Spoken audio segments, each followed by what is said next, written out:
the ambassador of Australia is Excellency Daniel Emery, then the deputy head of mission of the British Embassy in Podgorica, Sarah Pilbeam, and Goran Basic, who is the director of the Institute for Social Studies in Serbia.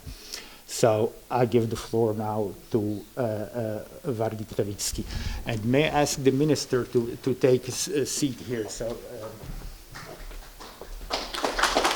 thank you.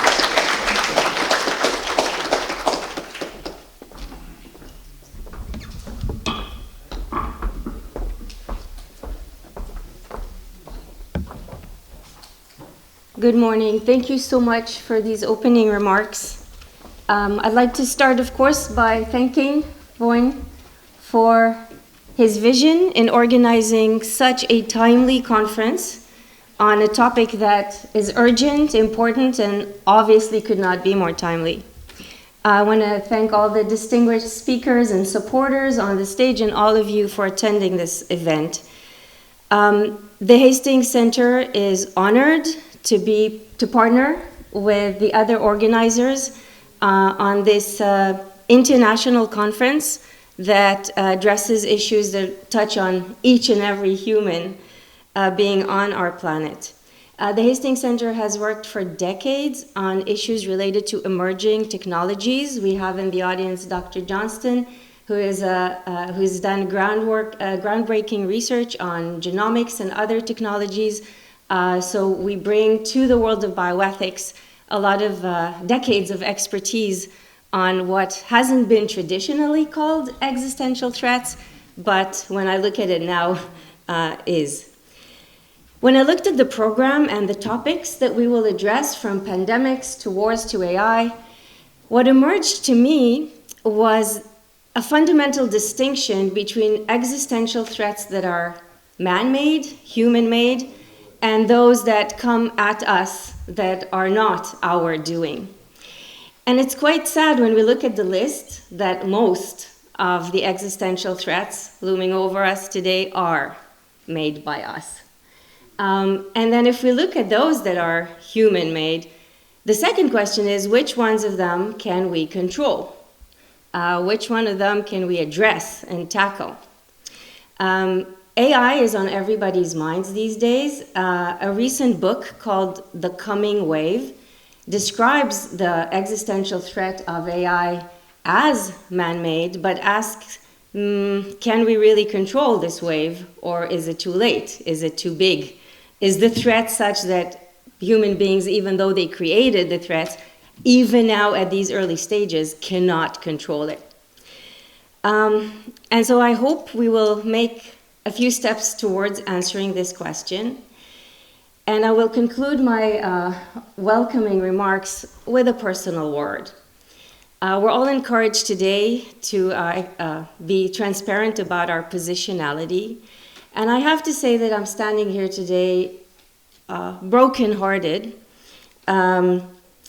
because I grew up in Jerusalem, and for the past months, there has been an existential threat over the physical existence of the place I call home and over the soul of the people that I feel a part of.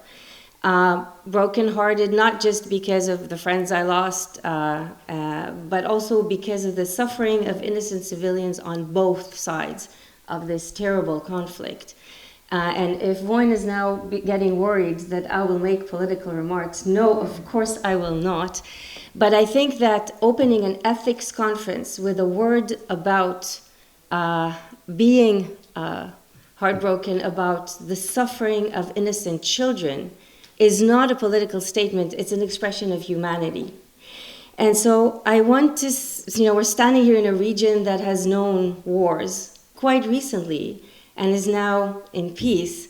And I want to just kick off this very important event by wishing, hoping that academic expert conversations can actually promote, as I said, the control, the regulation of those existential threats. So may we find the wisdom and the strength to address the threats that we create with our own hands, hopefully those that we have not created as well, may we find a way to clean up our messes so that we can leave a better world for our children.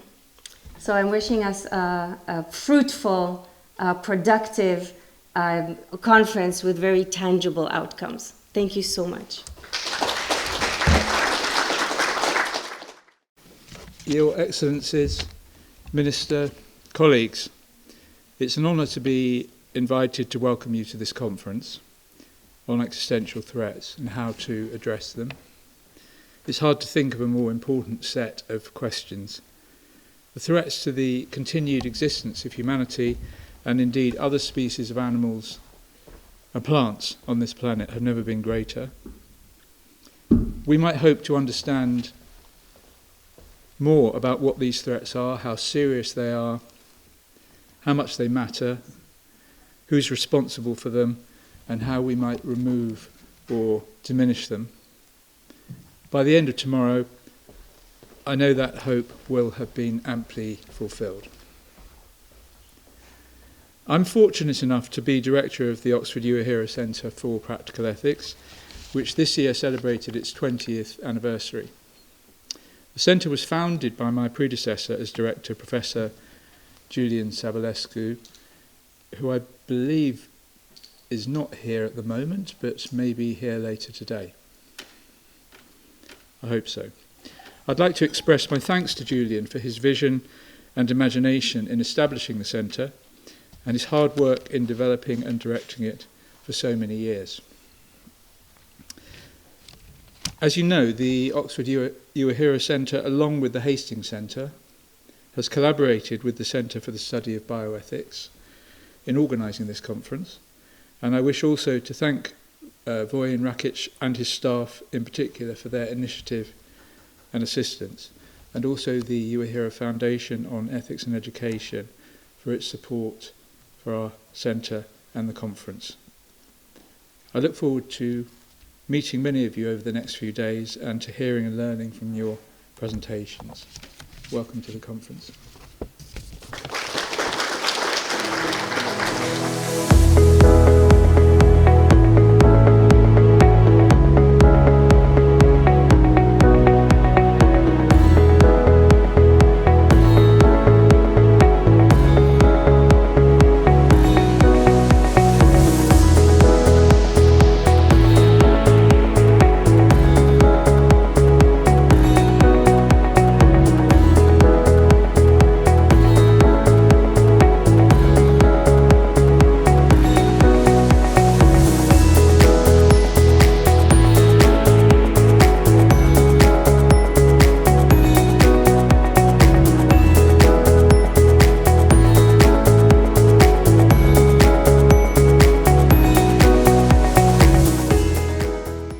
Dear colleagues, Your Excellencies, the ambassadors, and dear conference attendees. It is a pleasure for me to address the participants of the conference, existential threats and other disasters, how should we address them, and this is a very important event for Montenegro. The conference will be organized in our country and by reputed institutions such as Oxford University's Uehiro Center for Practical Ethics, the Hastings Center, and the Center for the Study of Bioethics.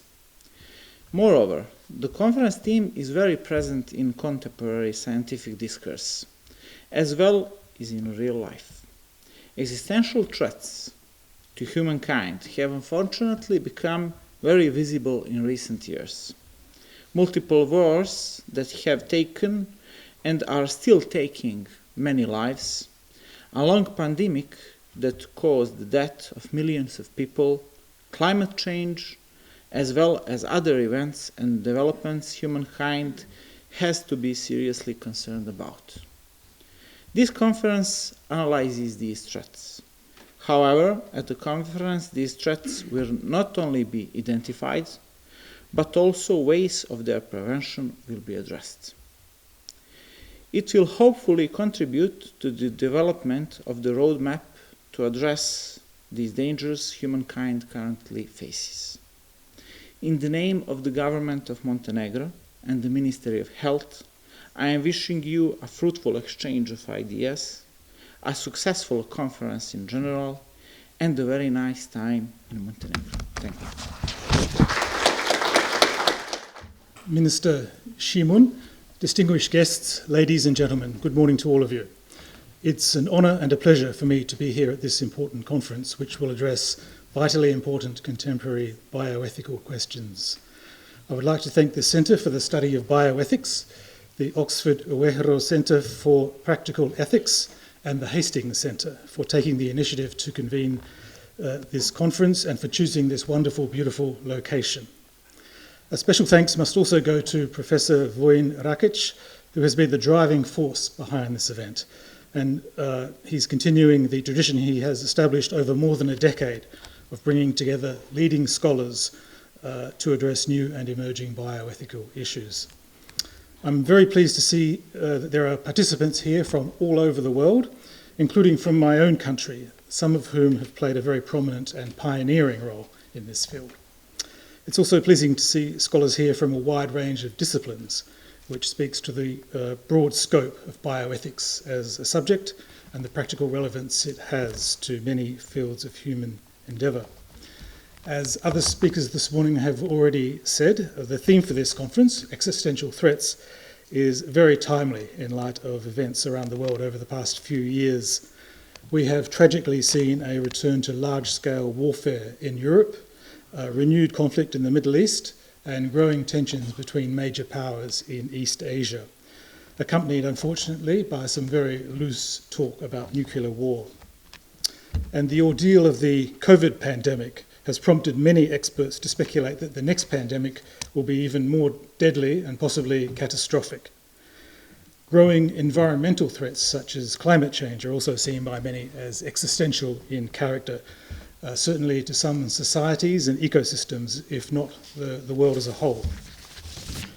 The focus at this event on artificial intelligence is also very timely, given the rapid recent advances in this technology, its widespread dissemination, its seemingly endless potential applications, and the difficulties that governments have faced in trying to regulate and control its use. This also poses challenges in my own field of international relations, as some countries seek international agreement and cooperation on principles governing use of the technology, while others prefer to go their own way and develop and use it in ways that may be harmful to the interests of others. Clearly, ethics has to be a very important part of this work. The focus in some sessions on population issues and human extinction will also be of enormous interest, I think, to a broad audience. It's also intriguing to see the discussions at this conference will venture beyond the limitations of our own planet to consider, among other things, extraterrestrial forms of cognition and the moral imperative of space settlement. I'm very much looking forward to what should be fascinating discussions and debate over the next couple of days on these and other issues on the agenda. So I hope you all find it very challenging, illuminating and fruitful. Thank you.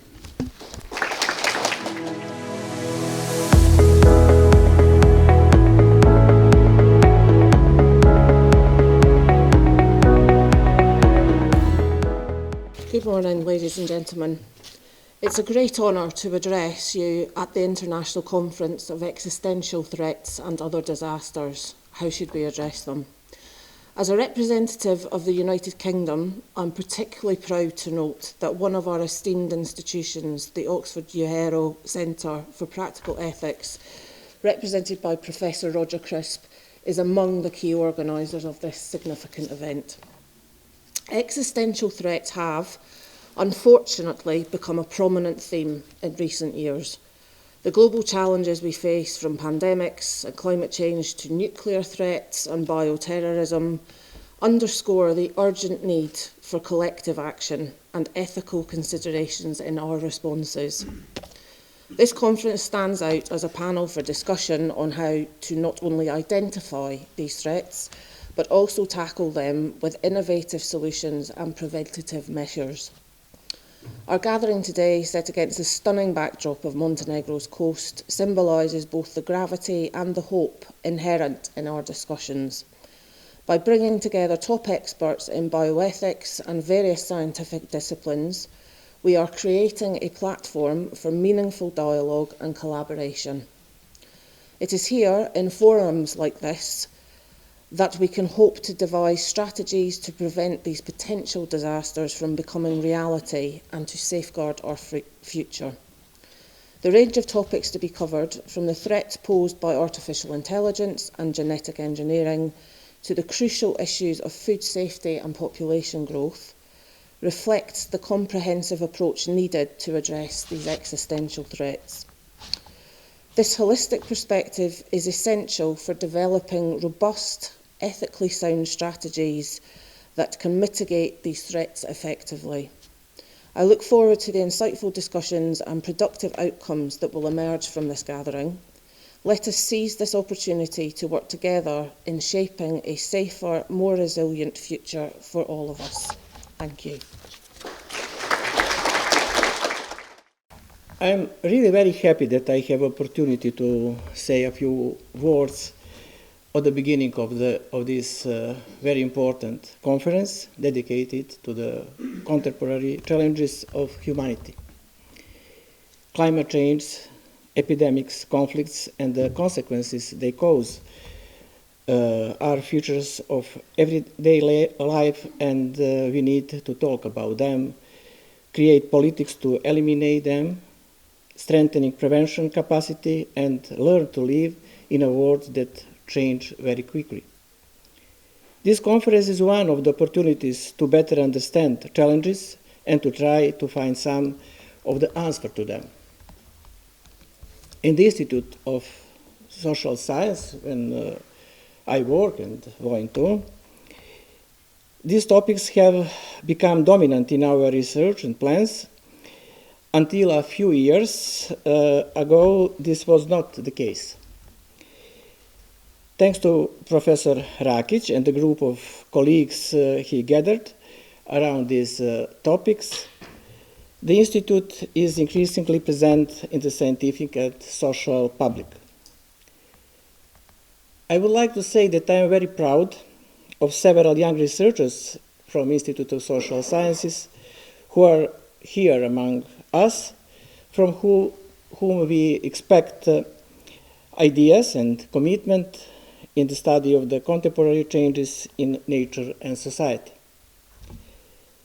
And last but not the least, I wish us a successful 2 work days, a good atmosphere in Budva, and I invite you, and I asked my colleagues, Professor Rakic, to organize some of the following talks on these and related topics at the Institute of the Social Sciences in Belgrade. All of us welcome. Thank you very much. We have been very efficient, so we are half an hour ahead of time, but as Professor Singer will be the first keynote speaker, and since he is, as you all know, widely considered as possibly even the greatest living mind in this world, I wouldn't hesitate to start a little bit earlier so that either Peter Singer can talk a little longer or that there will be more time for Q&A. So I propose that we meet here instead of in a half an hour in 15 minutes, if that's all right with you. Okay? Okay, I'll just see you.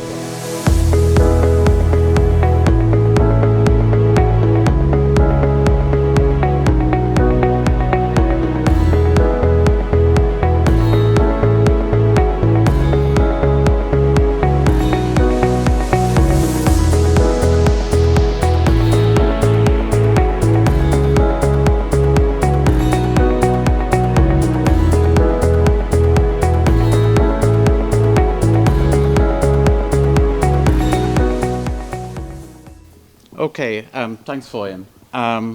The crackling has stopped, hasn't it? Okay, because my hearing is bad. Sometimes I wonder, is it my ears or is it actually a technical thing? But I just want to very briefly echo the opening remarks here earlier on.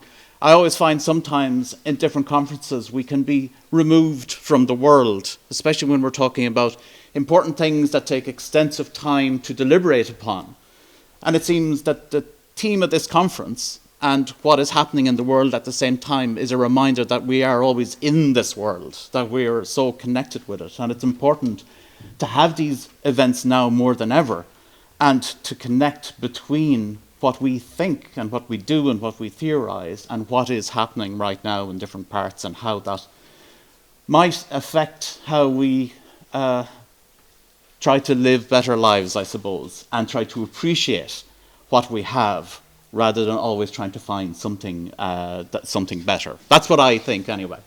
But in speaking of something better, just to introduce, I suppose you could say, a superstar in the philosophical world of Peter Singer, who's going to be giving us a talk for 20 minutes on existential threats and other disasters, a consequentialist approach. Just a minor biographical matter. I used to video weddings. That's why when I see a camera in the audience there, I start getting the hairs in the back of my neck. They used to be my career, until I read Peter Singer's book. And then I decided to quit that after 300 weddings. 300 weddings. And they all felt longer at each time. But I quit, went back to college, did philosophy, thanks to Peter Singer. So I don't know now if the 600 weddings or the 700 weddings would have been better than the 300 weddings. So I don't know whether it was a good thing or not. But I just want to highlight that's what has happened to my life. So that's why I'm here instead of sitting somewhere in County Roscommon in Ireland with a camera on my shoulder. So thank you for that, I think. So without further ado, I want to introduce Peter Singer, who needs no introduction at all. At the end, we'll have about 10-15 minutes for questions, okay? And we'll have a microphone to go around to everybody in the audience. So just put your hands together. Great introduction for... Thank you, Oliver. The 300, just to make it clear, because the TV of Montenegro is also here and so on. The 300 weddings were not your weddings. No, this is working? Okay. Yeah, I think it's working. Right. Well, I've been thanked for various kinds of influences that I've had, usually in terms of people changing what they eat or maybe changing what they do with their spare financial resources, but this is the first time that I've actually changed a wedding camera person. So I hope it was a positive move for you. And of course, in the balance, you've got to add your contributions to philosophy and ethics as a positive. So if the couples who've missed out on your expertise in weddings are balanced by that. Anyway, that's a little away from existential threats and other disasters. So let's talk about that. I'm very happy to be here at this conference. I want to thank Vojan Rakic and all of the other people who've worked hard to make this conference happen and put together what looks like an excellent program. And I want to thank, of course, the various officials and government representatives who were here in the first session for attending. So, yes, this works. My talk is really in two parts.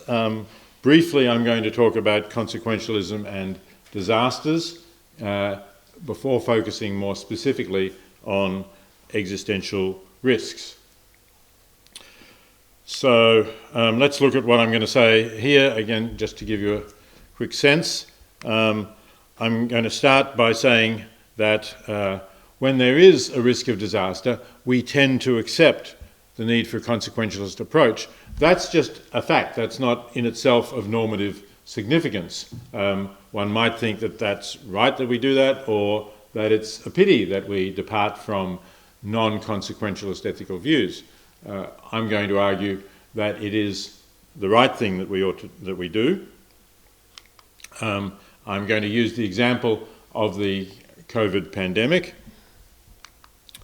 and I'm going to suggest that when violating what might be regarded as an absolute rule or an absolute right, an inviolable right, When violating that has a significant probability of preventing a disaster, then we ought to violate it. So in other words, I'm arguing that rights and rules are not absolute in the face of disasters.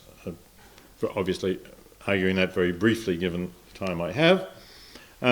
So I'll conclude that when faced with a disaster, we ought to be consequentialist. We should not stick to the rights that we might otherwise think we should not violate.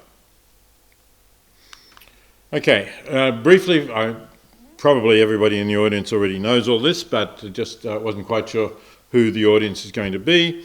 So in case you're wondering what consequentialism is, not a term widely used outside philosophy and bioethics, it's the view that the right action is the one that will bring about the best consequences. That, of course, leaves open the question, well, what do we mean by best consequences? There's a value judgment there. And there are basically two approaches. You can say there's just one value that we ought to be maximising, that we ought to think of the consequences in terms of just one value. And most monistic consequentialists are utilitarians. They think the one value is well-being, broadly understood. That is, the well-being of sentient beings, typically not only humans, but all sentient beings. Those are the consequences that we should look at in deciding what's the right action.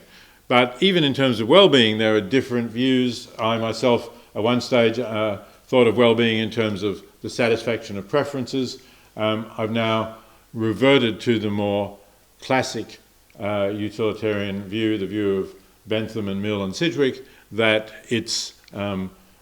well-being should be understood in terms of desirable states of consciousness, or in more popular parlance, happiness, pleasure on the one hand as a positive, and pain or suffering as another.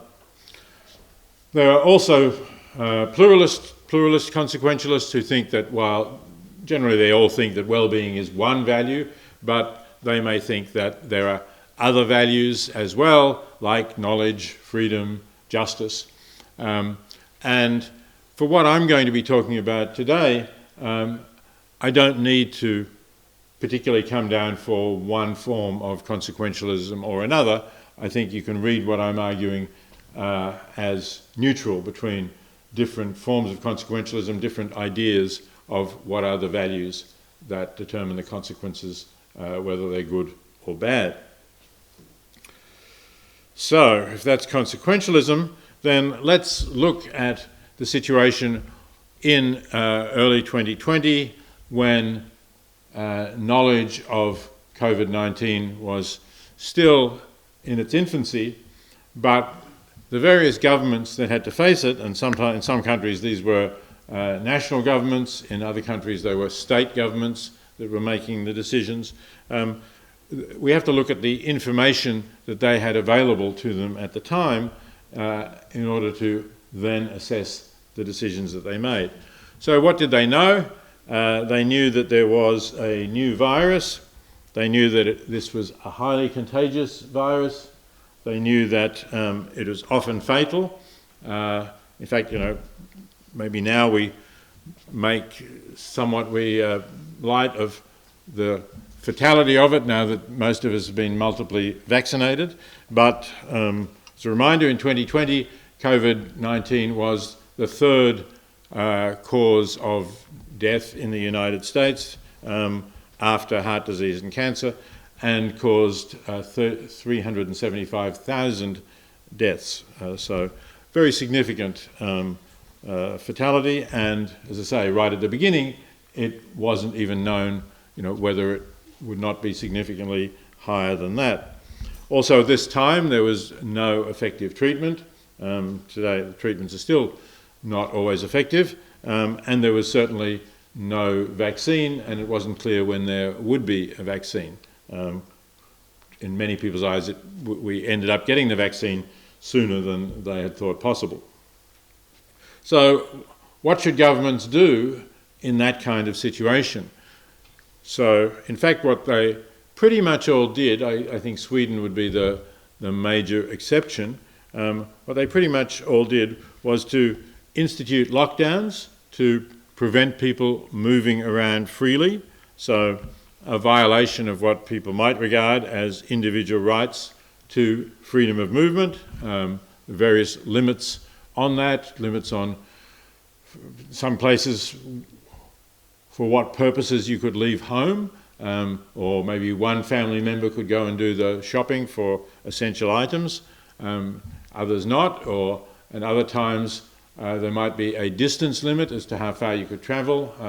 I spent most of the lockdown in Victoria, Australia, and for parts of that there was a 5-kilometre radius from your home that you were not supposed to exceed.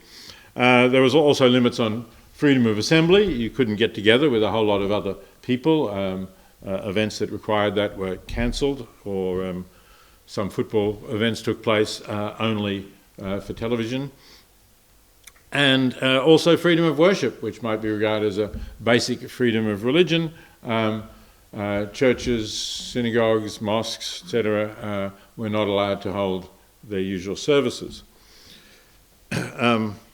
Once we got vaccinations, then there were also what some people would regard as violations of rights to bodily integrity, because although I don't think vaccination was made mandatory anywhere in the sense that you had to have it even if you were staying at home alone, but there were certainly mandates in various places for going to work in certain workplaces, attending classes, say for example at Princeton University. You could have a religious objection to vaccination, but otherwise you had to be vaccinated, and for various other activities. And the third area that's worth looking at in terms of consequentialist decisions were not made by governments, but were often made by hospitals or directors of intensive care units, sometimes recommendations from medical associations, and that's the allocation of ICU beds, which, at least for some time during the crisis, was done on the basis of the probable benefit, which included expected life years. So if younger people were considered to be equally at risk, which was not always the case, of course, with older people, the fact that they had more expected life years was considered.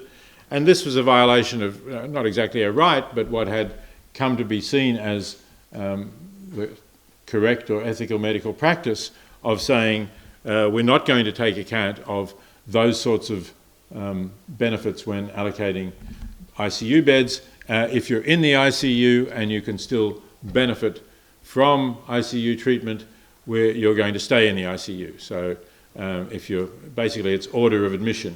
If you come in first and you're there, then even if the ICU is full and there's somebody else who would benefit more than you would, we have to try to find another ICU bed somewhere else for them.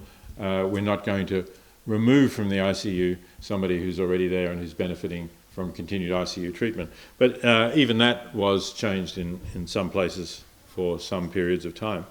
So a whole lot of consequentialist responses. Interestingly, I think the populations generally accepted them. When I say generally, not unanimously. There certainly were protests in various places, but they were fairly minor, I thought. I was somewhat surprised by how minor they were and how little general support they seemed to get. Even in the United States, where everybody talks about rights as being fundamental. Obviously they come from the Declaration of Independence, which starts out saying we think that it's self-evident that people have certain rights. They're reinforced by the Bill of Rights and the Constitution. But so, I was not so surprised that in Australia, where we don't have that rights tradition to the same extent, the decisions of governments would be generally accepted, but I was quite surprised by the extent to which they were accepted in the United States. And I think that was simply an awareness that otherwise many, many more people were going to get COVID and many more people were going to die from COVID. And so that, I think, was the consequentialist attitude that people had, that yes, in this crisis situation, we have to be willing to override rights or to have our rights overridden. Now, I think that from that perspective, if you put yourself in the position and the information that those governments and other institutions had, I do think that that was the right decision. We can argue today about whether those decisions were correct. There's some discussion about lockdowns, for example. How necessary were they? And also, did governments fully understand the costs that they would impose, not just on the economy, but on specific people? There's some research about the costs for children who were not able to go to school. Some of them could be quite well educated online and at home, but others from less privileged backgrounds might not have been able to connect online, or certainly could not get the support and assistance of their parents, who themselves maybe were not sufficiently educated to educate them.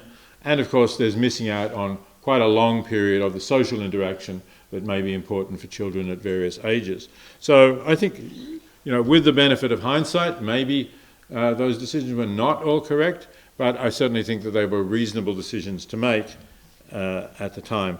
And you can still debate to what extent they were or were not correct. So it's interesting that even rights-based theorists do allow, some of them allow for disaster kind of situations. This is a footnote from Robert Nozick's 1974 book, Anarchy, State and Utopia. For those not familiar with it, that's a book that just starts out by saying individuals have certain rights and these rights should not be violated. And that's the whole basis for the book. Nozick doesn't particularly argue for that or explain it, but it's the founding statement on which the rest of the book is based. And yet he does have a footnote in which he says, we can imagine situations in which the catastrophic moral horror might involve so many people and be so horrific that it outweighs the side constraint against violating someone's rights. Hence, in such situations, one would justifiably violate someone's rights in order to avoid the catastrophe. And that seems to me to be a sensible exception that really every rights theorist should make. I know that there are some traditions, a natural law tradition, for example, is favoured by people from presenting a Roman Catholic point of view in particular, would say that it's always wrong intentionally and directly to violate an absolute rule.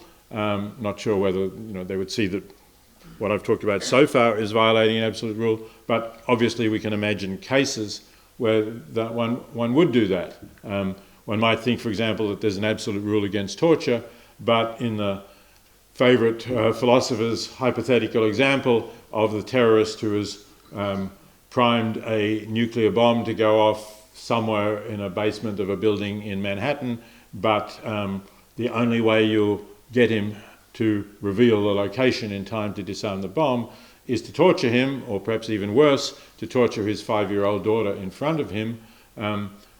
Should you do that? And some people might say, well, no, there's an absolute rule against torture.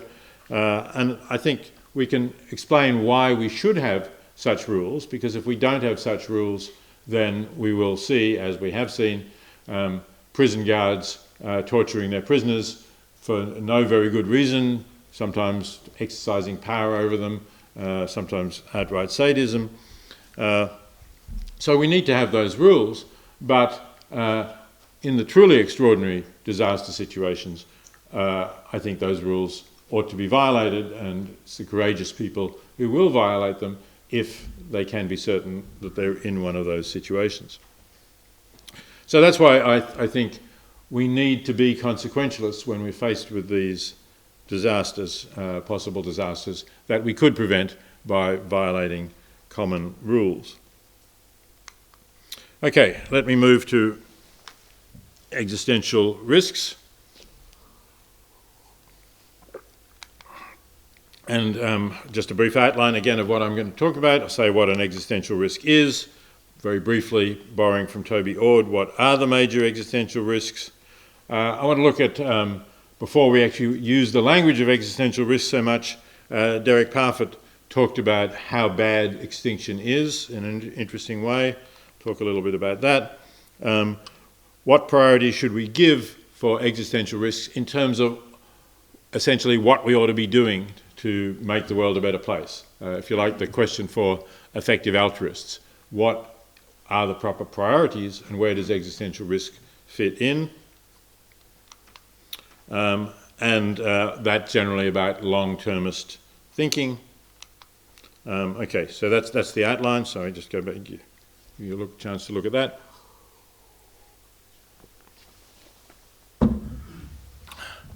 And let's start with what is an existential risk. The definition that I think sort of started off this debate to some extent was by Nick Bostrom in a 2002 article on existential risks. And he defines an existential risk, and henceforth I may use the term X risk, as one where an adverse outcome would either annihilate Earth originating intelligent life or permanently and drastically curtail its potential. So a couple of things to notice here. It's not necessarily talking about the extinction of the human species, and it's not necessarily talking about that in two ways. One is Earth originating intelligent life is a term that can include artificial general intelligence, what Bostrom talks about superintelligence, which originated on Earth because it was designed by us, even if in fact its intelligence then exceeds us. It's still Earth originating intelligent life. So and this is going to be relevant if we talk about AI risk, it's not necessarily the case that, at least in Bostrom's terminology, if superintelligent artificial general intelligence takes us over and decides to get rid of us, that is an existential risk. And secondly, of course, as the second part of this says, the human species might survive, but its potential might be permanently and drastically curtailed in various ways one can imagine, and that also, on Bostrom's definition, counts as an existential risk. The contrast that Bostrom explicitly draws here is with global endurable risks, which are risks of catastrophes that have significant and widespread, even global effects, but won't cause the permanent curtailment of the potential of Earth-originating intelligent life. So they're not existential risks, though they may be very severe disasters. Okay, this is Toby Ord's list. I'm not sure whether you can see it from back there, of the major X risks. And as in fact I think Vadet said in her remarks earlier today, the natural risks on Ord's estimation are relatively slight. Adding them all up, they come to 1 in 10,000. But the human-created risks, which are basically from technologies in various ways, are much greater. And you see, we start off with nuclear war, which Ord estimates at a 1 in 1,000 risk, and comes down to unaligned artificial intelligence, which he estimates as a 1 in 10 risk. And overall, the total anthropogenic risk is 1 in 6. So this is the chance of an existential catastrophe within the next 100 years. So that's a pretty high estimate, a 1 in 6 chance, essentially, that our species will not survive or in some other way will be permanent, its potential will be permanently damaged, 1 in 6 within the next century. Now, of course, these are Ord's estimates, and inevitably they are estimates, and we can't really be very confident of this. I think if you want to question this, then look at what Ord says in the Precipice. He gives various reasons for his estimates, for his judgments, and you might well disagree with them. I think I probably disagree with some of them. I'm going to talk about artificial intelligence, which he rates as the highest risk. I'm sceptical that it is the highest risk. So, that's not something that I'm really competent to discuss or would have time to discuss here. So that's just, take them as examples and make of them what you will. Okay, so let's come to Parfit.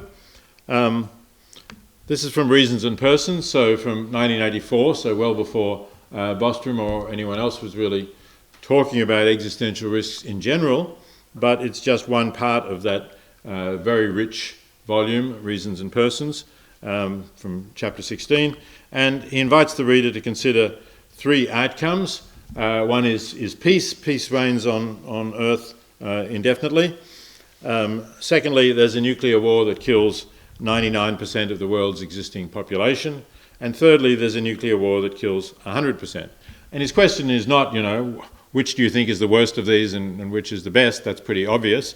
But it's rather the gap between, is the gap between 1 and 2 greater or less than the gap between 2 and 3?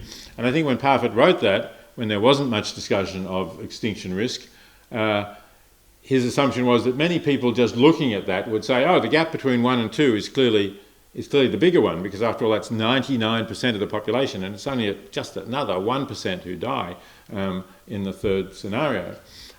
So Parfit is trying to jar us out of that way of thinking and saying, hey, wait a minute, the difference is that the loss of future life for however many millions of years that could continue, and however rich and enjoyable that might be. And so Parfit's own view is that the difference between 2 and 3 is much greater than the difference between 1 and 2. And I think that's putting the case for saying we ought to be focused on reducing extinction risks, or 1984 perhaps he was thinking particularly the risk of nuclear war, because that was when we still had this world with two nuclear powers, the Soviet Union and the United States, facing each other, and certainly enough weapons to end life on Earth if they were all left out. And later on that risk seemed to abate. Arguably it's increased again with Russia's invasion of Ukraine, although I think people would still regard it as less than it seemed to be during the Cold War phase. Okay, so what might one say about Parfit's judgment? There are some factual questions that are relevant certainly here. One is, well, if we don't become extinct from nuclear war, then will we actually survive for millions of years? And of course that's not certain either. There could be other things that wipe us out, so it's not clear that we will. Secondly, you have to think that life is positive. You have to think that if it's a good thing that people can survive and the human species can continue for a very long period, you have to think either that is positive now, or if it's not positive now, it will switch to being positive in the future. And I think that's the thought that, well, technologically we're improving, we won't have any problems with feeding the world, with providing energy for the world, and we'll perhaps also make some moral progress, and people will on average live positive lives. And something that maybe Parfit didn't consider at the time, and not many people did, is you'd have to assume that the survival of our species is not going to be a bad thing for other sentient beings, and not such a bad thing for other sentient beings that it outweighs the benefits for humans. And given that the number of non-human animals currently in factory farms, in intensive farms where I believe they are living net negative lives, is vastly greater than the number of humans on the planet. It's something like 200 billion animals, that's just vertebrate animals, currently being raised by humans in extremely crowded and unsuitable conditions. It's not obvious that the good of our species does outweigh the harms for others, but you might hope that will improve. I certainly hope that will improve. So you can consider whether these factual assumptions are justifiable or not. That's certainly relevant to this way of thinking. And then there are ethical questions about how bad is it if people never come into existence. This, of course, is also one of the issues that Parfit really put on the ethical map, discussing, although it was mentioned by Henry Sidgwick in The Methods of Ethics first published 100 years earlier, or 110 years before Reasons and Persons, but Parfit brought it to the forefront of philosophical discussions. Does it matter if people never come into existence? After all, there are then no people. There's no one of whom you can say they are suffering, or even really coherently, they have missed out, because who does they refer to? They never exist. So some people think that they might defend the idea that the difference between 1 and 2 on Parfit's thing is greater than the difference between 2 and 3, because there are people who are missing out. Are we getting to time? Oh dear. Okay, I better move on a little faster. So that's a reason for rejecting that view, but there are problems if you do reject it, because here's a scenario that I imagine, which I find one where I would not really accept the judgment that people are making, right? We imagine that all sentient beings have enjoyed rich and fulfilling lives, but temporally they don't, and they won't for the rest of their lives. So they think it would be better if their lives and the lives of everybody else ended. But they know that the condition is a temporary one, and when it ends, future generations, if there are any, will have rich and fulfilling lives for indefinitely long time to come. But because their lives are marginally negative, not tortured, but marginally negative, they think, oh well, let's end life on Earth. After all, we're not harming anyone. There's nobody who exists who will be harmed or who will ever exist. So on the person-affecting view, that decision is not wrong, but it does seem to me a selfish decision to make if your life is only marginally negative and you're preventing a vast number of rich and fulfilling lives.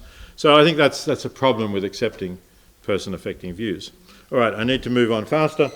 This slide was just intended to show that this is not just philosophers talking, and of course already today with the people we've had speaking, introducing us, recognising the importance of the issue for other institutions, but after being discussed by philosophers like Bostrom and many others, Will MacAskill, Toby Ord, it's interesting that this issue of existential risk, which was never mentioned, as far as I can tell, in any United Nations documents, even in a document known as the Sendai Framework for Disaster Risk Reduction, 2015 to 2030, so not an old document, a 2015 document, doesn't mention existential risk. But now the United Nations Office for Disaster Risk Reduction is actually commissioned a report on existential risk and rapid technological change, which talked about the worst case scenario at a global scale and existential risk.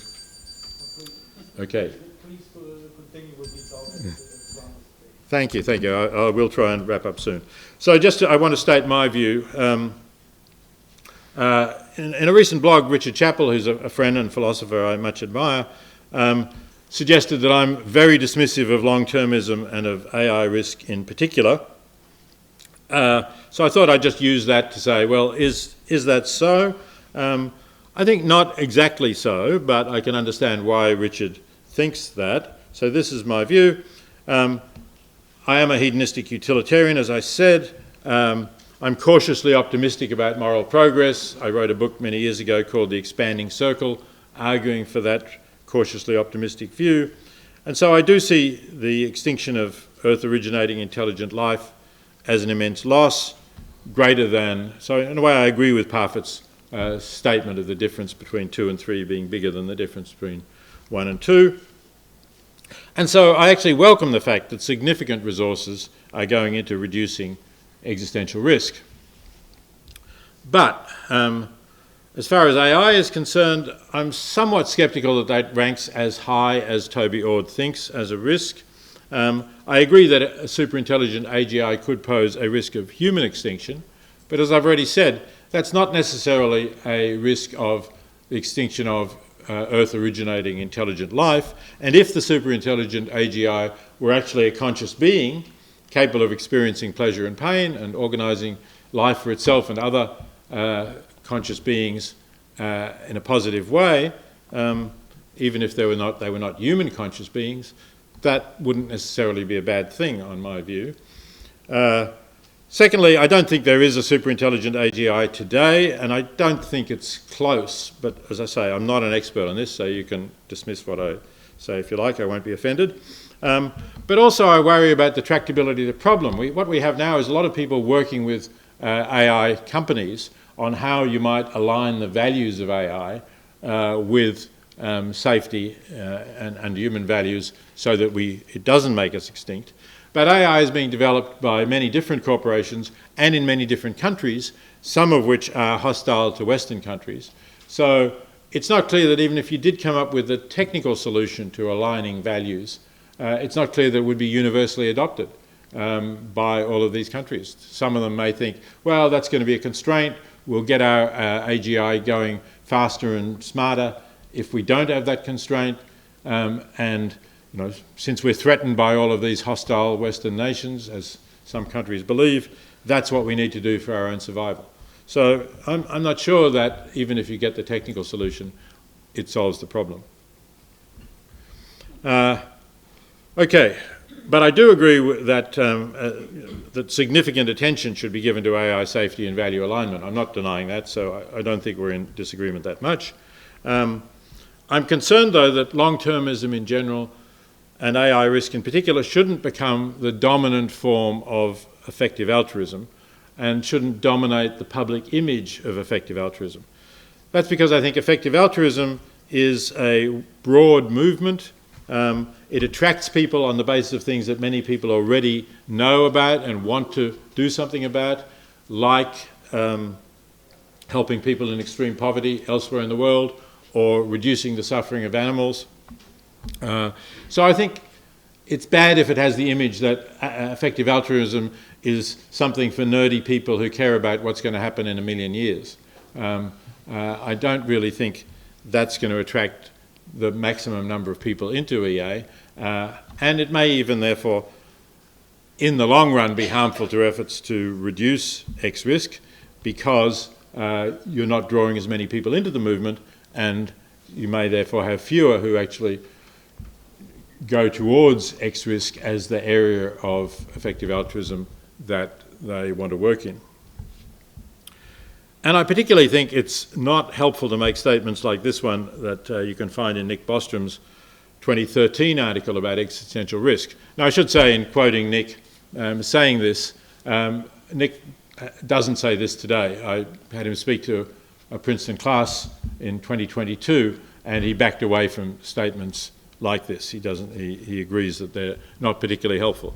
But this is, a statement I think is a dangerous sort of statement to make, to say that a mere 1% chance of 10 to the 54 conscious beings coming into existence in the future, which is an incredibly vast number, of course, then the expected value of reducing existential risk by a mere 1/1000th of 1 percentage point is worth 100 billion times as much as 1 billion human lives. So that suggests that we ought to be willing to let 1 billion human beings die for this tiny reduction of the risk of these 10 to the 54 conscious beings not coming into existence. And that really enables you to do more or less any kind of moral atrocity if you could claim that I'm, by a tiny fraction, reducing existential risk. And that seems to me to be quite a dangerous thing to say. Okay, so what should we do? This is my final slide. I think we should focus on preventing disasters, but disasters that also carry X risk. Then we will be reducing the risk of extinction, but we'll also be doing things that will do good even apart from that. So here's a list of some of the things. Obviously, asteroid collision is something pretty tangible. NASA is already tracking bodies in space that might collide with our planet, and we could think of how to develop rockets to deflect them if we find one. And that might not cause extinction. It might be a relatively small object, might just cause the deaths of 1 billion people, say. But it would be worth working on how to prevent that. Pandemics prevention, obviously, after COVID is highly relevant. And we could get a pandemic that was so lethal that it would be an extinction risk. So that's a good thing to do. Factory farming, I've already said, would be a good thing to try to put an end to for animals, for but also for our health, because factory farms are places where viruses develop. We've got avian flu, H5N1, which is now transmitting to human beings and could mutate to something more dangerous than it is. That's coming out of chicken poultry farms. The previous pandemic, the swine flu pandemic, came out of pig farms. So factory farming is a significant X risk, as well as being bad in other ways. Climate change, obviously, is very bad in lots of ways, even if it does not get to the runaway scenario where it would be an X risk. We don't want nuclear wars, clearly, even if they're not only X risks.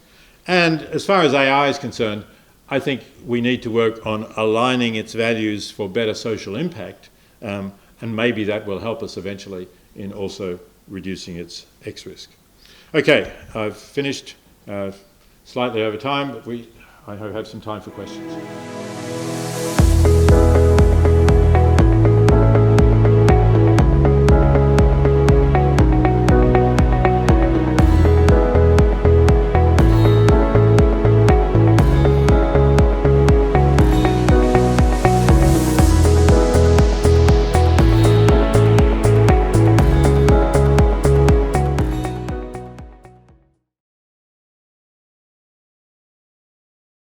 Well, I was wondering, what made you switch from preference utilitarianism to hedonistic utilitarianism?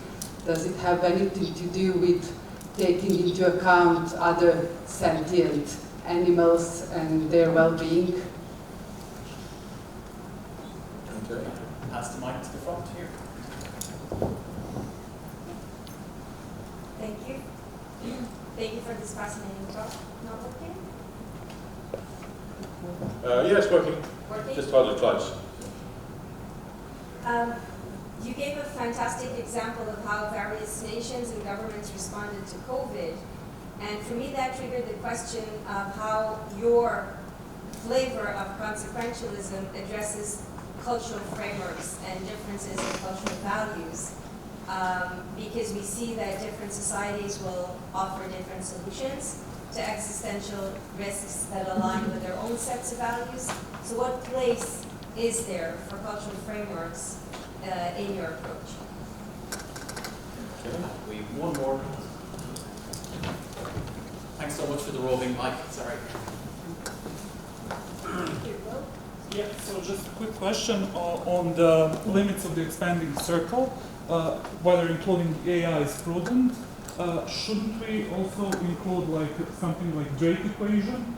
I mean, when we talk about Something like what? Drake equation, so the existence of possible aliens and the existence of consciousness outside of the Earth. So, isn't it the case that when we talk about existential risk, we can only talk about human existence? Because if we were to include the aliens, then we're not talking about ending the existence, only just our little tiny spot in the universe. Right, okay, thank you. Good. So the first question is one I have been asked a bit over the past few years since I said I was no longer a preference utilitarian, so why not?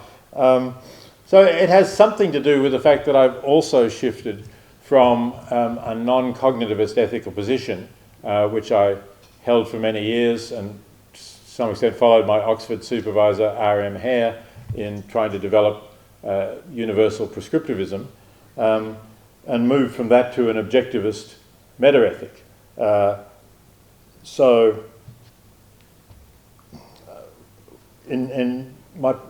the years, ever since working with Hare, I was trying to reconcile the role that reason plays in ethics with the fact that I was holding a non-cognitivist ethic as Hare was, so that there was no objective truth in ethical judgments, but you had to universalize them, Hare said. And Hare thought that provided a sufficient role for reason, but I wasn't persuaded of that. And so I struggled with that for many years and eventually admitted that I couldn't achieve it.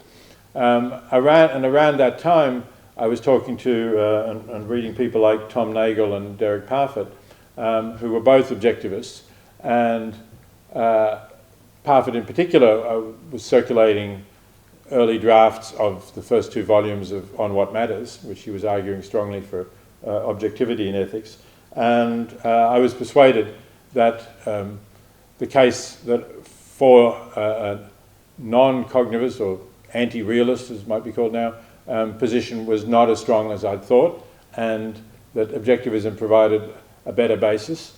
And the final thing that brought me over that was when I was working on a book on Henry Sidgwick called The Point of View of the Universe, together with the Polish philosopher Katarzyna de Lazary-Radek, and we were trying to say what was right about what Sidgwick had argued, and Sidgwick was an objectivist, a non-natural objectivist, who thought that there were self-evident axioms of ethics, and also a hedonistic utilitarian.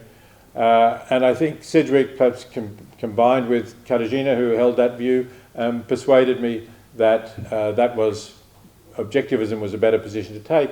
And once you take that, then the basis that Hare had for thinking that preferences were the only thing really that you could go on, because it was just the universalization of preferences that gave him the basis for ethics. That was no longer necessary. You were more open to think of things as intrinsically or ultimately good, and pleasure in the absence of pain, or as Sidgwick calls it, desirable consciousness, seemed the best candidate for something that's intrinsically good. So that's the short explanation. If you want more, it's in The Point of View of the Universe. And so it wasn't particularly to do with sentient animals, or I'd always thought that sentient animals counted, whether it was their preferences or their pleasures and pains. Vadit asked me about the cultural framework in which I'm working. Yes, I think that's certainly relevant to the kind of consequentialism we're talking about. And there are some well-known problems about different cultural frameworks, in that you may have cultural frameworks in which you feel are contrary to the maximization of well-being. And there's, in fact, a bit more of a problem for a preference utilitarian, I think, in those circumstances than for a hedonistic one, because people might, because of their cultural background or their religious background, they might think that their prospects for well-being, or if you like, even the sense whether they deserve well-being, are limited because of their role, because of their sex, perhaps, their caste in some societies. And those are problems, I think, bigger problems for preference utilitarians than for hedonistic ones. But in terms of consequentialism, you clearly have to take into account the fact that there are those frameworks, and you have to try to think about the consequences of changing them. But it doesn't mean that you have to accept that these cultural frameworks are the best that they could be, and that changing them will be negative. And I sometimes think, if we feel that, for example, our own cultural framework, the Christian framework in which most of us, I imagine, grew up, whether we were believing Christians or not, if we were living in societies dominated by a Christian ethic, then we might have thought that same-sex relationships are bad, are wrong. But these societies have gone through quite a fundamental transformation in my own lifetime, right? From same-sex being a criminal activity that could land you in jail to it being something that the state recognises by marriage ceremonies. That's an extraordinary cultural shift, and I think it's a very beneficial one in terms of well-being. So why can't other cultures also make those shifts? I think the idea that we must somehow respect each culture and regard them as giving their own perspective and their own framework, which is as valid as any other, is a mistake. Finally, the question about the limits of the expanding circle, and particularly thanks for the reference to conscious aliens, because it is a question. You could say, well, Bostrom's account of existential risk and what everybody talks about is really in terms of humans. And would it be a bad thing? Firstly, let's suppose that conscious aliens with much greater potentials for happiness visit our planet and discover that we are here, but we are actually not capable of experiencing the kind of pleasure that they are, and we're more capable of experiencing pain, and we're using resources that they could use to produce much greater happiness. So if you like, they're utility monsters in philosophical terminology, is it then a bad thing if in fact they do cause us to become extinct, hopefully as humanely as possible, and use these resources for producing greater happiness? I have to admit that as a hedonistic utilitarian, I don't think I have any basis for saying that that would be the wrong thing.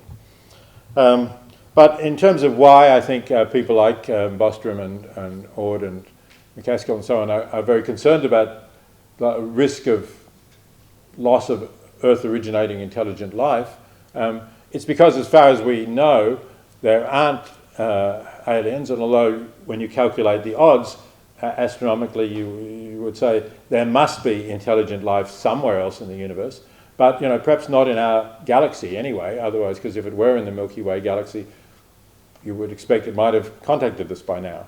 So if that's the case, then at least it would be a bad thing if there's loss of intelligent life within this galaxy, because who knows how many millions of years will pass before planets in this galaxy are colonized by intelligent life. Okay, thanks very much for your questions. I assume that we're out of time at this point. Well-being is, and 3, the number of humans over which the distribution is made. These 3 aspects together determine whether the world gets better or worse, all things considered. And I get 2 of them from McCaskill. The second one is my own contribution, because I think we live in a world with a ghastly inequality. So I think a very obvious way to make the world better is to make it more equal. But I won't get into details about that. I'll argue that it's justifiable or rational to be pessimistic about the long-term future of humanity, because it's justifiable or rational to believe that in the long-term future things will all told get much worse for humanity, perhaps so much that their existence won't be better than non-existence. It won't be better than non-existence if human beings go out of existence, because in that case it would be non-existence. Like McCaskill on human animals, it's more pessimistic. McCaskill's optimism involves the claim that utopia is much more likely than anti-utopia. Utopia and anti-utopia are the best and the worst possible futures, respectively. Now, I'm very doubtful about these extreme states, because I tend to doubt that there is an upper limit to the goodness of a future or the badness. So, for that reason, there can't be anything that is the very best future or the very worst future. So I won't go into that. I will rather look at his key argument for optimism. The key argument for optimism about the future concerns an asymmetry in the motivation of future people, namely that people sometimes produce good things just because things are good, but people rarely produce bad things just because they're bad. That is, people are sometimes benevolent, but rarely or never malevolent or malicious. I'm prepared to grant that there is a symmetry to the effect that human agents are sometimes benevolent, concerned about the well-beings not only of themselves but of others for its own sake, whereas no human agents are motivated by ill will or malevolence in the sense of a desire to harm themselves or others for its own sake. When we harm others or ourselves, there must be some feature that we take to make the victims deserving of suffering or dislike. Now, these might be very bad reasons, but so if you think of the personal case, masochists, when they cause themselves harm, it is because they want to punish themselves, or they think they're deserving of suffering, or there is something about themselves they dislike. And similarly, when we harm other people, we do it in order to exercise power over them, to conquer their territory or gain their property or whatever. So that there are sort of always, when we cause harm, we do it in order to for another ulterior reason. But most people are partial or biased and care more about themselves and family, friends and compatriots. So they're prepared to cause or allow, as means or side effect, greater harm to strangers to gain smaller benefits for themselves or close ones. They're also prone to secure smaller benefits to themselves or others in the near future at the cost of greater harm in the more distant future. The partiality of people gives rise to conflicts, which may well be violent and harmful, especially if there's a shortage of resources. Then it's almost inescapable that they harm others by securing benefits to themselves. Additionally, there are so-called tragedies of the commons. They will occur because people can't trust each other to pass up smaller benefits to gain greater benefits. I can't go into what these tragedies are because we're sort of running out of time. The personal and temporal partiality acquires a greater moral significance due to modern technology, which enables human beings to affect conditions worldwide and far into the future. For it makes them downplay the harm they may then cause people in distant places and in the remote future. Both the magnitude of the harm these individuals suffer and their neighbor relative to the benefits they themselves may secure in the nearer future. Also, agents who live in multi-million society with advanced technology are especially exposed to making mistakes about the consequences of their acts for the same reason that they will have frequently far-reaching consequences for many beings far into the future. For such consequences are hard to predict. And I will go on to argue that unforeseen and accidental effects tend to be harmful.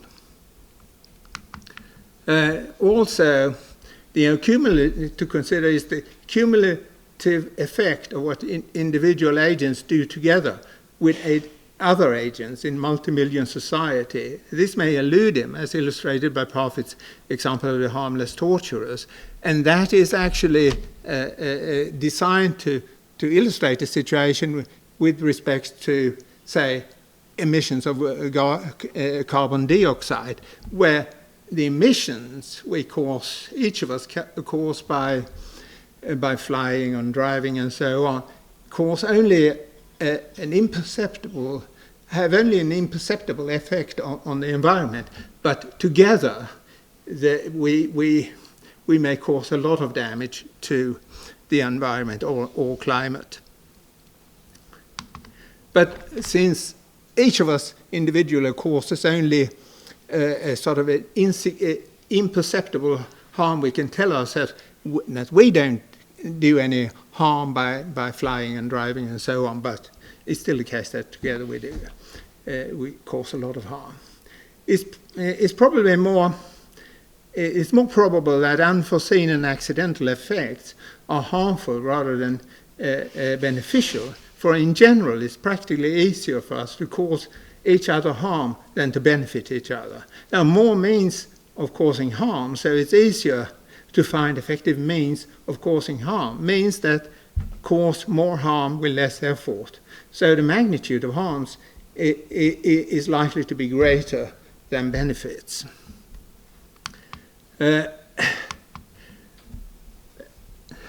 For instance, to exemplify, and this is an example Julian Sevoliescu and I use in our book Unfit for the Future.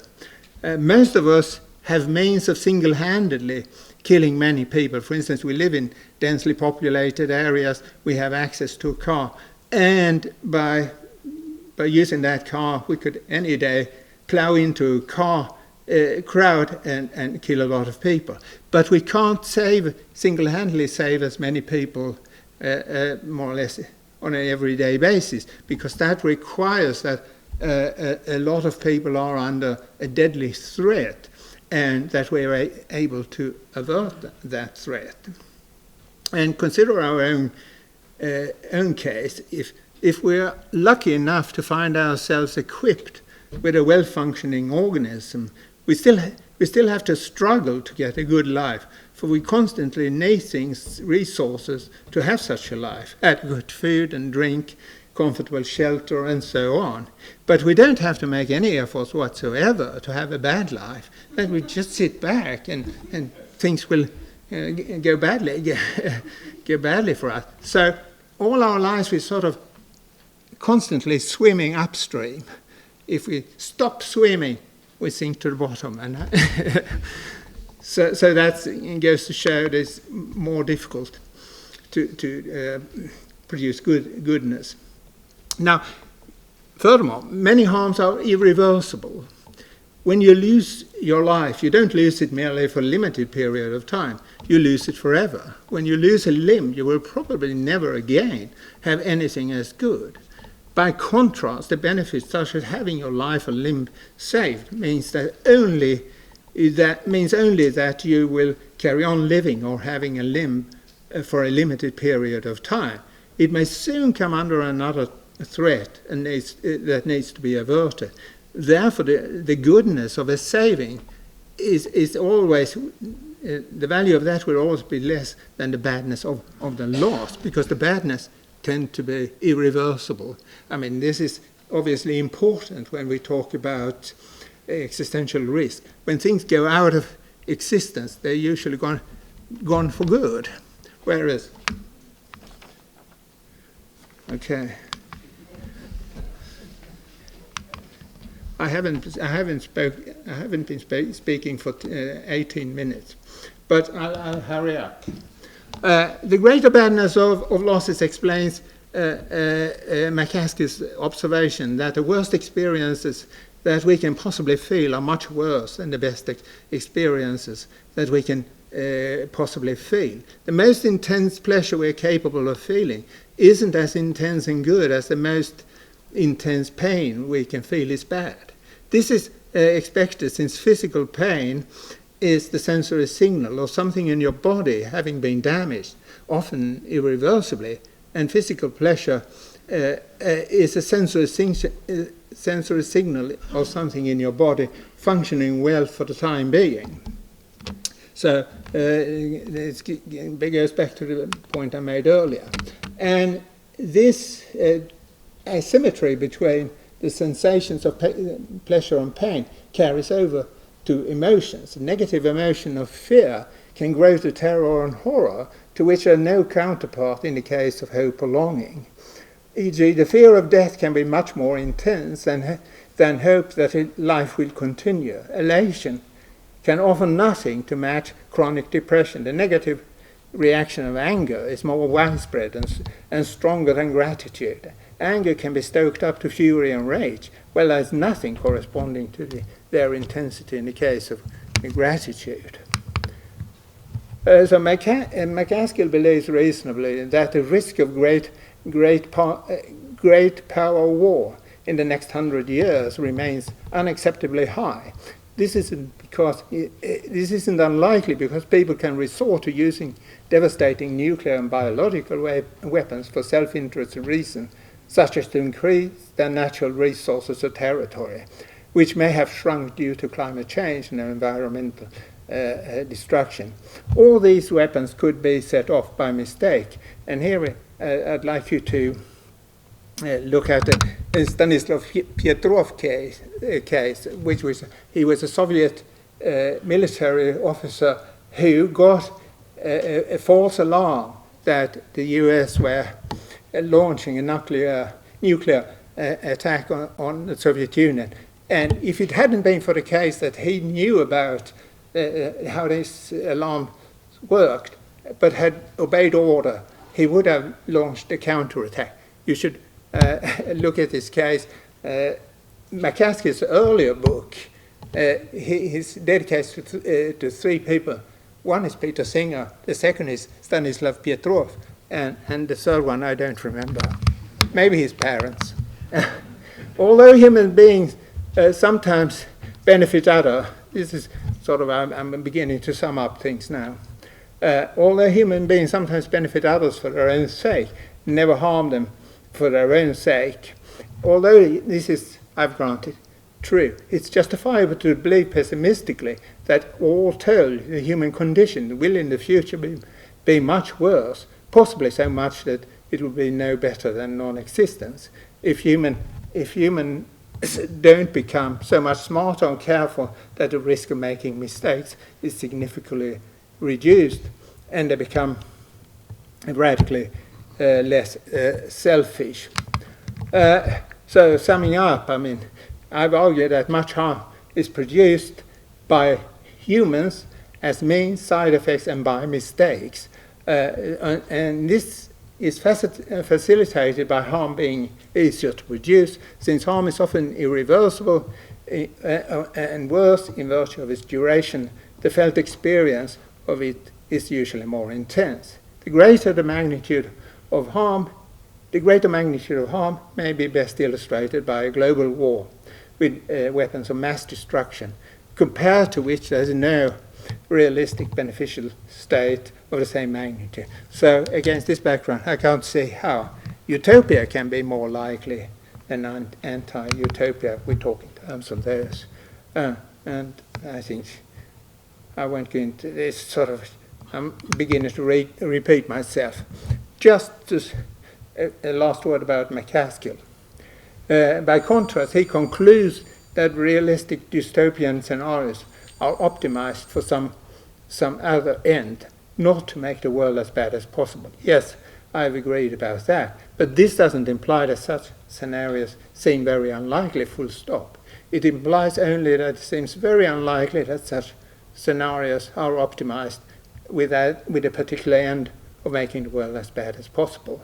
But, of course, this may be brought about for other reasons, such as the one I've outlined. So, I think I've finished in 20 minutes.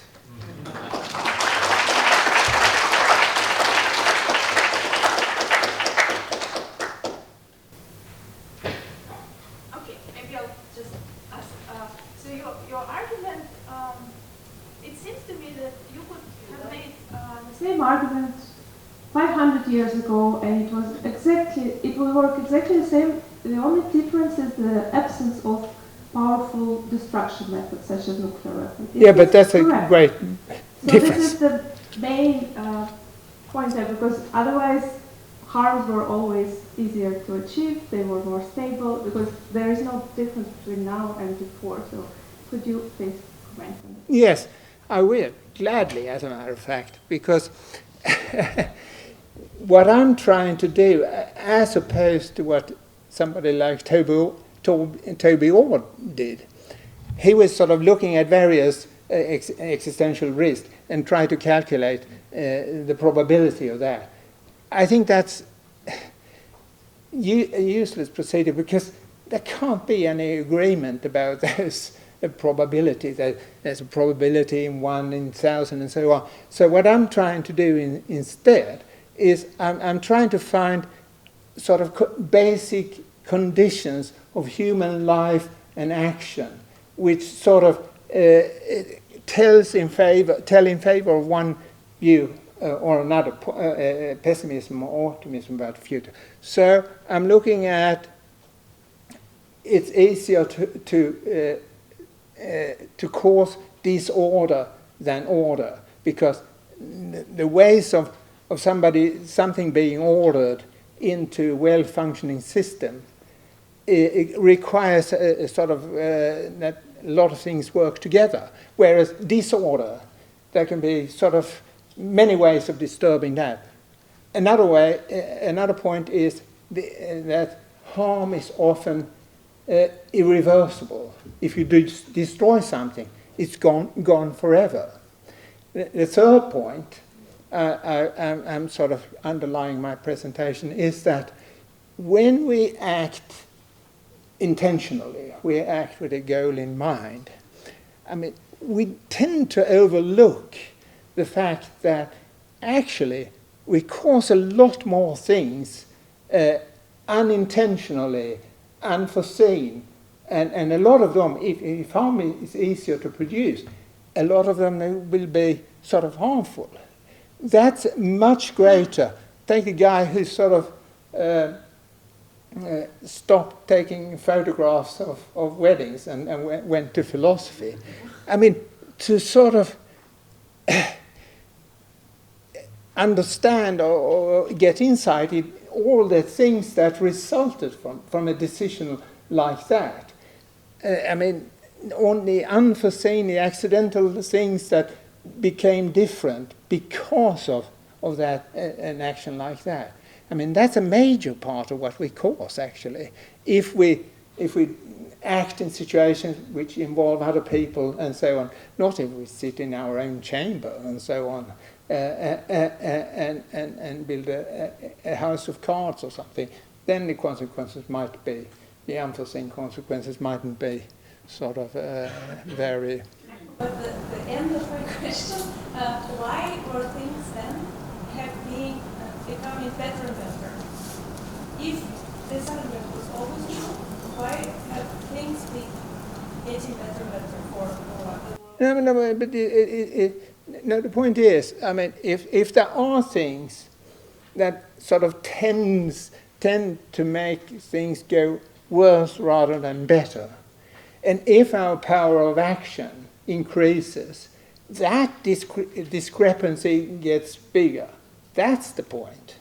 So now we sort of face existential risks and so on. That we might be, we might cause our own extinction and kill billions of people. We couldn't do that 1,000 years ago, let alone 1,000,000 years ago. No, 1,000,000 years ago we didn't exist. But anyway, we couldn't do it in the past. So the negative basic data or facts about life gets magnified by our modern technology. That's why it's more important now.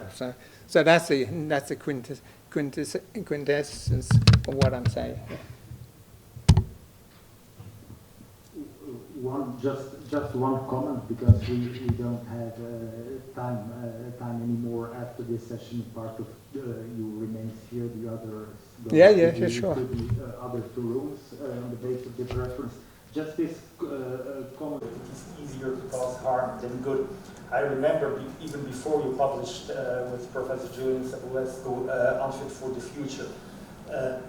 We were at the conference, perhaps 2011, unimportant, and there were remarks that it is not the case that it is easier to cause harm than good, because you can cause good by preventing, to continue with this example of someone driving into a crowd of 100 people, you can stop someone from driving a car into 100 people. But the whole point, I agree with you, the whole point is that you cause good and you save 100 lives, but how will you arrive in such a situation? It's easy to get into a car and drive into 100 people, but you have first to find a lunatic who is willing to do that and sit with him in the car and then prevent him from doing that. Yeah. So that is an important point, I think. So just added this. Okay. Okay. You will continue right away. Well, I finished.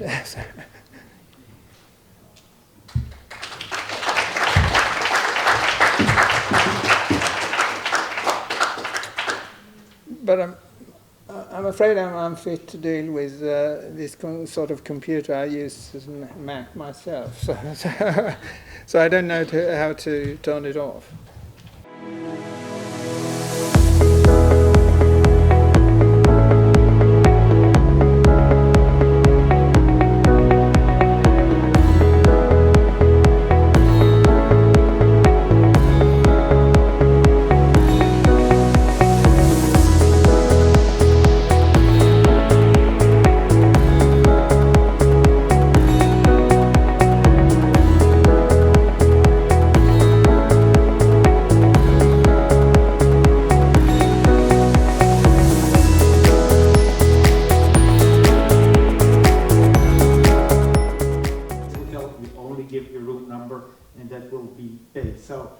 Who have paid now should not have paid. So for tomorrow it's clear. The good thing is that this evening we'll have dinner in Budva, not on the cruiser because the Coast Guard didn't give permission to the cruiser to sail because of the weather conditions. I don't see that they are bad, but seemingly there were some storms or announced storms, whatever. But in any case, at 6:30, there will be a bus waiting for us that will escort us to Budva. As some 40 people have registered for the cruiser and the price was €45.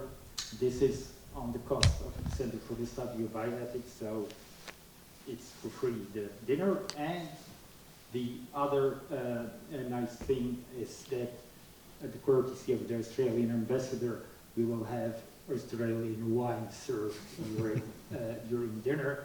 So all seems good. So I hope this is clarified now.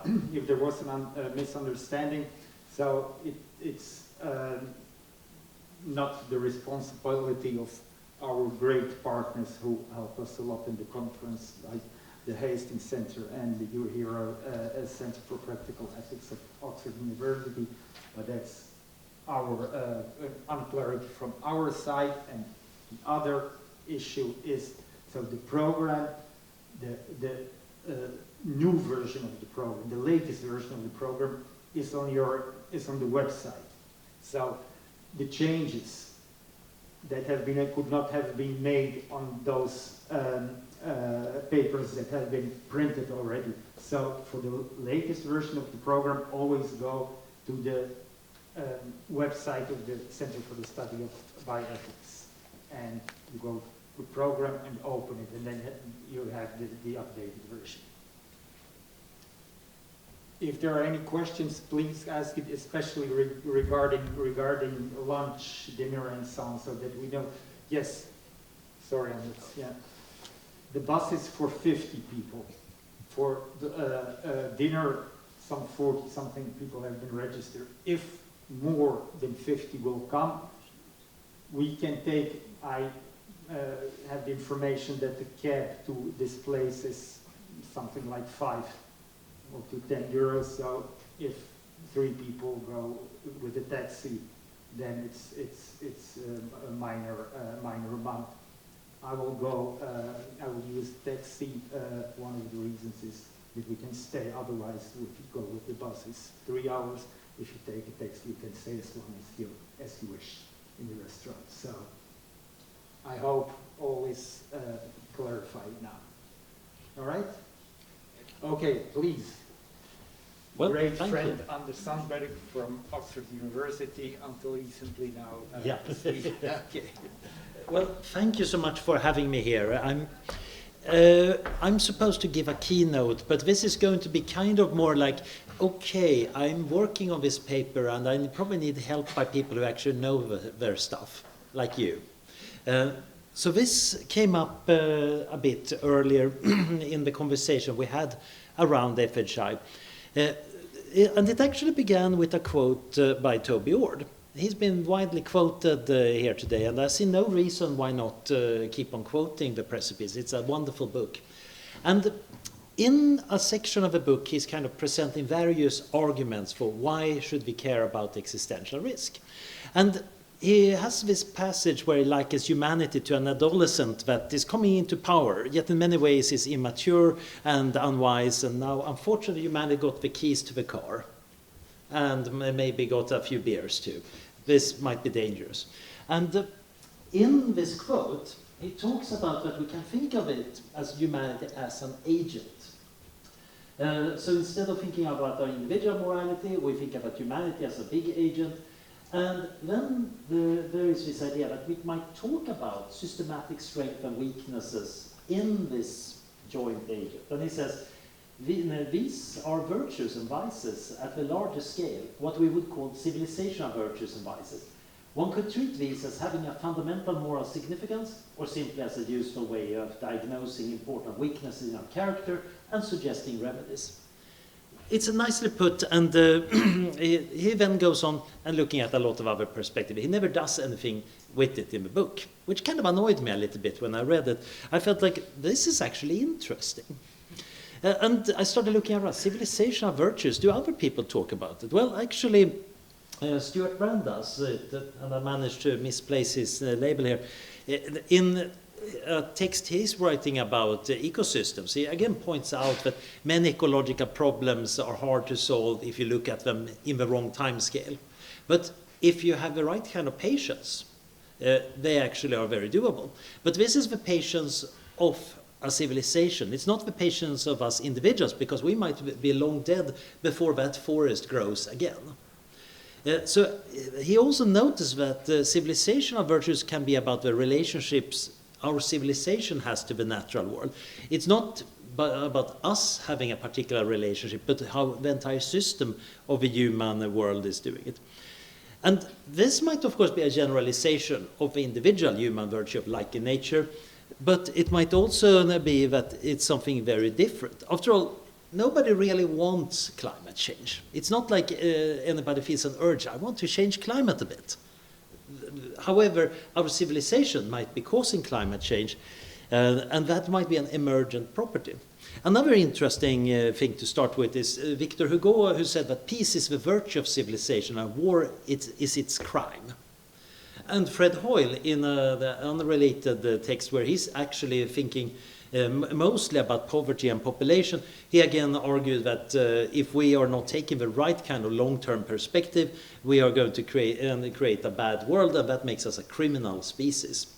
Freeman Dyson, in another essay, was worried about that we could turn into a kind of a technological self-replicating cancer, and in other places talked about the possibility of civilizational insanity.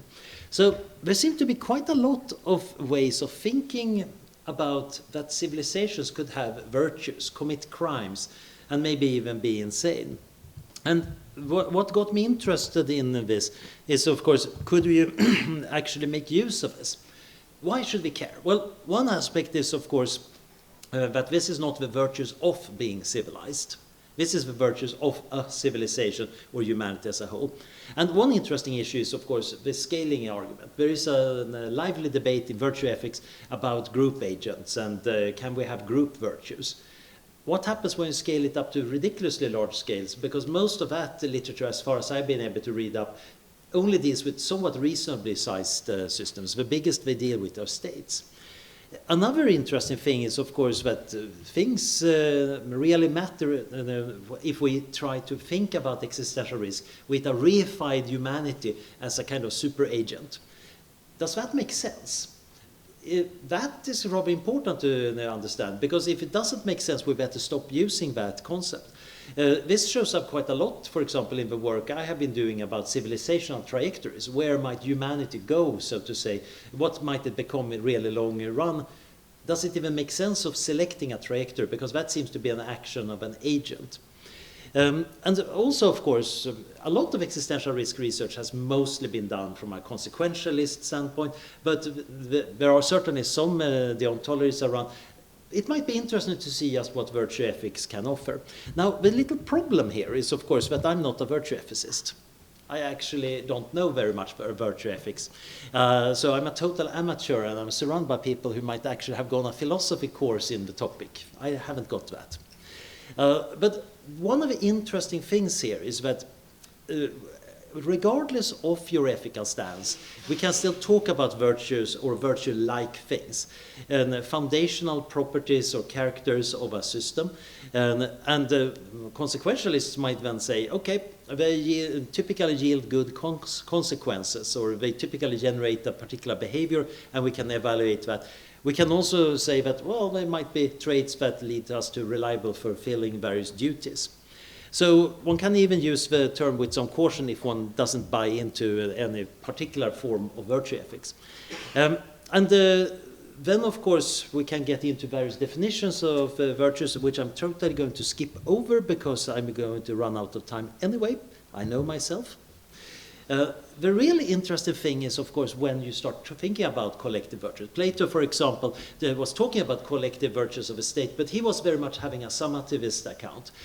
When he said that it would be a just place, he meant that it would be just people embodying the virtue of justness that together, of course, produce a very nice, just society. But it was mostly that their virtues just added together. But there are others, of course, who would argue that actually, maybe we can get virtues in a group where none of the members have a virtue, but the group has the group. So the anti-summativists would be arguing that in this case, the group itself is essential for the virtue to actually work. It seems rather reasonable because the many properties groups have and the things they do that cannot happen to individuals, like groupthink. That's a pathology of thinking, but individuals rarely groupthink. Actually, they can't groupthink, except maybe if you have enough split personality. Similarly, the property of being a committee, individuals cannot do that, at least in a sane bureaucracy. So it seems like at least some of these properties might make sense. But then, of course, in a typical virtue ethics framework, the good behavior happens because of good motives and skills rather than random chance. So not all emergent behavior would actually be counting as virtues either. Another interesting thing to note here is that these groups might not be moral patients. Normally, when doing ethics, we tend to have moral agents that are also moral patients. Having something that might be a moral agent but not a moral patient might be rather weird. For example, Ben Kuipers, an AI researcher, wrote a very interesting semi-satirical argument that we don't need to worry about AI because we already created artificial intelligences known as corporations. And they're doing totally fine, and they're totally safe and totally benign in our world. He was kind of tongue-in-cheek with that, but he was also pointing out that without the ability to feel things like pain or fear or shame or guilt, the concept of taking responsibility cannot mean anything for a corporate agent, at least not in the sense we do. So you could argue that these entities actually cannot be a moral subject. At this point, we might get into interesting arguments whether non-conscious entities might actually still count as moral subjects in various ways. Similarly, you can have a situation where we say, actually, that market over there functions really well and it gives a lot of peace and prosperity to the people who participate in the market. Isn't the invisible hand of the market really a virtuous thing? And again, a virtue ethicist would say, yeah, it's not doing it for the right reasons. The invisible hand of the market happens because of kind of game theoretic symmetries of how economics works. And it does indeed, in this case, generate peace and prosperity, which if somebody were handing it out, was helping people, would say, that's a virtuous guy trying to help people. But in this case, it's an emergent phenomenon where the reason for the emergence have very little to do what we normally would say is a virtuous motivation, and it's not possible for the market to change its virtues or learn its virtues in the normal sense. The agents in the market might do that, and sometimes that might then reflect in the market behaving nicely. Okay, so where does this lead us for thinking about whether a civilization could be something virtuous? Well, first we might ask, what is a civilization? Long discourse about the meaning of that word, of course. I think the best way of thinking about it is to say that it's a cohesive, long-range social structure with a high degree of coordination across time and space. It changes its environment in an organized way for systematic reasons that persist over long periods. So this is not about being civilized or having a complicated internal structure or being an Egyptian civilization. It's rather the big social systems. And I'm especially interested, of course, if we can talk about a global civilization. We might not have one yet, but we seem to be well on our way to actually become one. And in that case, the question is, of course, could such a system perform the good actions for the right kind of internal reasons?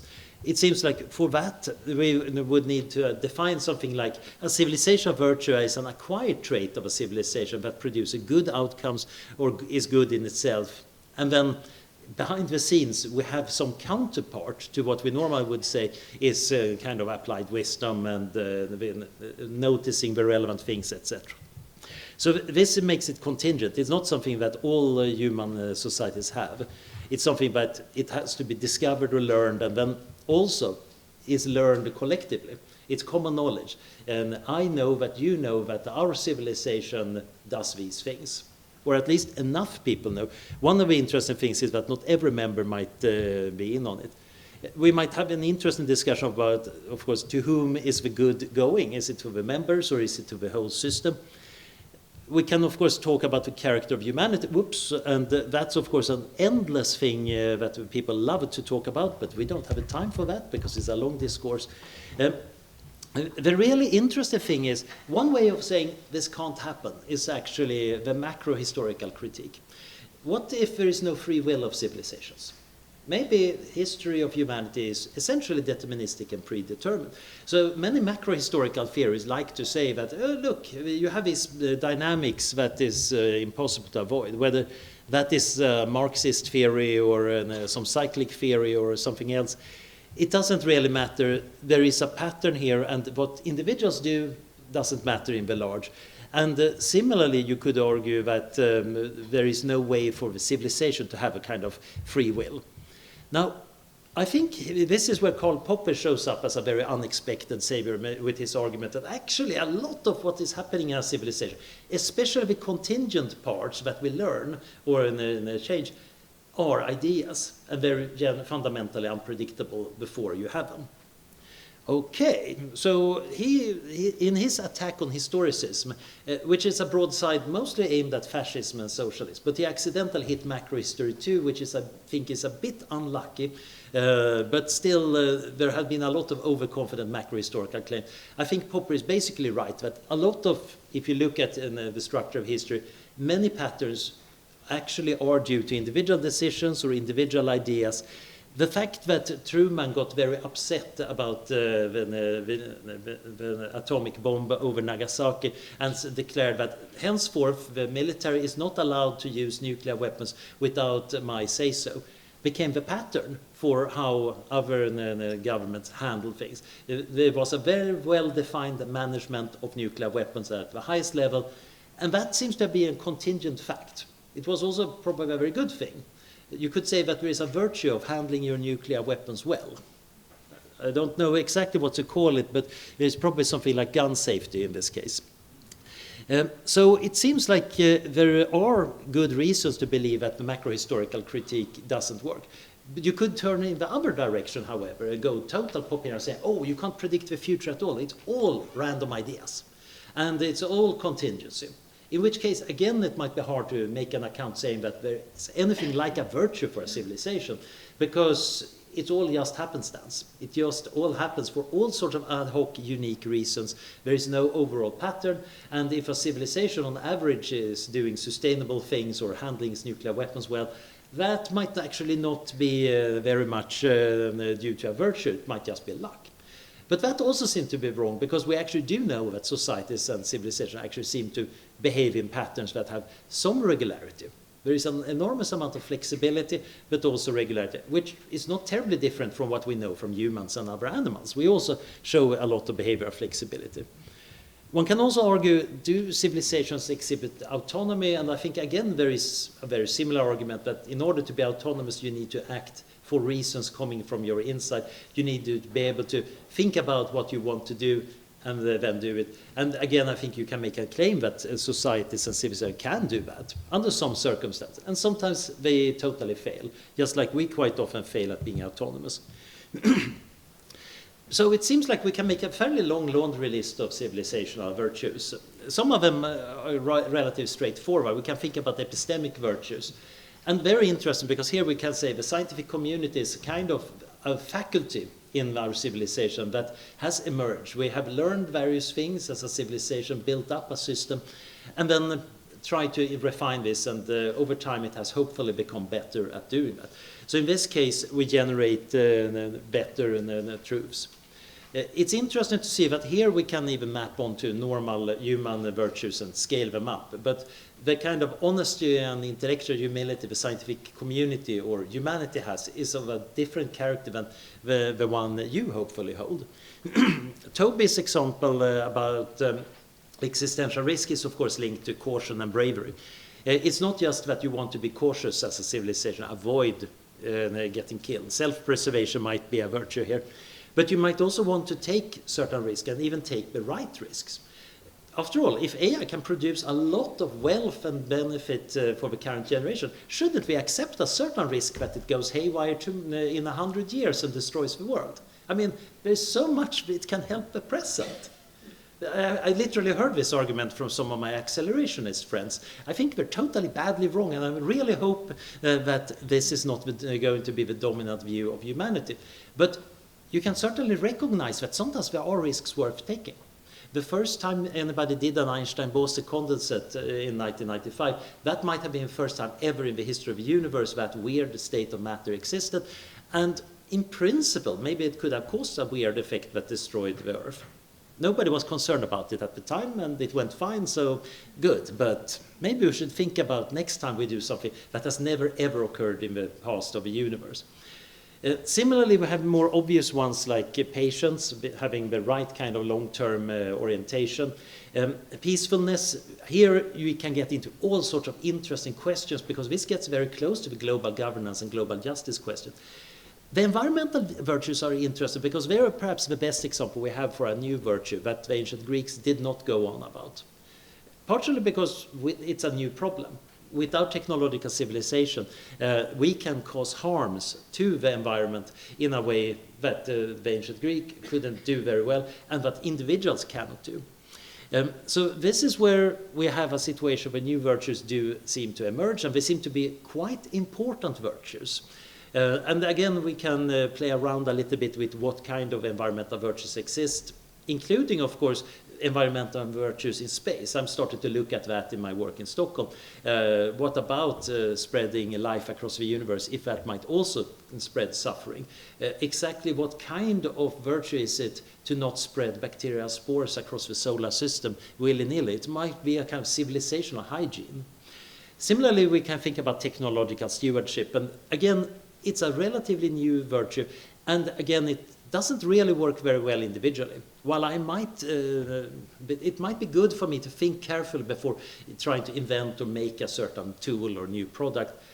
I think it's generally that we as a society and civilization want to actually have a stewardship of what technologies to develop, what to speed up, what to try to slow down, what to distribute in different ways. And I think this suggests also that we're probably going to find a whole bunch of other unknown civilizational virtues, and some of them might indeed be quite alien to us. So, where does this lead us? Well, we can start thinking about what kind of conditions are necessary for the right kind of collective agency. We might also need to think about what structures of collective rational deliberation and practical wisdom can you actually construct here. Much of traditional virtue ethics, at the Aristotelian style, wants to have a telos for the entity that is virtuous, because you want to excel in that direction. Others, like McIntyre, would say, oh, it's about a shared practice. By the way, it's worth noticing that social virtues, which are very important for us individual humans, might not matter for human civilization because it haven't got any neighbors, unless those aliens show up. Although you could also make the argument, as Toby does somewhere in the book, that actually a relationship to animals and the rest of nature might in some sense be our civilization's social virtue vis-a-vis something that's not part of it, some other entity. It's also worth noting that Bostrom's vulnerable world hypothesis argument, which is kind of arguing that our current world lacks the structure to have a collective agents to deal with certain kinds of blackball risks. It's interesting because he's arguing basically that we're lacking some part of a collective agency that would give us the level of self-control as a species to deal with that particular technological scenario. Now he's suggesting a singleton kind of a hypothetical solution, but it doesn't necessarily have to be that. At least from a virtue perspective, it's more interesting to think about what kind of rational deliberation is necessary. The problem with his singleton concept is that it easily becomes a very scary concept because its goals are undefined. It can be anything. It's a very interesting logical concept, but it's not very practical for thinking about how we want to order the world. Okay, I don't really have a time except to say that actually existential risk studies have a surprising number of interesting interactions with virtue ethics. Sundaram, Maas and Beard wrote a really nice paper, 7 questions for existential risk studies, giving an overview of a field, critiquing it and various strands, and pointing out a lot of intrinsic problems. And many of these problems sound very much like what I found when reading the virtue ethics papers. This is the problem of a virtuous man. I need to balance the fact that I should be inclusive and effective. I need to both try to make sure I have a strict theory, but also be open for new possibilities. I need to prioritize in a lot of ways between things that cannot be compared, etc. It sounds very much like a really good conundrum to discuss in virtue ethics. And of course, existential risk studies is very much of a communal activity.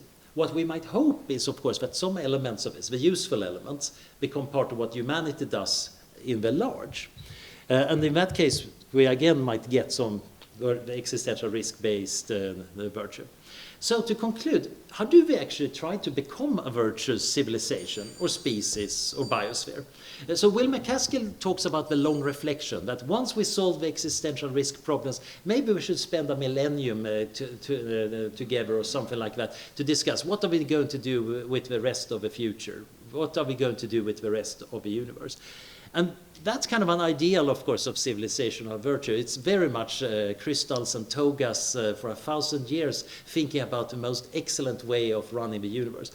But of course, getting through the existential risk leading up to that lovely utopian state seems to require quite a lot of virtues too. That's going to require a lot of tenacity. That's going to require the right kind of coordination. And generally, the pathway here is probably to make the tools, to make the tools, to make the tools. We don't even know how to do this, but we can make approximations and invent that. Similarly, and this gets back to that question about autonomy. We might not be an autonomous species. We might not have an agency on the highest level. The United Nations is probably not enough for that.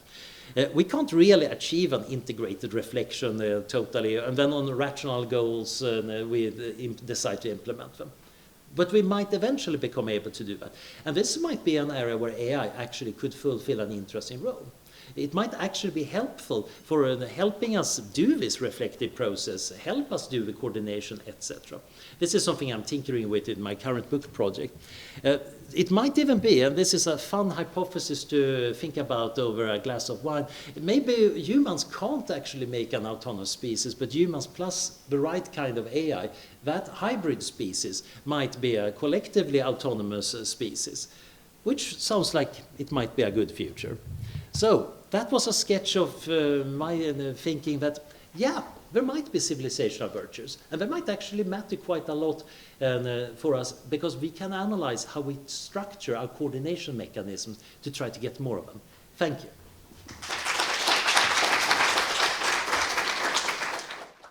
Coming in now.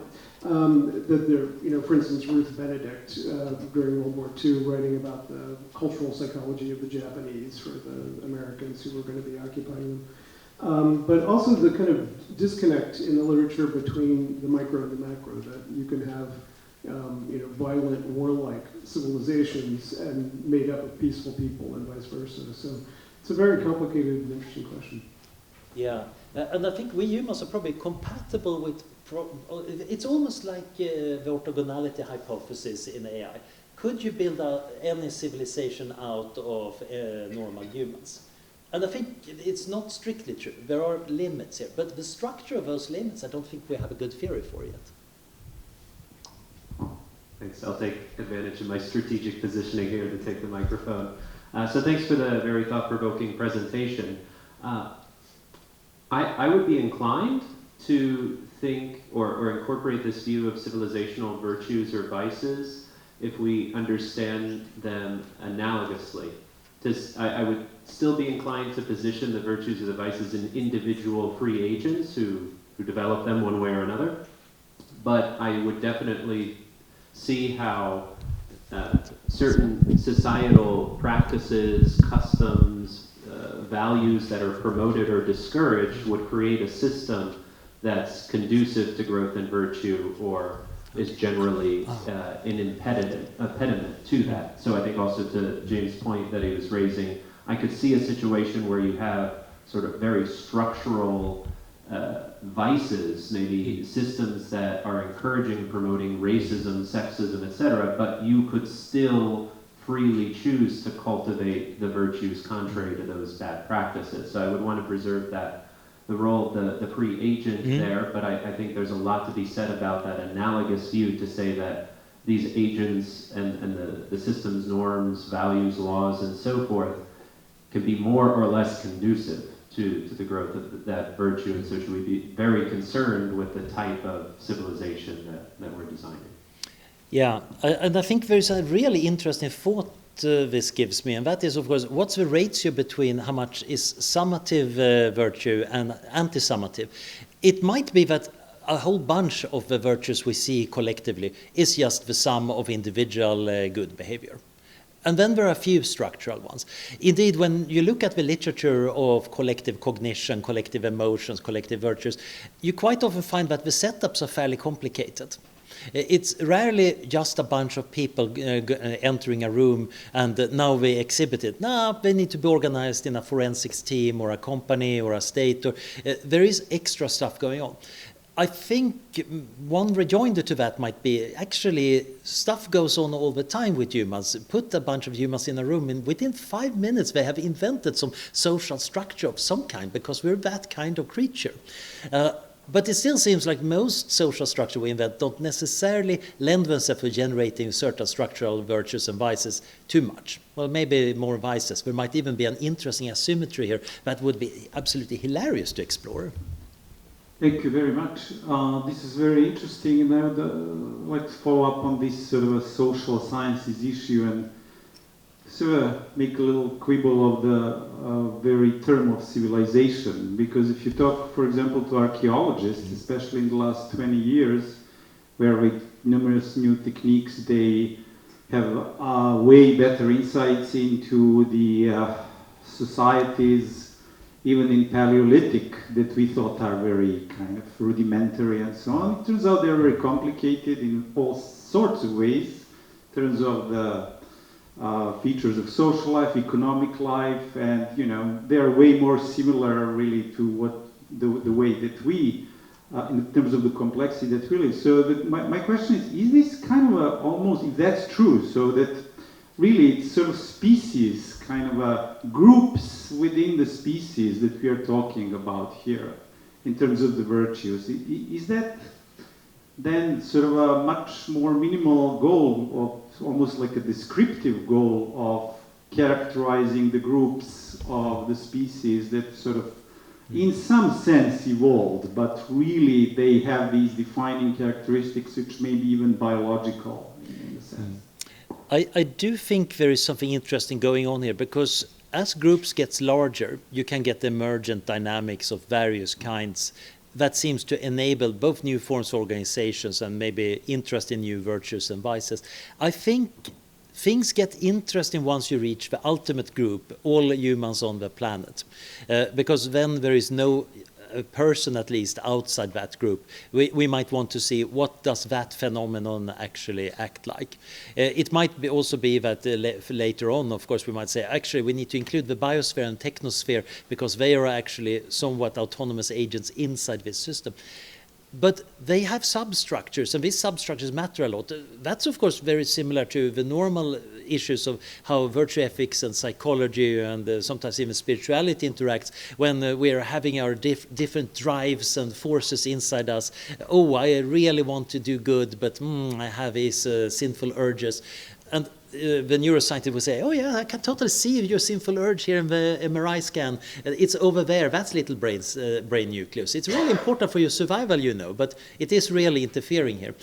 The problem is, of course, that we humans can also form very overlapping structures.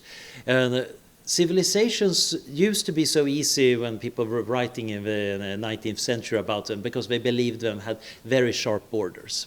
And they also believed there was very easy ways of characterizing civilization. And now we found that they're usually much more fuzzy.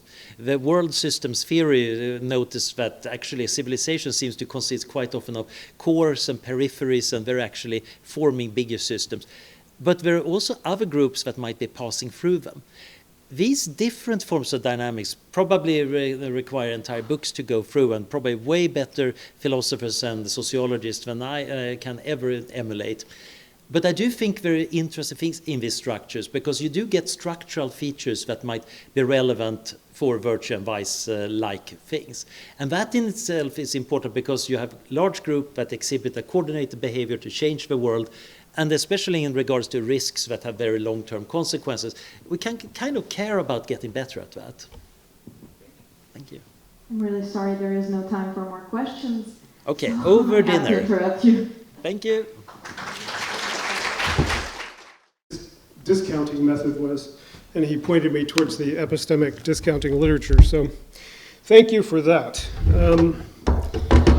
Okay, and I've written my talk so that I don't go over.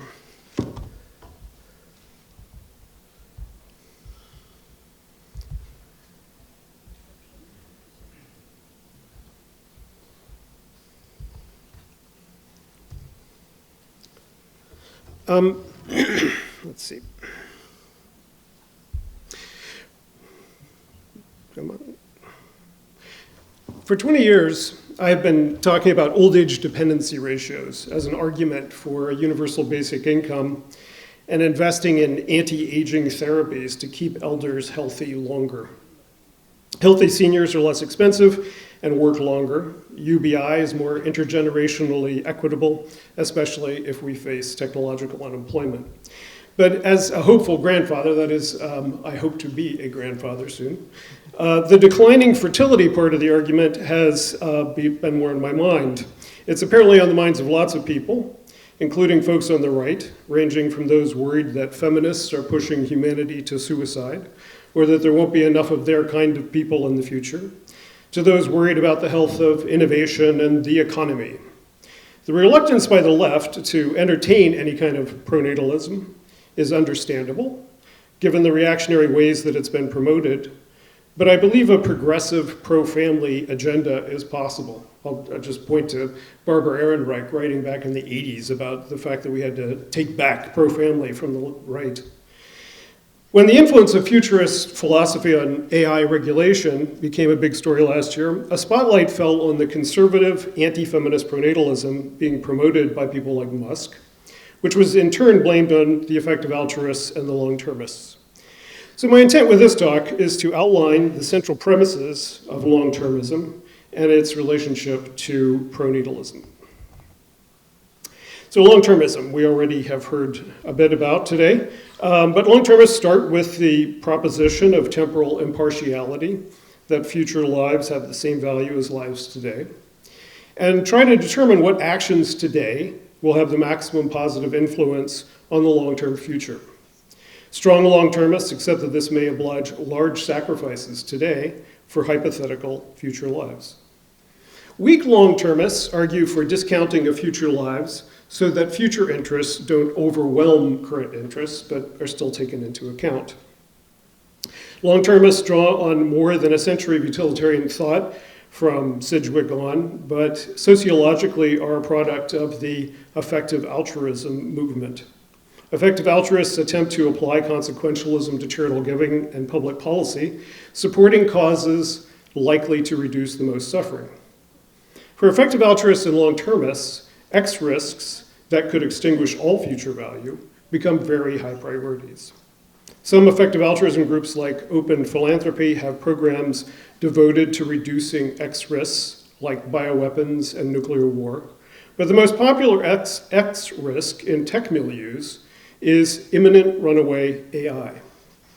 So there are now a substantial number of affluent people for whom futurism, effective altruism, long-termism, and AI X risk mitigation have fused into a quasi-religious mission.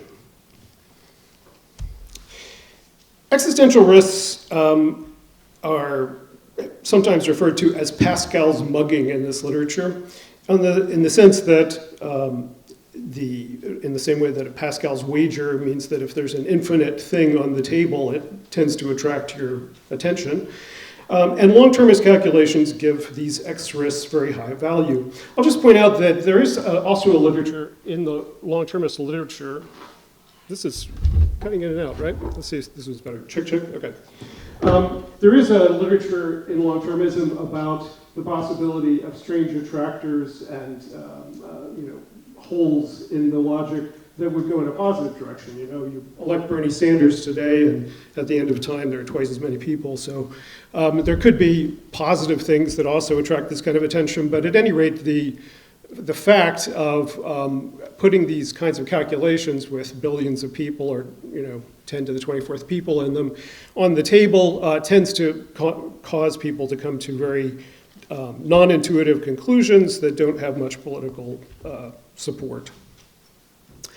Very few advocates of these ideas are, in fact, billionaires, but when advocated by people like Musk and SBF, they have gotten a lot of attention.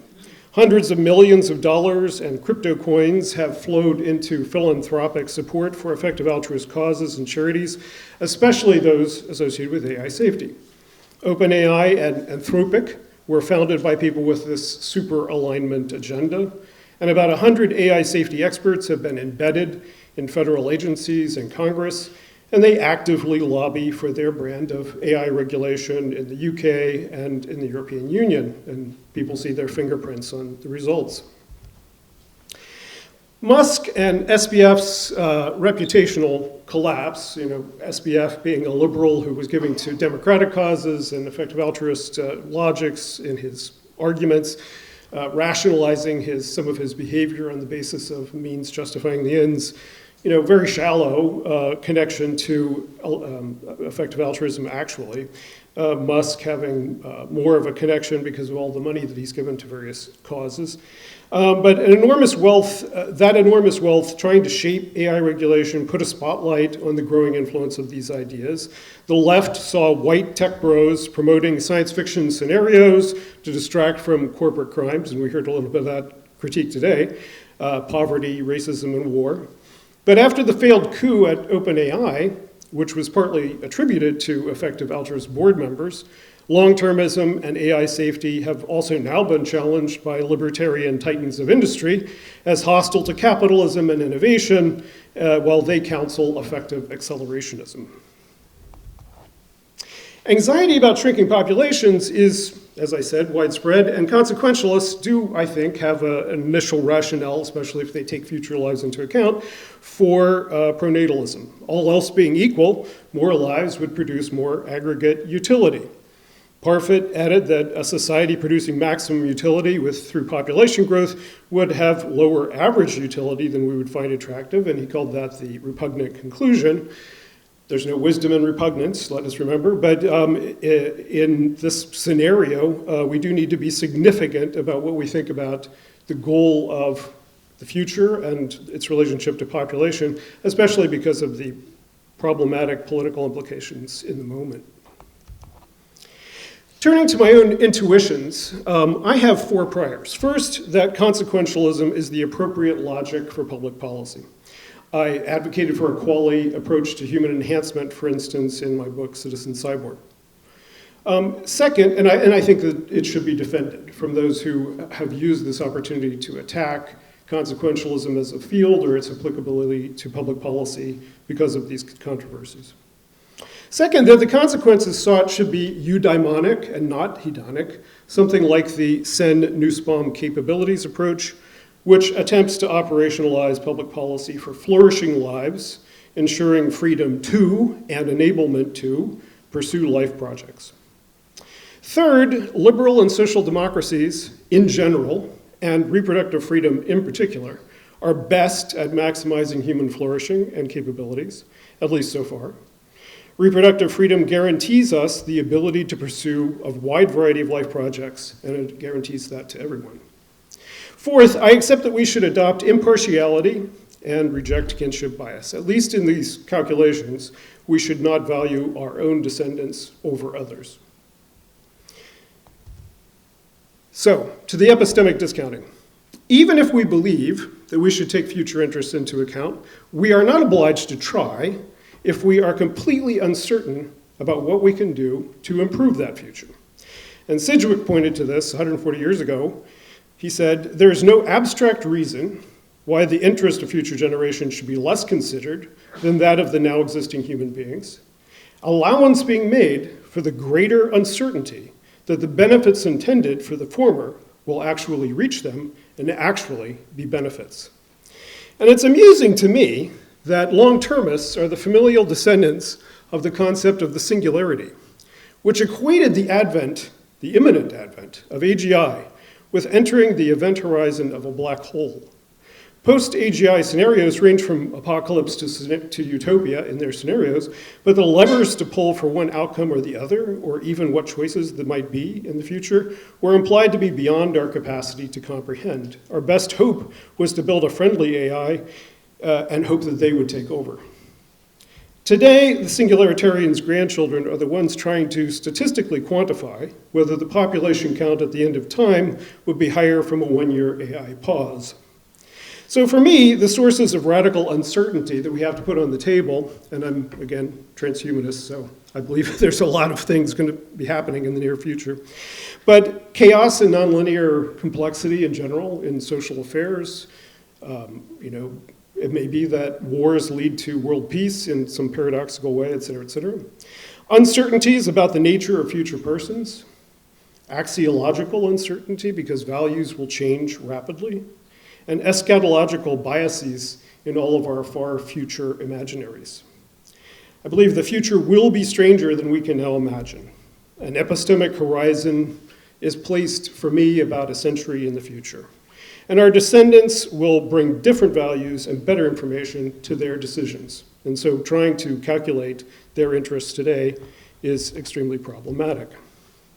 Now I'm inclined, and I've actually in the course of writing this talk talked myself out of it, but I was originally inclined to the person affecting view for a political reason, which is that if you're trying to convince people today to do something, you might start with their own interests over time in the future. So if we start with just the interests of the people alive today and try to figure out what their interests are in the future, that might be good. Also, if we take the person affecting view, there's no obligation to create more value in the future by creating people. So it kind of, for the pronatalist question, it restricts the question to what are the interests of people today in the interest of there being more people in the future. And the second thing that I am inclined to, and so just to illustrate that here, instead of taking into account all the people that might exist between now and 2100, if that's my hard epistemic break, and we just take into account the dwindling number of people, if they dwindle, we'll see, but the dwindling number of people alive now, and the effect that these hypothetical people would have on their well-being. The second is my Buddhist Cartesian aspect, which is that we have declining identity with ourselves over time. So even the interests of the people alive now, in the future, there's a certain declining certainty that they have identity with themselves in the future. And given these kinds of radical uncertainty, we have declining epistemic certainty about them over time, and that yields something like this. So this is just if we take a kind of an estimated mortality rate of the people existing now, starting at 8 billion to whatever it is in the future, and we have a hard epistemic break at 2100 or so, or 2120 or something like that, and we discount these lives over time. The conclusion would be something like the same intervention. If we undertake an intervention now and it pays off in 2035, that's about 6 times more valuable than it paying off in 2080, because we're about 6 times more certain about the benefits that might accrue in 10 years from now as opposed to by 2080. And by the way, if you're curious about people attempting this, look at the Social Security Administration's annual report trying to estimate what 80 years in the future the Social Security situation is going to be in terms of birth rates, mortality, employment situation, and so forth. And it always seems to me to be a vain endeavor. The strong assumption of epistemic opacity by 2100 is doing most of the work here, including parameters for those who will be born between now and 2100 only changes the shape of the curve. It makes it more like this, adds the interests of children and youth between now and then. So That's one of the reasons I talk myself out of the person affecting view. It doesn't really change the calculation that much. And it adds people that probably will exist. In terms of pronatalism, we have good reasons to assume that the future well-being of existing people will be better the slower the population ages and the less it shrinks. So the interests of the currently living, and probably, certainly of the babies born this century, warrant pronatalist interventions, although our certainty about the benefits of more babies declines to 0, in my account, by 2100. Now there are two big parts of the equation that are uncertainties as far as I think about it, and that's life expectancy and automation. For me, radical life extension would be a net good, certainly for people alive now, but force us to more quickly adapt to a grayer and smaller future, because there'd be more gray. A radically extended life expectancy would be a world so different that we have an even stronger rationale for epistemic discounting. As to automation, much of the argument for the impacts of population decline on well-being rests on its economic impacts, from the burden of pensioners on taxpayers to labor shortages and reduced economic vitality. A decline in young workers will be partly addressed by automation and robotics, we can be sure, and we may find that an automated economy can provide a high level of well-being for everyone without the need for population growth. My rejection of the conservative framing of prenatalism is based, as I've said, on my commitment to reproductive freedom, feminism, and liberal individualism, which I in turn would argue it can be grounded in capabilities consequentialism. Historically, I believe liberal and social democracies have been best for promoting individual freedom and collective empowerment, and thus for maximizing individual and aggregate flourishing. In particular, the freedom to choose whether to have children and how many is a major constraint on all life's options, and is thus a centrally important liberty. While there are lifeboat situations where we may agree, you three have to have kids, only policies that encourage but do not require childbearing would be consistent with my idea of maximal future well-being. Liberal and social democracies are also the best systems we've found so far for aggregating collective interests into policy. 2080 may have better mechanisms for social choice, but from 2024, more liberal, egalitarian, and democratic societies still look the best for these ends. So if we accept that there are moral grounds for prenatalism and reject coercion, we're left with creating more generous incentives to become parents. Most of the experiments so far with trying to encourage fertility with financial incentives, from Denmark to Japan, have had only marginal impacts on birth rates, certainly not back to replacement rate. I believe we just haven't met the price point yet. Child subsidies can be much more generous, and daycare and university made free. A society that acknowledges parenting as a part-time job worthy of social compensation and genuinely invests in each child as a precious resource to be nurtured to full potential, I think would have a higher birth rate.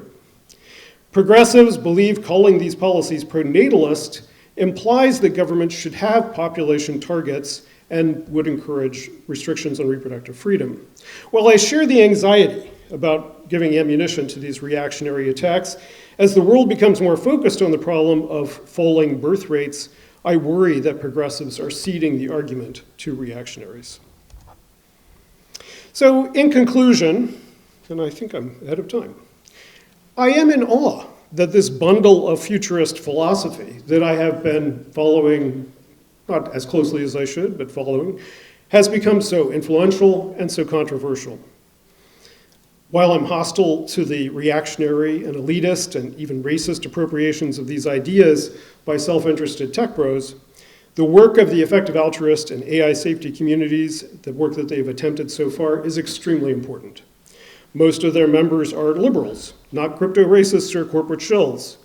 Being more explicit about the expected impacts of different political and economic arrangements on future utility would help demonstrate their political diversity and disambiguate them from problematic celebrities and philanthropists. They don't all have to be socialists like me, but a little bit more explicitly liberal would be great. As to long-termism, it asks very important questions, but reads more like eschatology to this sociologist than policy analysis. The field could benefit from more epistemic humility. Systematic attention to existential risks doesn't need to be jazzed up with far future speculation to be pressing priorities. Last paragraph. As to prenatalism, the future well-being in this century will probably be better in a world which makes it as easy as financially possible to become a parent, while preserving reproductive choice, even if this doesn't get us back to replacement rate. And as I said, I probably talked myself out of the person-affecting view in the course of this talk. So thank you very much.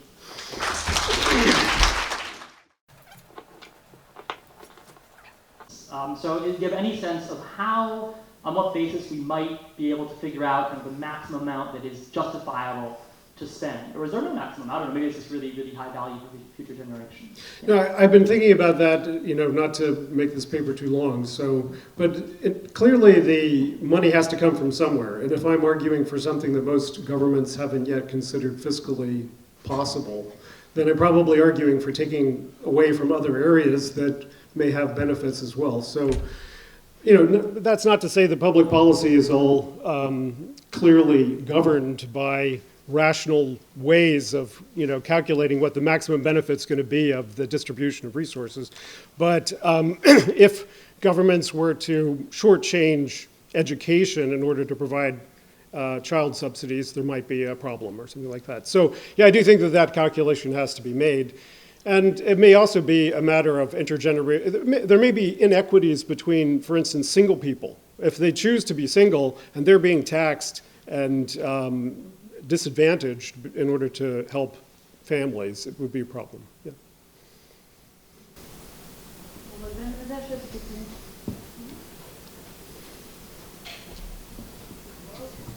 Oh, thank you. Just not a feminist perspective, but the brunt of the cost of childbearing is borne by the women. And I'm not sure that throwing the money at the problem is the solution. Do we need bigger societal changes in order to make the pronatalist thing more feasible? This is actually an interesting part of the argument in China, Korea, and Japan, is that it's precisely the degree of patriarchy in their countries which is depressing their birth rate. The women look at the options available to them and choose not to have children because there's such an unattractive option to be a mother in those societies. And it's counterintuitive for those societies. In Korea, you have the 4B movement, which is basically a kind of radical singles movement of women arguing that they have to kind of divest themselves from childbearing and heterosexuality. And so in most of those societies, they see feminism as the enemy as opposed to becoming less patriarchal as a way to encourage fertility. So I think it is a thorny knot, but I agree with the analysis that if we improved a lot of mothers, of the potential of being a mother, and so that mothers had more options in the world, in the careers and so forth, it would help fertility for some women, yeah.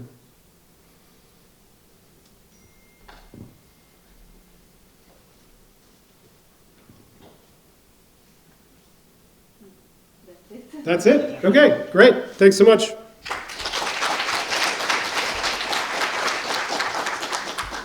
Okay, now work in progress. I think a wee bit like Jay was like, I don't really know if I work on existential issues, so let me try to get into an area that's close to the work I do, but sort of looking at it from a different perspective. So really welcoming your feedback.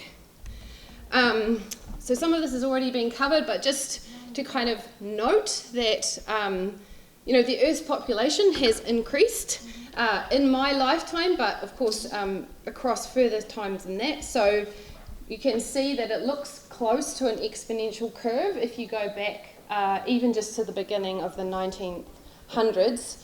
We see significant growth, and especially after the middle of the 20th century. So it really starts to pick up. And most of this is the result of really fantastic things. So increased longevity, sanitation, disease treatments, lack of improvements in significant improvements in child mortality, and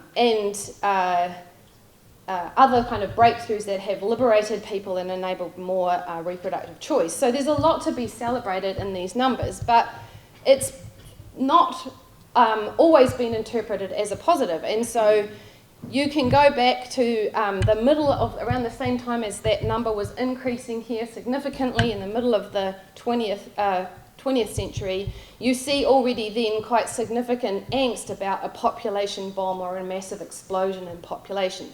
So people may be familiar with Paul Ehrlich's book, The Population Bomb, which was published in 1968. But even already in 1960, Time magazine had this cover story here about the population explosion. And actually Ehrlich took his book title from this pamphlet that was put out in 1954 about the population bomb and talking about how it's everybody's problem.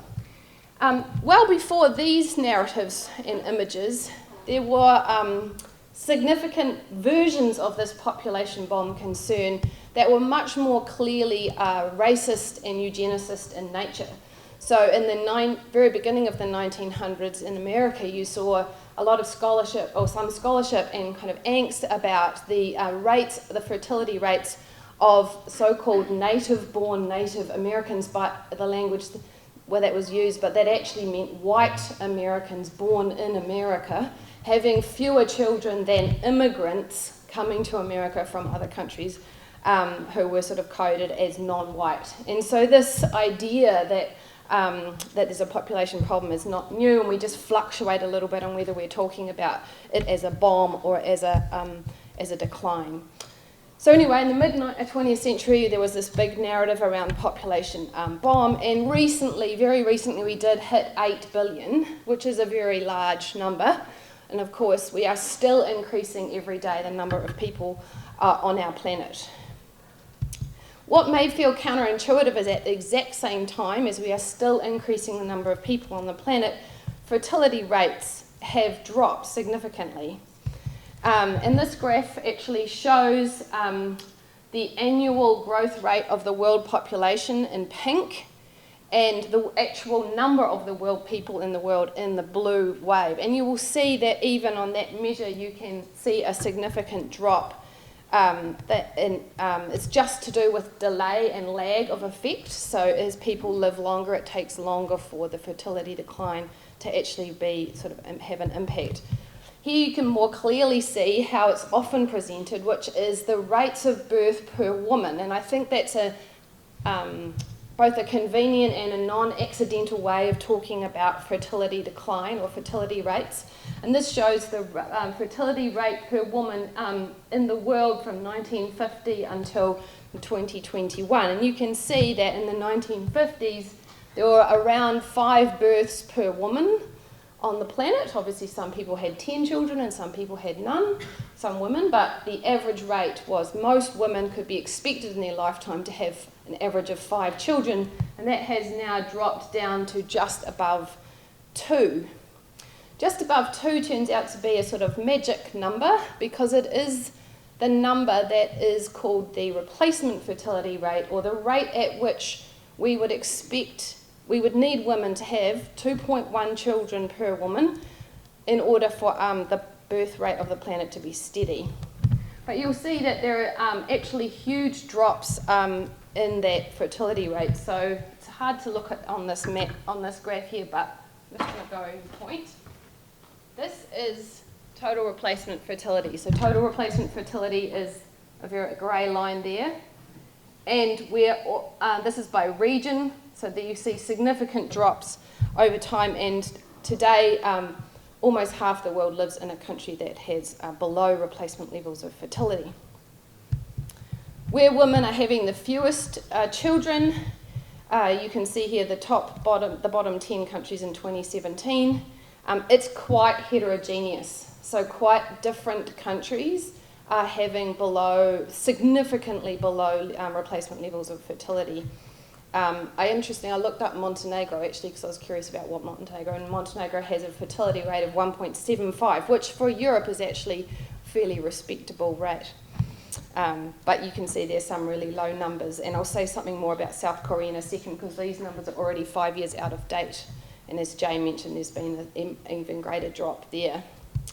So yeah, South Korea is often held up as being currently sort of the most precipitous drop in the average number of children that South Korean women are expected to have over their lifetime, now to below 1.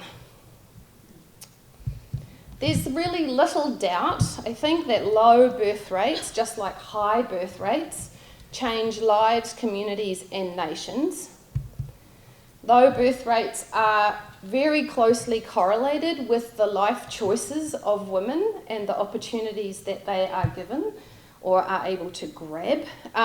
So you see a really tight correlation here between female schooling and fertility, that as women, girls have access to education, the fertility rate goes down. You also see a relationship on the right there between when people get married, and there's an established relationship between how early you get married and how early you have your first child to how many children you go on to have. And we can see that there's been a shift away from child marriages and very young marriages to a much older average age of first at marriage. And the other kind of key kind of contributor or correlate here is access to contraception. So this graph shows for various different regions of the world the drop in live birth rates associated with increasing percentage of women who have access to contraception. That's not a surprise in the sense that, of course, if you have access to contraception, you would expect to see a lower birth rate, but perhaps what's surprising is that that access brings you down to numbers like 0 or 1 child per woman. Low birth rates, though, are also close, not just associated with people having greater control over their reproductive capacities, but also with significant changes in economies, and I think this is really the heart of the anxiety that people are raising about birth rates today. There have been all kinds of, this is where we start to get into the kind of existential threat element of this, which is that global fertility has, words are used like that it's collapsed, and the profound economic consequences of it are being heavily discussed at this point. Those probably have most to do with the fact that there is a corresponding huge increase in the number of older people. So Japan is often held up as one of the most sort of prominent examples of this. 1 in 10 people in Japan are now over 80. 45% of the Japanese population is over 65. So reason this has economic consequences, of course, is that you can expect, therefore, a greater proportion of society than ever before to be not working. If they're drawing on state kind of pensions, then there are fewer younger people paying into the pensions and more older people pulling out of the pension schemes or the social support schemes. So that's why we have, one reason that we have these significant economic impacts. Here's some more evidence of the kind of language that gets used to describe this. Italy, his president has talked about an existential threat over the low birth rate. And I think Jay and I must have read the same article here. There's an interesting quote here from a South Korean woman who says, "It's funny, but it's dark," talking about their fertility rates, because we know we could be causing our own extinction. And you also see something like this headline in Bloomberg, "Global population crash isn't sci-fi anymore." And of course the famous quote from Mr. Musk, of whom I am not a fan, I'm zero fan of him. Population collapse due to low birth rates is a much bigger risk to civilization than global warming. I think most of these are overstated concerns. But they are also dangerous in their own way. And the main problem with them is that they do implicitly or explicitly place the blame for the existential crisis and the responsibility for addressing it on the shoulders of women. So this is a funny joke. Oh my God, I forgot to have children. But it's not that women are forgetting to have children, but they are making choices for reasons. And some of these reasons are being kind of pointed back to feminism. So there's a headline, South Koreans blame feminism for their demographic collapse. If you understand correctly that women are choosing to have fewer children to some degree, and it's partly enabled by things like the contraceptive pill and greater access to education and career opportunities, then you might think feminism was the culprit. China's leader recently laid out a plan for increasing, now they want more people to have more babies, and the quote from him I think is quite chilling. It is necessary to guide women to play their role in carrying forward the traditional virtues of the Chinese nation. And while that is, while that's coming from someone in China, there was a similar rhetoric recently publicly espoused by a prominent football player in the United States about the proper role of women in society. So it's not hard to get back to some very damaging stereotypes about women and about who's responsible for the challenges of the demographic shift. I'll point out, so my child is 14, and when she was born in 2009, the cost of childcare was more than our rent. So it was $1,500 American dollars a month, and it's probably far more now. So the idea of just paying 110 euros a month for childcare is just mind-blowing as an intervention. So heavily subsidised childcare, and then also given money to use to actually offset that heavily subsidised childcare. Another country that's been in the news a lot lately for its policies in this area is Hungary, and that government now spends around 5% of its GDP on a whole raft of policies designed specifically to address the birth rate in Hungary. And these include tax breaks, cash incentives, home loan deposit subsidies or sort of gifts upfront. If you're Hungarian and you don't live in Hungary, you can still get money from the Hungarian government to have children. So massive, significant policies. There are even government-owned fertility clinics. Ooh, okay, I better go. Sorry. What I want to sort of show here, this is a crude thing to say, I think, but like it's a wash. So if you care about fertility rate, it's kind of a wash, whichever of these different countries you look at. But I think that that kind of misses the point, because what we have here, and I'm trying to go with the theme here, is that we can also kind of see in these issues, I think, a sort of an opportunity. And let me just I'll use a meme that from the internet here, but like, I actually think replacement fertility and fertility rates in general are kind of a distraction. Because I think that what we should care about is the health of the children and the families that we have, the well-being of the people in the families, and their fulfilment. And so that's what should be measured. And so if you're interested to know which of these policies works better in Hungary or Sweden, instead of measuring the impact on birth rates, I think it would be much better to measure the impact on reproductive freedom, on family happiness, on women's satisfaction in the workplace, etc.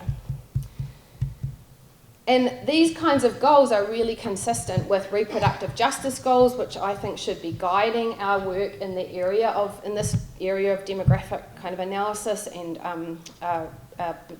family policies.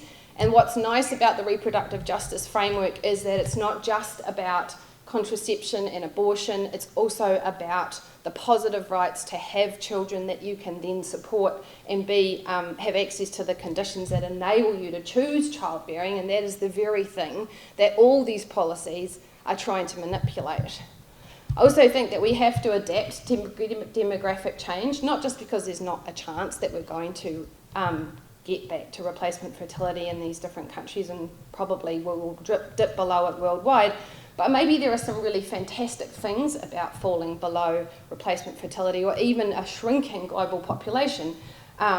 We have got to get away from kind of growth-based economics anyway, and this is one step in that direction. There's lots of green things we can do in response to having fewer of us around. and there are certainly lots of interesting innovations that might help address some of the demographic challenges posed by the drop in the average age of workers. And my final point is that I think bioethics can actually help reframe the population discourse. We in bioethics are good at complexity. We're used to situations where the thing that was being discussed is just framed in a way that's misleading. So it's no surprise to us probably to find something like inside this debate, low birth rates can mask restrictions on reproductive freedom and high birth rates can mask infertility. It's not simply the case that if you see low birth rates, you've got a country where people not have reproductive freedom. So all these things can be mixed together, and I think we're good at seeing that. We recognise the power of social context, so we've been dealing with autonomy and choice for a long time now. We understand that individuals make decisions in context, that they're influenced by economics, law, policy, culture, and we're good at seeing that, and I think we can bring that insight to others so that individual choice is not kind of reified as the kind of main issue here. We, I think, are anchored, despite what I heard this morning, anchored in rights and freedoms as a discipline, and so we recognise, I think, the precarity of reproductive rights. We've seen them be threatened in other areas, and we understand that while policies to increase the birth rate vary greatly, it's no surprise probably that, well, we can see if we look at the data that policies that are aiming to increase birth rates are often associated with restrictions in reproductive freedoms. And finally, I think we're well placed to advance nuanced, values-based responses that focus on the principles of reproductive justice and that seek to develop a kind of demographic resilience in this space. Here's a selected bibliography, and I am very interested in questions, so I welcome you to email me or talk to me anytime to ask me about any of this or to give me your suggestions for how to strengthen it. So thank you.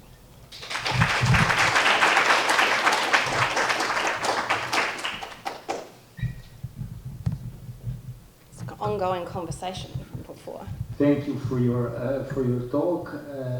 It was wonderful. I wanted also to say that last time we saw each other was in Belgrade when we organized with the Hastings Center and New York University Arthur Keppel was also there in Chelsea. The conference, I think it was in 2017 on genome editing. So thank you once again for coming. Having many children is in fact immoral because it increases the population in the world. On the other hand, is that, as they put it, an existential threat, or are these extremely low birth rates an existential threat in your opinion? So I think that both of those things are distractions from the true threat. So the true threat, I think, is to people's ability to freely decide what is right for them. That's the real threat, I think. And demonising people who have lots of children and then now demonising people who don't have children or have one child, as I do, is, I think, it's sort of like one of those ways you can distract from the larger problem and pit two groups of people against each other and not have to worry about the consequences. So I don't think that it's... So I will just admit that I actually used to think that having lots of children was morally questionable. I think for reasons that you were implying. But I now think that people should just be able to make the decisions that are right for them. And so insofar as a large family represents that, I think it's a fantastic thing. I also think that every person who's born is someone that we should be committed to supporting to flourish. And so I wouldn't want to somehow we've had a bad history of singling out children as being undesirable or unwanted for various reasons, and this would be one more of those, so that hardly seems like a good thing either. Also, on the other hand, think it's absolutely appalling to criticise people who choose not to have children as being somehow selfish, which is, I think, is patently absurd. But the rhetoric for that is very long-standing. So, I sort of went down a rabbit hole like you do when you're researching something. And I found this just horrible article from 1909 that I was referencing earlier about demographic change in the US, and it was just straight up calling women who sort of, mischievously basically sort of control their fertility, because women have been seeking ways to control their fertility for like all of time, before the pill, and as immoral, like straight out immoral. I think the article uses the word immoral 5 times to describe people who don't have as many children as they can possibly bear, and I find that so it's that idea that it's selfish or absurd, sort of immoral or wrong to not have children is also rooted kind of a long kind of misogynistic history. And in both cases, the idea of having an opinion about how somebody else uses their reproductive capacities is, I think, deeply misogynistic. And it's just important, I think, to remember that. So I don't really think we're in danger of, anyway, so that's my response, yeah. Thank you. I entirely agree with you, but what puzzles me is because the issue is about existential threats and disasters. Yeah. Where is the threat or disaster? Well, other people see low birth rates as an existential threat, and previously people saw high birth rates as an existential threat. But I think that there's an opportunity to become a better world, not by kind of putting the number to the side and focusing instead on the quality of the lives of the people that do exist. And that's the opportunity we have to sort of, that's why I wanted to call it an existential opportunity. Like, there's an opportunity to live better, there's an opportunity to be better, and it requires us to kind of put away the kind of crisis language and look at the well-being and flourishing that could be enabled. And I think that, like, honestly, the Swedish policies are driven by it. They don't want, like, birth rate increase is not the point.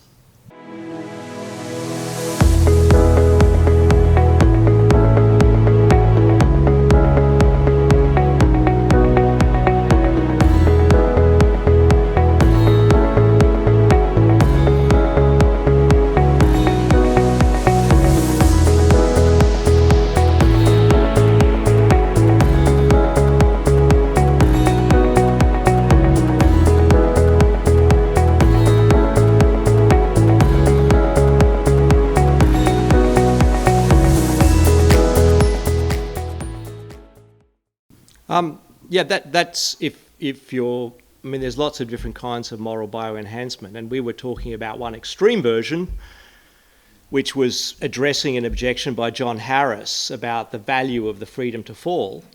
But, as we've said in other writings, that, for example, if you enhance empathy and make men more like women, you don't remove their freedom. And if your mode of moral bioenhancement was to make people more considerate of others and more willing to stay indoors and not infect others, that would have the same effects as a lockdown or vaccination. So it depends on the mode of moral bioenhancement. So you're picking the most extreme version, and yes, I agree with you, that's not like vaccination. But there are other forms of moral bioenhancement where I think the analogy is more similar, is more relevant. So today I'll be talking about existential risks and benefits fit for consideration by research ethics committees. So this is a bit of a combination of interests I have, and long-standing interest in research ethics, and a sort of new interest in existential risks, inspired partly by this conference, actually. So we all know by now, with various talks at this conference, the many growing concerns about existential risk. I won't be rehashing any of that. Although Roger later on is going to have a talk, maybe the extinction isn't so bad. I am going to assume for the purpose of this talk that on most moral frameworks it's a bad thing if there is a catastrophic loss of life resulting in extinction or even just short of extinction. So I'll take that as an assumption for this talk. Now, okay, in the research ethics side of things, there are a number of standard norms in human subjects research, particularly. Many things that IRBs or research ethics committees are tasked to do. That includes a risk-benefit assessment, a ratio, and to ensure that the benefits of a given study outweigh the risk. There's, of course, many other things IRBs do, including consent processes that also will include statements about risks and benefits. This normally will include benefits to society, particularly the benefits of research to society is normally considered part of that calculus. It's a little more controversial whether or not we could consider risks to society in that calculus, but I think there's growing recognition that risks to society are fit for evaluation in IRB and Research Ethics Committee work. Okay, so now the simple premise of this very short talk is, well, let's combine these two streams. If it is the case that IRBs and Research Ethics Committees should consider risks and benefits, and maybe these will also be in the consent form, should we consider existential risks in IRB work? This might seem a bit weird, and I understand that, but just to lay out the theoretical groundwork here, yeah, I mean, theoretically, I don't see any in principle reason that existential risks shouldn't be within scope of IRBs. There's certainly a strong public interest in preventing extinction or just short of extinction, huge catastrophic risks.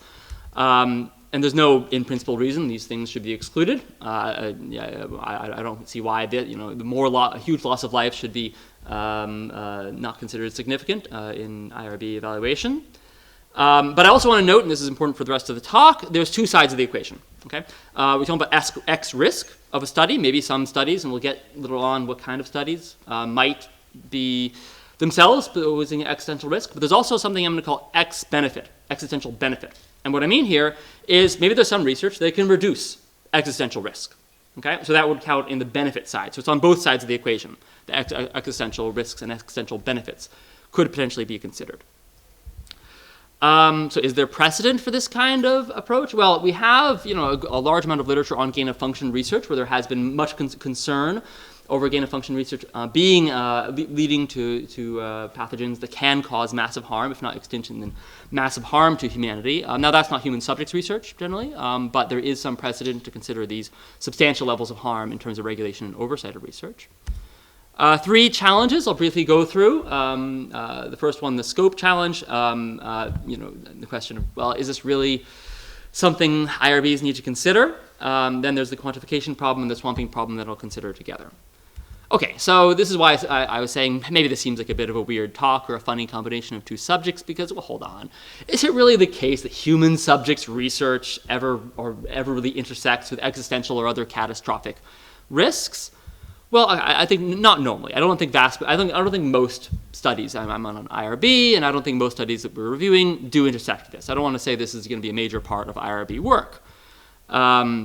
We have gain-of-function research, which is one area where arguably it could be, but that's not actually subject to IRB review normally, so that wouldn't count. However, I do think there is a narrow but non-trivial set of circumstances of human subject studies where this might be within scope. And so it might be relevant. So here are some possible circumstances. Okay, so the first one, thinking about climate change, so existential risks from climate change. And one thing is to think about, well, what about carbon footprint? What about, various studies, carbon impact? Could that be considered a component of existential risk or contribution to catastrophic risk? But then you might have other studies, maybe some human subjects research, maybe behavioral studies particularly, is looking at mitigating climate risks. If you have, maybe you're training an AI to convince people to be more conscientious in energy consumption, which is a theoretical study, that might have an X benefit, potentially reducing the risk of catastrophic climate change, for example. And that could be considered. Obviously, we have a lot of concern about AI, especially AGI. So maybe some studies, although this is probably not, AGI risks probably not within human subjects research, so that might not be so fit for purpose. But what about mitigating AGI risks? So this might be, again, with certain social behavioral studies that are looking at trying to work towards fine-tuning, maybe AI alignment studies that are involving human subjects. Maybe that does have an existential benefit if you can promote AI alignment. So maybe that can count in the X benefit category. And finally, pandemic, both in terms of causing pandemics and protecting. Could human subjects research contribute? Again, outside of gain-of-function research, not so certain. I think some challenge studies, probably not. Challenge studies are actually extremely well designed and extremely safe challenge studies being when you deliberately expose humans to existing pathogens. They're generally the pathogens that are already circulating, and they're anyway very highly controlled. So that's probably not. I don't think that's going to be a huge consideration. But I think there definitely will be studies that can have X benefits. So when we talk about vaccine research, so if you think about, COVID-19 was ultimately not an existential risk per se, but future pandemics could be, and you have future pandemic that is potentially completely catastrophic for humanity, you absolutely would want to consider these existential benefits when you're looking at the risk-benefit ratio and the potential considerations in massive emergencies. Yeah, the massive the potential of preventing massive catastrophe should be part of the risk-benefit assessment. I've set aside nuclear weapons here, which is, if there is some risk there, those wouldn't be applicable in the context of human subjects research for the most part. Okay, then I'll quickly go through two other problems, more familiar from the literature on catastrophic risk. One is quantification. It's very notoriously difficult to precisely estimate a very low or remote non-verifiable probabilities of extinction.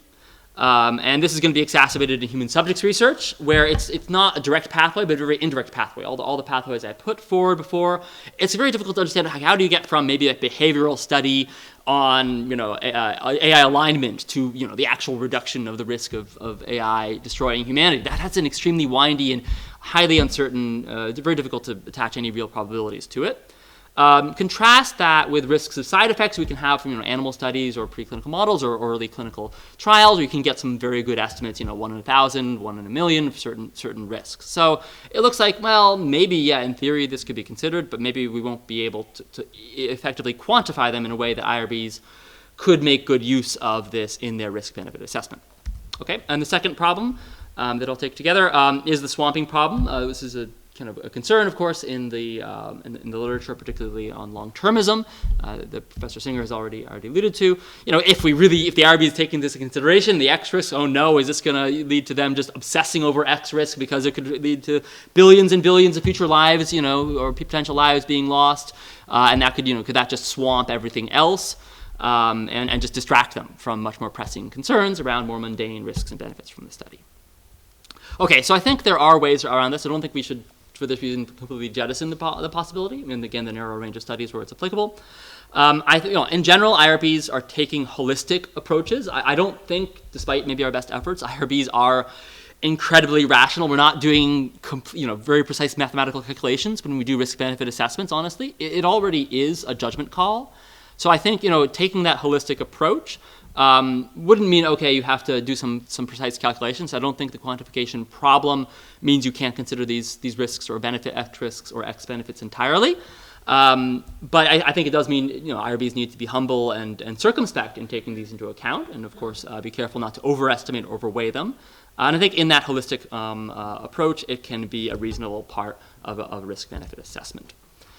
So I think this is not necessarily a huge number of studies that would be impacted by this, but I think in those domains, IRBs should be thinking a bit broader, thinking a bit more long term, and taking into consideration ways that these X risks can be minimized and X benefits can be maximized. Okay, thank you very much. We'll now carry on immediately to our next speaker. We'll take all the questions at the end. So Nikolaos Kolosis is at the University of Athens, and you think we're gonna. Yeah, okay, you wanna. Sorry. Yeah, put in your. There, here.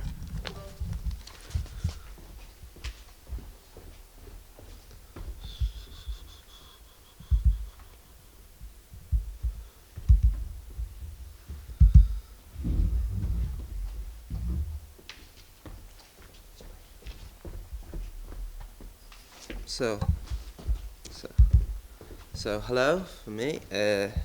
I'm sorry about that.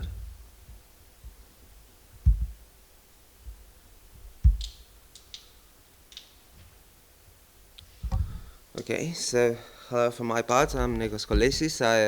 I come from Athens Law School. When I started to plan this short personal note, when I started to plan this paper, I had no idea that I would have to present it to you. So it's quite basic. And I really will skip the boring part about the introductory stuff about whether there is such a thing as overpopulation, whether it is an existential threat, whether we have the right to impose certain limits to people's rights in order to prevent future suffering, because I will be so profound it's ridiculous. And so I will go to the part that I believe is more original. So my point of view is more contractualist, and I would be really grateful if you could give me some insight, because this is a work in progress, of course. And I mean, I'm going to use theoretical terminology of people that you've met yourselves, and I haven't, and you probably know better. So I would really like your opinion on that. So basically, Professor Johnson yesterday spoke about the same subject in a way, about how birth rates are falling down, but population levels are rising. And maybe this is a problem, maybe it's not. I'm not really persuaded that it is, but for some people it is. So I would like to suggest a contractualist way of approaching it, without imposing very great a burden to certain people who believe, and it's a great percentage, that procreating is a very big, is very important for the personality. So, as you know better than me, that there are many countries with very high birth rates that are really low on GDP, and at the same time, it looks a bit discriminating to talk about reducing global population when what it actually seems to mean is, as Professor Johnston yesterday said, that we imply that those people there should stop having kids, and we people in richer countries should procreate more, because at the end of the day, the resources that we have available can guarantee them a better future. So if you made the sole principle the better future of the baby, then probably countries with lower GDP must be incentivized to reduce the birth rates. What seems to be the case is that it has been supported that development is the best kind of contraception. So people get more money, people get more resources, so they plan less on having bigger families for various reasons. So for me, and the contractualist approach that I'm going to use, as you know, the great weight comes to reasons. So you need to have a principle, a non-rejectable principle based on reasons of not procreating, other different than the health of the offspring or the future family status of living. And you need to expand your moral thinking, both in space and in time. So the problem with the contractualist theory, and it has been stated in many papers, is that it keeps the scope of interest very limited. And I believe that it's a prudent way to act, but to think, not to expand it too much. But then again, I believe that if we apply contractualist theory and principalism in a certain way, with all its metaethical implications about the moral weight of reasons, then we can justify expanding the moral community both in space and in time, given the fact that even in the more contractualist way of approaching the reasons each individual gives to another individual and not collectively, so that the contractualist doesn't face these problems of aggregation, you can realize that we can first take under consideration the reasons given to us theoretically by people living very far away, both in space and in time, although I realize that values might change, but we more or less can expect what a person about this subject would want to have in order to take the decision to have a baby. So something like basic resources or secure environment or safe zone from disasters. So taking that under consideration can make us think how to act in a way that protects both the environment at this current situation and acting in a way that can readjust the resources available at the person at our current time frame in a distant country, but also respect the rights of future generations. So at the end of the day, and the bottom line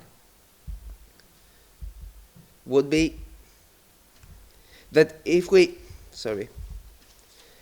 accept that we must not harm future generations in the abstract sense by depriving them from a certain amount of resources, and that we ought to take under consideration their needs when planning our actions, then apparently we should consider which of the future claims justify serious sacrifices from our part, such as the choice not to reproduce. So in my opinion, all this is irrelevant for you. I mean, I feel really ridiculous right now, but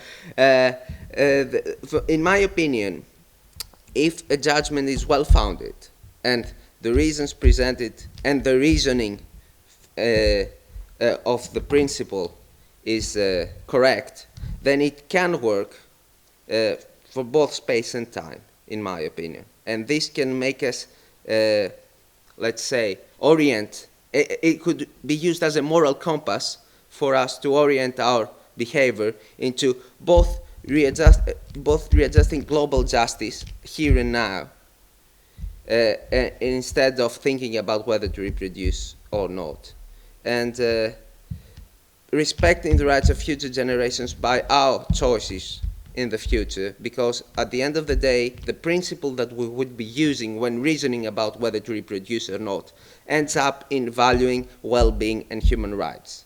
And so the question then comes that it's actually not whether to reproduce or not that is the problem, but the principles on which we base it command us to act in a different way other than reproduction. So this is my point, and I'm really sorry for messing it up, but I didn't know I would be talking to you. I didn't expect you to be here. But this is what happens when you have good co-panelists, you know. You don't choose them, but this is what happens. So I would be really grateful if you had some questions and negative comments, and thank you very much. I will just do the annunciation of Professor Vojin Rakic, my boss. So, with all due respect, and it's my pleasure and privilege to announce his talk on the extraterrestrial forms of cognition and morality, the existential threats of opportunities. So he works at the Center for the Study of Bioethics and our Institute for Social Sciences, and he's also as you know, the organizer of this conference. So Vojin, please join us here for your keynote.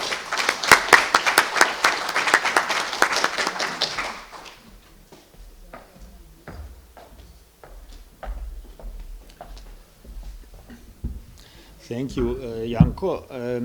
Well, he claims that I'm his boss. He cited during his presentation an article of mine that from 2023 about the psilocybin as a possible moral enhancer, but he didn't cite me because he claims I'm his boss, but because it was a good article published in Bioethics. So if you encounter that article in Jan Konešic's article and he cites me, it's the quality of the article. Okay, I'll measure the time also to be as precise as possible. So first of all, I would like to thank our co-organizers, the Hastings Center and Oxford's Uehiro Center for Practical Ethics, and to thank as very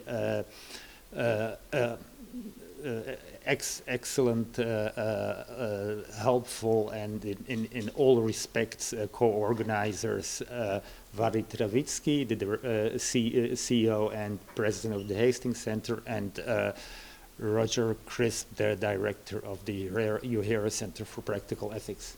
Is Roger here? Or? Oh, yes. Okay. So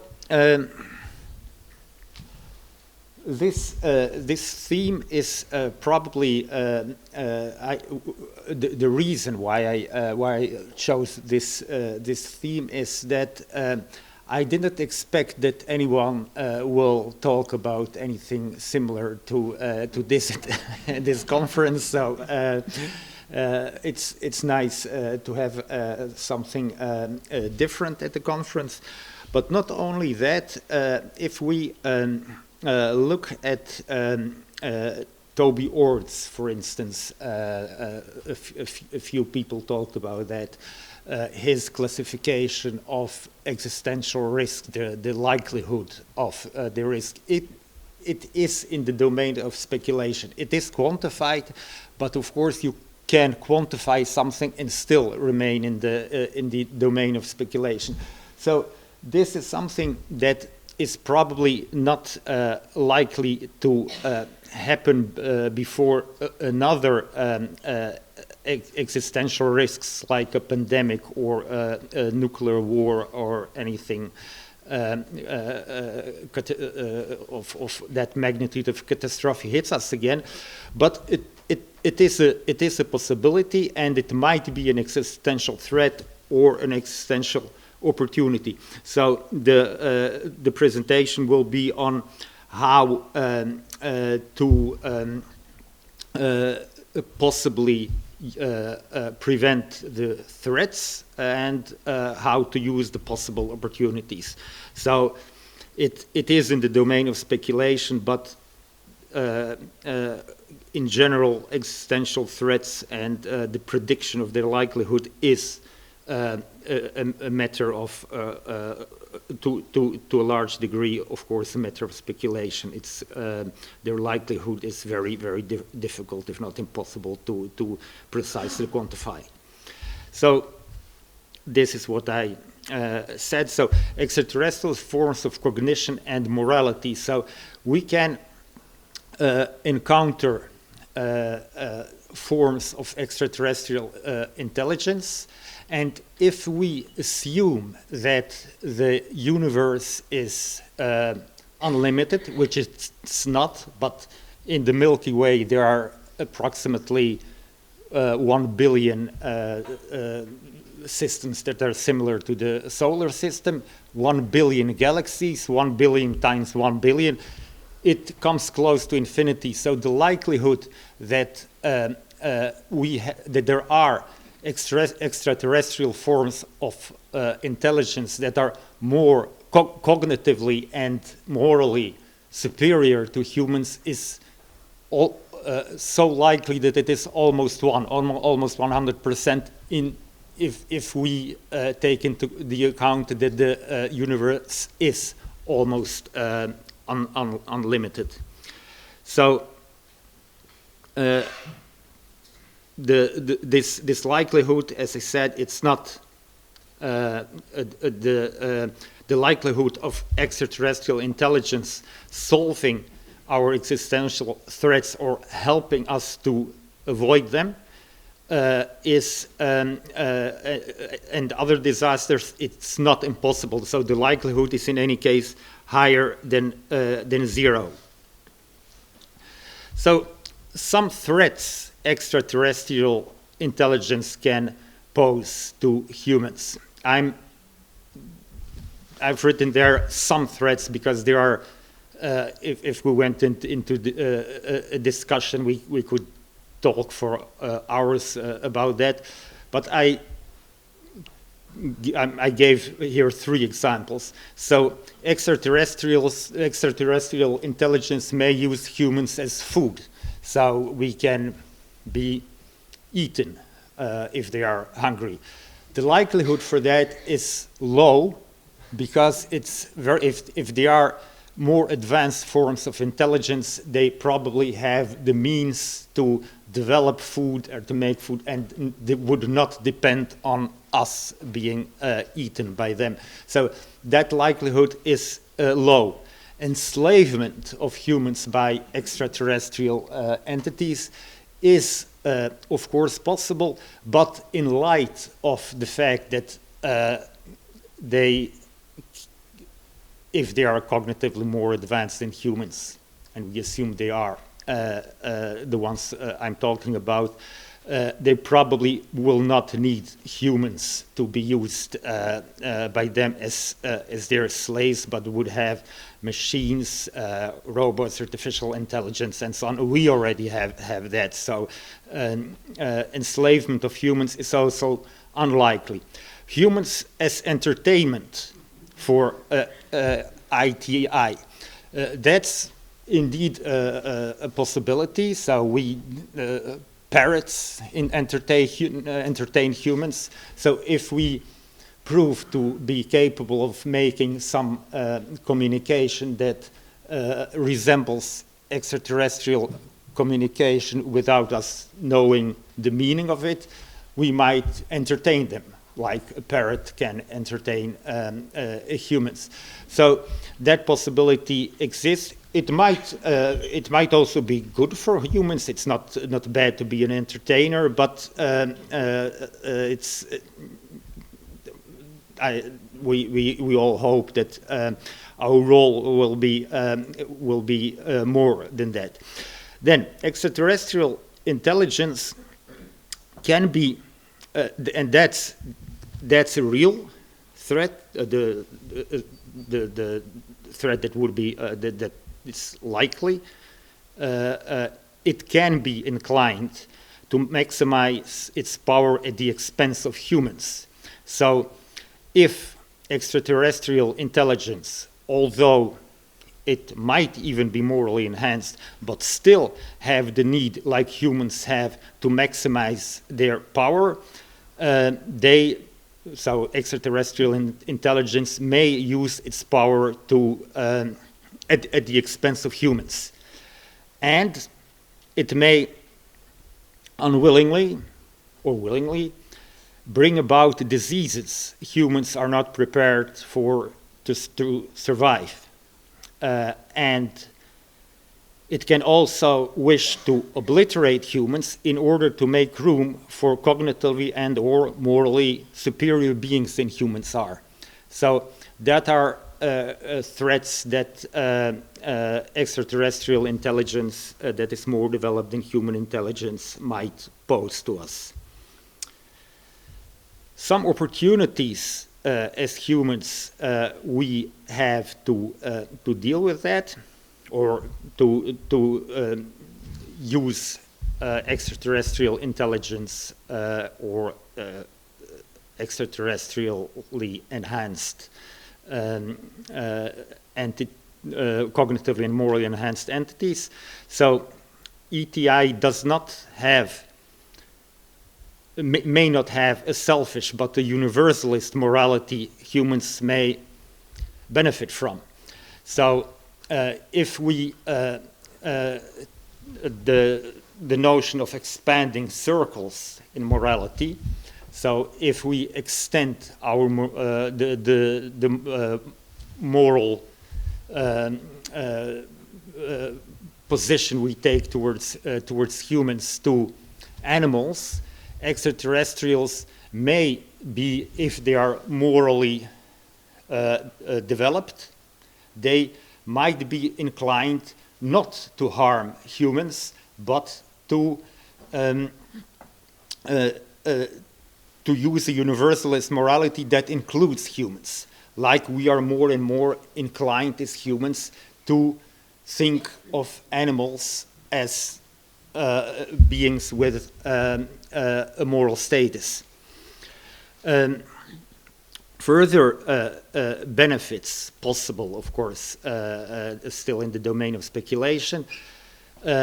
Extraterrestrial intelligence may have the means to help us avoid our self-destruction or extermination that is not self-destructive because of its advanced cognitive capacities, and if on top of that it is also morally superior to humans, then it might be willing to help humans avoid existential risks and other disasters. For instance, pandemics, other health hazards, the willingness of people, if extraterrestrial morality helps people to not only to see the immorality of humans harming each other in wars, but not only understanding that, but also not only knowing what is right, but also doing what is right, then it can have it can pose an opportunity for humans, and also various self-destructive environmental activities, climate change, and so on. It might help humans technologically, but also by giving a moral example, help humans to face such threats. Well, the likelihood of extraterrestrial intelligence being universal rather than selfish is higher than the opposite, because of what I just talked, because the expanding circle notions is if extraterrestrial intelligence is morally superior to human intelligence, then it is more likely to have a universalist and not a selfish, racist, ethnic nationalist, and so on morality.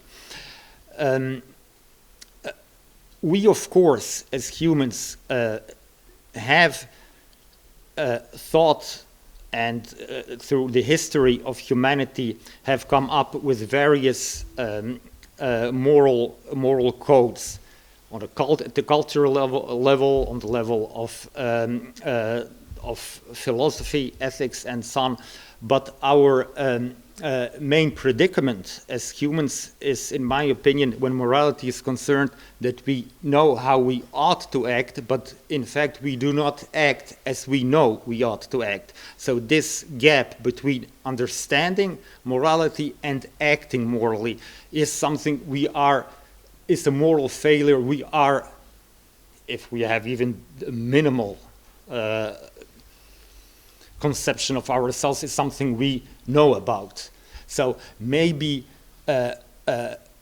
cognitively enhanced beings can be capable of learning us something new about morality, but something which we already know is our moral failure, so that we behave differently as we think we ought to behave, is something we are aware of, so we can be stimulated by extraterrestrial intelligence either to practice our moral notions or to come to certain moral notions that we are not aware of. So the question arises, of course, when we talk about this: how is it possible that extraterrestrial intelligence exists, but we have never experienced it? So where is it? And that is called the Fermi paradox. So it comes down to the issue, so where are they? We are talking about extraterrestrial intelligence, but where is it? Why didn't they show up, or why didn't we find them? So I published a few months ago in the International Journal of Astrobiology an article about that, claiming that so you can look, it's open access, so you just put a non-anthropogenic solution to the Fermi paradox and my name, and it's open access, so if you're interested, you can read this article. So I'm claiming that all 30 to 40 solutions to the Fermi paradox are, I group them in various groups, and my claim is that they are not really solving the Fermi paradox, and then I give a sort of non-anthropocentric solution to the Fermi paradox, claiming that all explanations that have been developed for the Fermi paradox are at the core anthropocentric. So what do I want to say? So the bug. So I think I was a child at that time, and you probably all have been thinking along similar lines, perhaps not the way I'm going to talk about it now, but something similar. I do know that the first time I heard part of this bug example from my high school teacher in physics in the Netherlands. He put it very simply, but then I developed it further and further. So it comes down to this. So imagine, how does a bug perceive us? We cannot know it. If a bug perceives humans as we perceive each other, it's highly unlikely. A bug will, for instance, can experience the consequences of human action. We can torture a bug or kill a bug or whatever.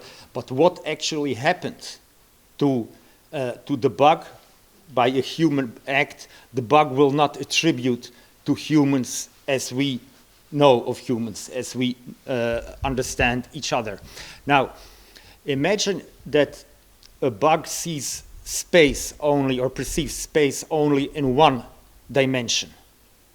So it does not perceive surface and volume, because we perceive space three-dimensionally, as we know. But imagine a bug that only has one line of space. Now, so it has absolutely no notion of how a surface might look like or a volume might look like. Now imagine that there are more dimensions of space which humans cannot perceive. And even more interestingly, time, if time exists at all, but let's assume it does, we humans perceive time in one dimension, one line. And we know about time only in the sense of what happened in the past. Perhaps some people have some capabilities to at certain points see something or predict something that will happen in the future, but all that remains in this one-dimensional time. Now, how should two-dimensional time look like? So time as a surface. We absolutely cannot imagine that. We lack the capabilities. What can that possibly be? It's, in that sense, we are like the one-dimensional bug which cannot perceive the surface of space. And then the volume of time. What is that? Absolutely no way to perceive it. Again, we are at this level of a bug that perceives space in one dimension only. So if we perceive time as such a bug perceives space, our cognitive abilities are tremendously limited. Not to take even other examples, but okay, we have a conception of time, but let's imagine that there are more dimensions of time. We have absolutely, we can only be extremely agnostic about it, and in that sense, a speculative approach to this is very, very warranted. So, cognitive and moral bioenhancement. Oh. Well, the point that I wanted to make is that why cognitive and moral bioenhancement would be a good idea for humans, not only for us humans that are here, but also in order to avoid extraterrestrial intelligence as a threat and to use it as an opportunity, but I don't have the time to explain that. And just this note. So we have. So no time for the conclusion, but extraterrestrial intelligence, and this one is UTI is. Okay, I forgot what the U stands for. The abbreviation is mine, but it's terrestrial. It's terrestrial intelligence, extraterrestrial intelligence. Let's put it that way. So the point is that we might be surrounded already by entities, living entities, or having a form of something similar to life that we do not perceive. They may be around us, like the bug, again, does not perceive humans as we perceive each other. So we don't even have to go to extraterrestrial intelligence. Perhaps around us such beings do exist, but we don't have the capacities to perceive them. And finally, a lot remains in the domain of speculation. As I mentioned a few times, can this be the conclusion? Yes, it can, because it's our abilities of perceptive and cognitive abilities are so limited that we should be aware of the fact that much of what we say about the issues pertaining to the title of the conference and pertaining to this is something we can discuss with some degree of certainty. Okay, only to a degree of some degree of certainty. Okay, thank you.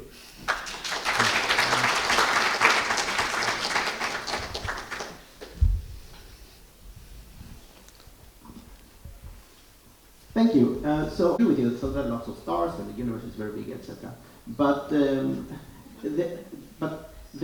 relevant question in the context of this talk is how many aliens are likely to be within the distance that allows for interaction, and that distance might be significantly smaller than the universe as a whole.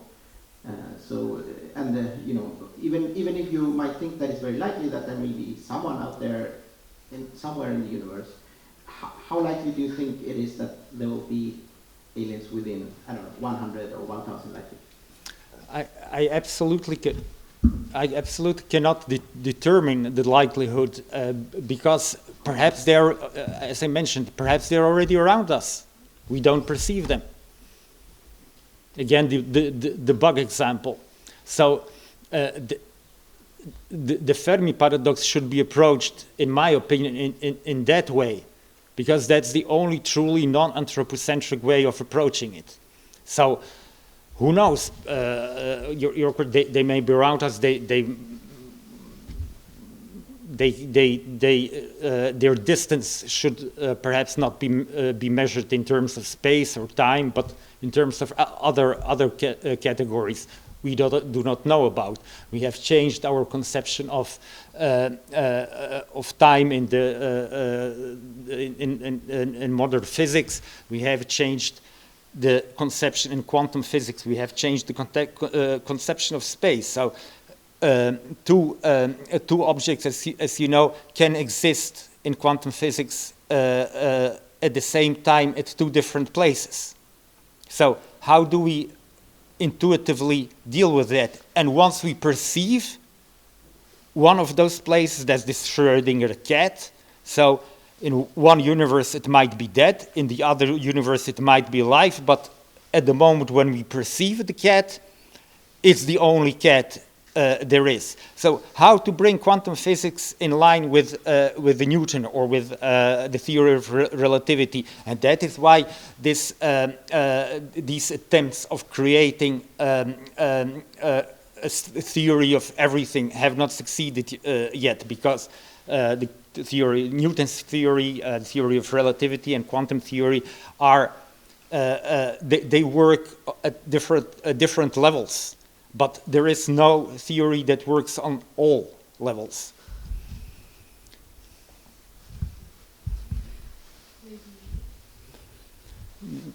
I think Gillian was first, but okay. The interesting challenge here is, are there extra sectors of reality that we do not perceive?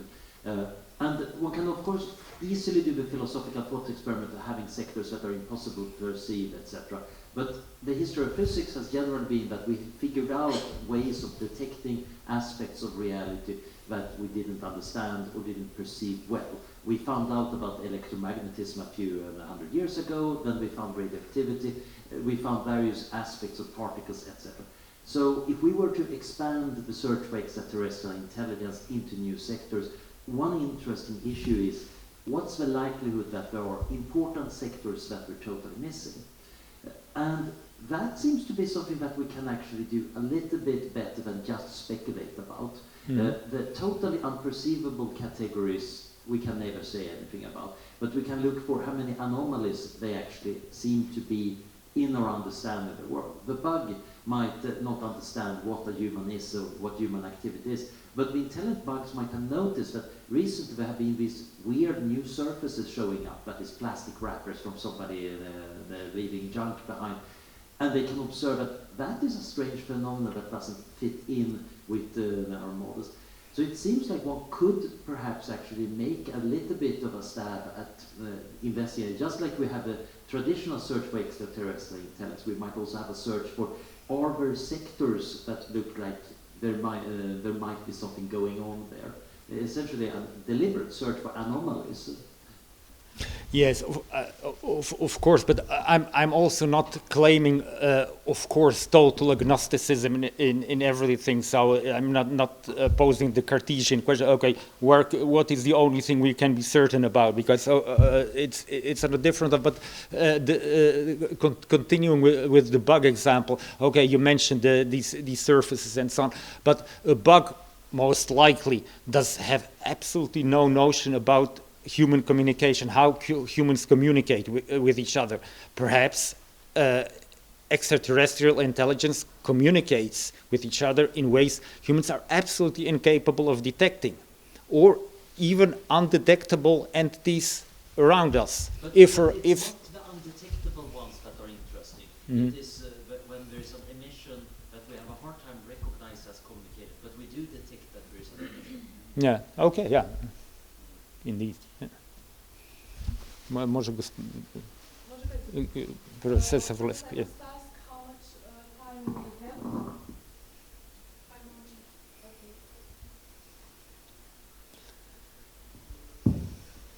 Yeah, thanks for a very wide-ranging talk.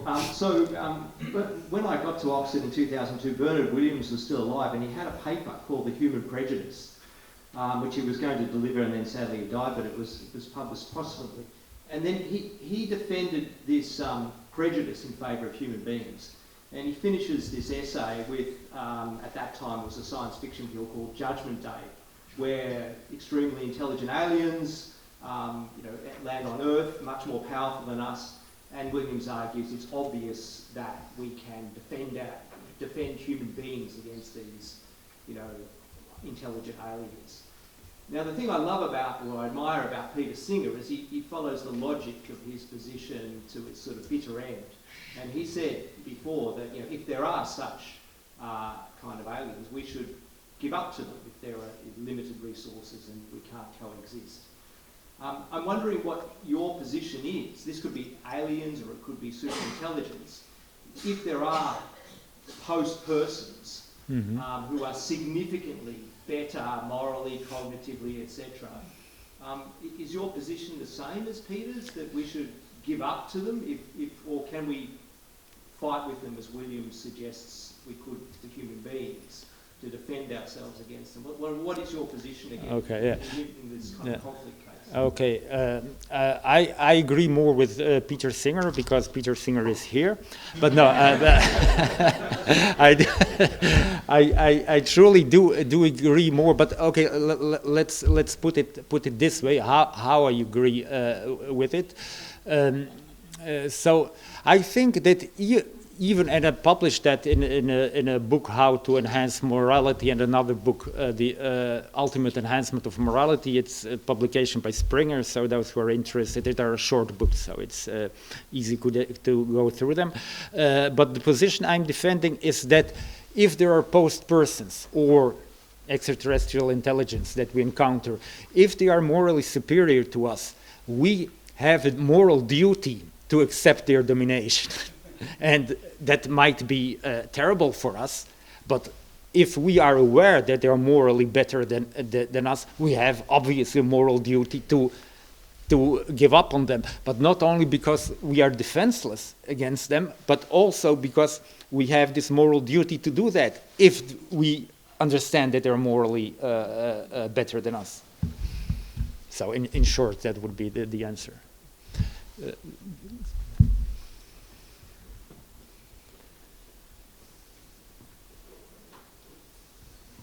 Thank you very much.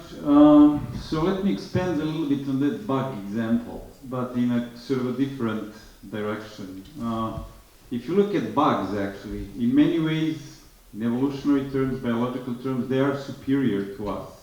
So we might be way more vulnerable than bugs in general, right? So for a number of reasons, they're going to survive a nuclear war without any problem, probably a hit of a serious asteroid, we won't. So assumption which is hidden somewhere below in this way, for example. Oh, well, I think, okay, in this article I mentioned, I hope I have given the answer to this, but in short, I don't think that this is what I'm saying is more anthropocentric, or that I'm falling prey to anthropocentrism, because the ideal of survival is perhaps anthropocentric. So perhaps very developed moral intelligence might not have a survival as a core value. So that was also the answer I gave to Julian. So that we might be morally obliged to give up on our existence, which is entirely non-anthropocentric. It's not even in the nature of any organism to decide not to survive. But indeed, bacteria have an unlimited time of life at their disposal, and I didn't succeed to come to that. But also we have already in the nature we do perceive, like whales, dolphins, and so on, they have ways of perceiving a reality that humans are absolutely not capable of. We know that a whale or a dolphin can perceive an object that is 200 kilometers away from it, which humans are absolutely incapable of. We don't know what kind of signals they get, but these types of capabilities we already detect with some organisms, and we are not capable of perceiving reality in that way. Okay, when you are my boss, but we do not have any more time. I'm sorry. That's. Thank you for your questions. Thank you.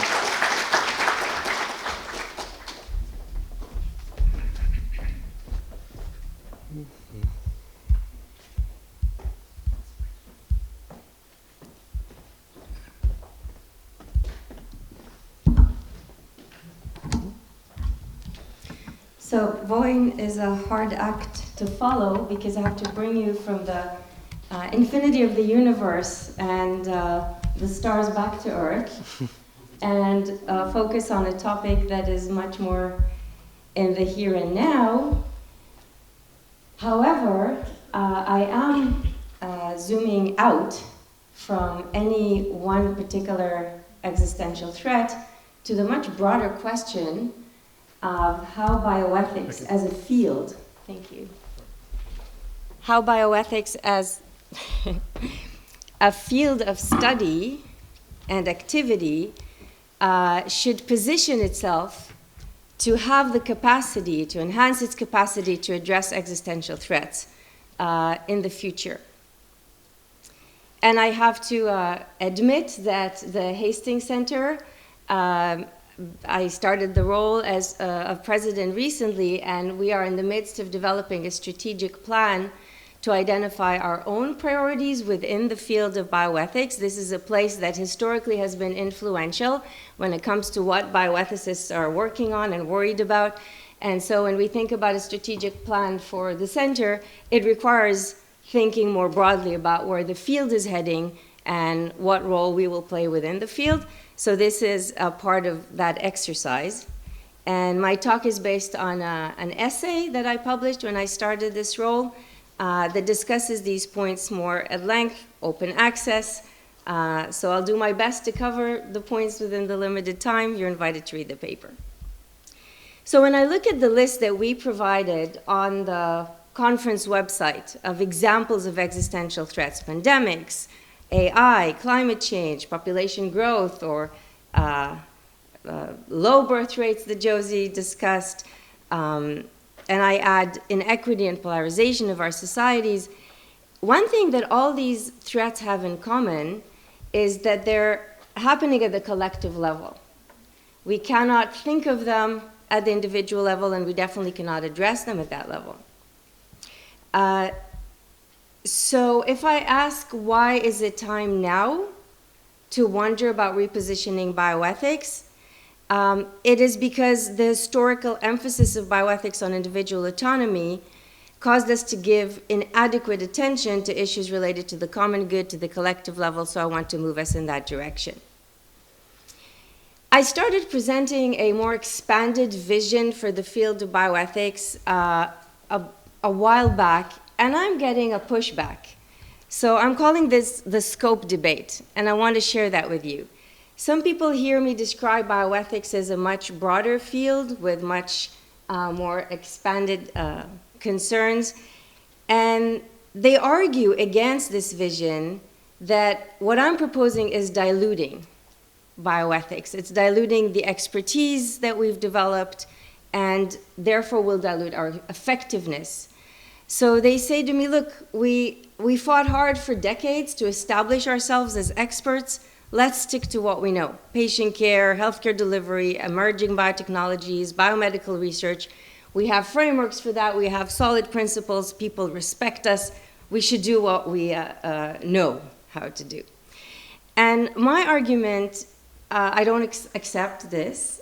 And I argue back that to remain relevant and effective, and definitely to address existential threats, we need to expand, and that's actually not new, that I'm in a way going back to our origins, to Callahan's, one of the co-founders of the Hastings Center, to his notion of the common good, to Potter, who coined the term bioethics, to his notion of ecological and global bioethics, and to Jonas's notions of responsibility for the whole of nature and future generations.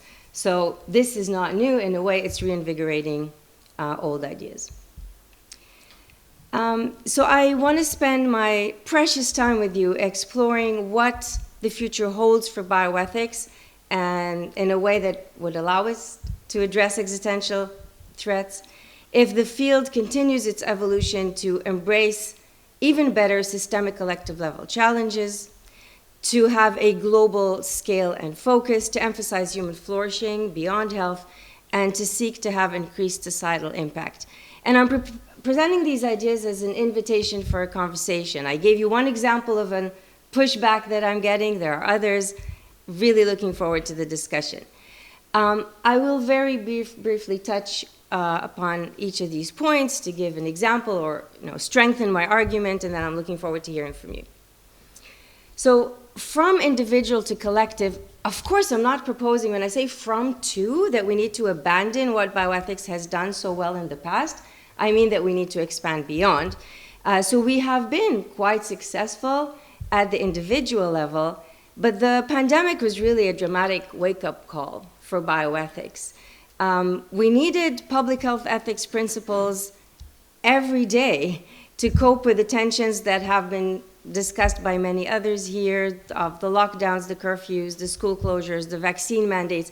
The tension there between individual rights that are so entrenched in Western societies and the need to really prioritize the common good, that tension was so present. It was literally on the evening news every day when we were trying to justify public health interventions. Julian said he was not very happy with them, Peter maybe more, but we discussed them in the public sphere openly. Bioethics was there, making arguments that impacted our lives, where we could go, what we could do. And theories of justice and resource allocation were needed to feed into policies about things that also touched on all of us: triage protocols, national vaccine priorities, who got them first when they came out, the debate about vaccine nationalism versus global vaccine equity.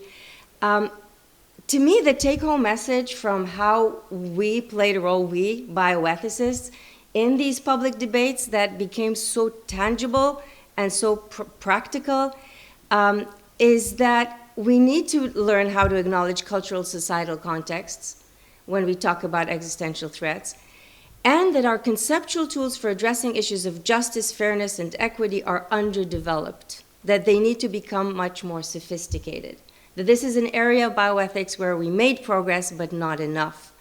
Many existential threats will require applying theories of justice, concepts of fairness at a global and intergenerational levels. The intellectual work is being done, but my argument is that we need to invest more and push in that direction. From local to global.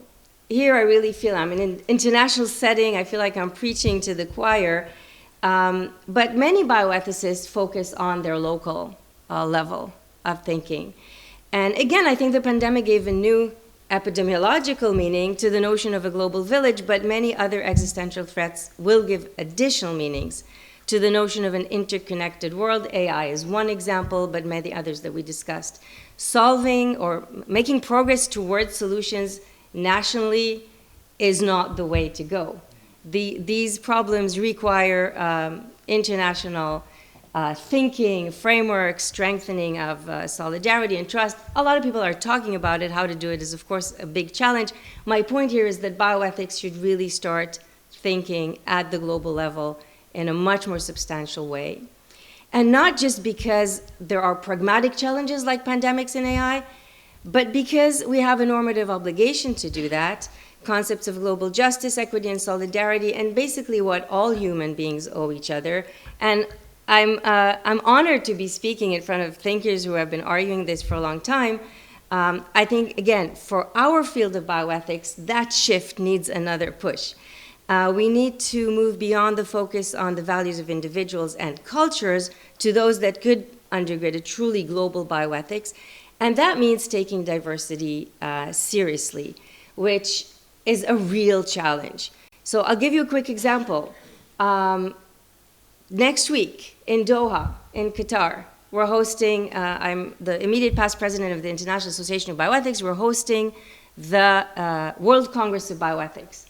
That choice was made under my leadership of the association, and we have been slaughtered for it on social media and in multiple academic articles that said that that choice is misguided, even unethical, because the cultural values, the political regime in that particular place does not allow safe participation or conveys support for a country that we shouldn't support for multiple reasons, the way it treats migrant workers, its carbon footprint, a lot of reasons, the legislation it has about same-sex couples, many reasons that we shouldn't go there.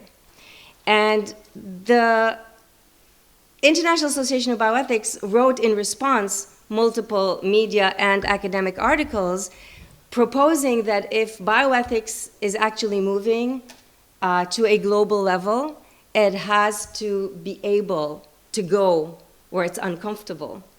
Not as a way to just export Western ideas, but as a way of engaging deeply with diversity, listening to others where they are, understanding how we can have dialogue outside of our comfort zone. So this is an ongoing, real conversation within the field of bioethics. If we see ourselves as having something to contribute at the global level, and if we want to respect diversity, what does that mean when we actually have to get outside of our comfortable boxes and engage with deep disagreement on values and societal issues? I'm looking forward to see how this plays out next week. I think the academic conversation that triggered is an important one because my argument is that bioethics should be more global, and because if we do that, we cannot avoid those challenges of deep diversity. From human health to human flourishing, and here again, people push back and say bioethics is about human health. Let other disciplines worry about flourishing. So let me argue back. I think we have to move beyond a focus on human health and adopt the more ambitious goal of exploring the conditions of human flourishing. And let me ask you this as a thought experiment. If I say poverty, racism, war, global warming, misinformation, threats to democracy, do you think of these as bioethical issues? Thank you. Again, I'm in a very friendly environment here.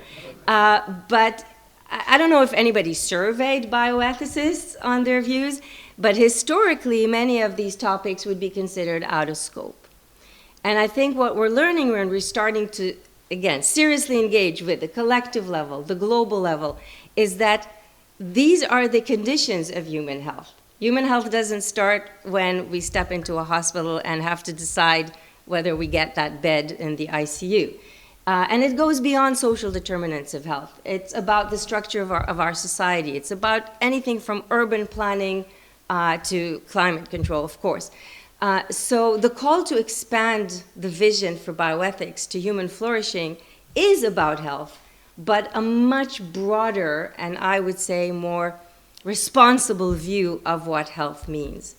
It's even beyond the definition of the WHO, it's beyond well-being. So a more ambitious bioethics should focus on, my proposal is removing barriers to flourishing and building societies that promote it. And this would enhance our capacity to address existential threats. One more point, and I'm almost done, is from scholarship to impact. I want to tap ourselves on the shoulder and say that bioethics as a field produced superb scholarship, built rich and nuanced knowledge base, both conceptual and empirical, used this expertise to contribute to decision making, and that many bioethicists do engage regularly with the media and make genuine efforts to make bioethics more accessible. We sit on advisory panels, we advise policymakers, we try to do all that, but at the end of the day, mainstream bioethics resides in the academic world.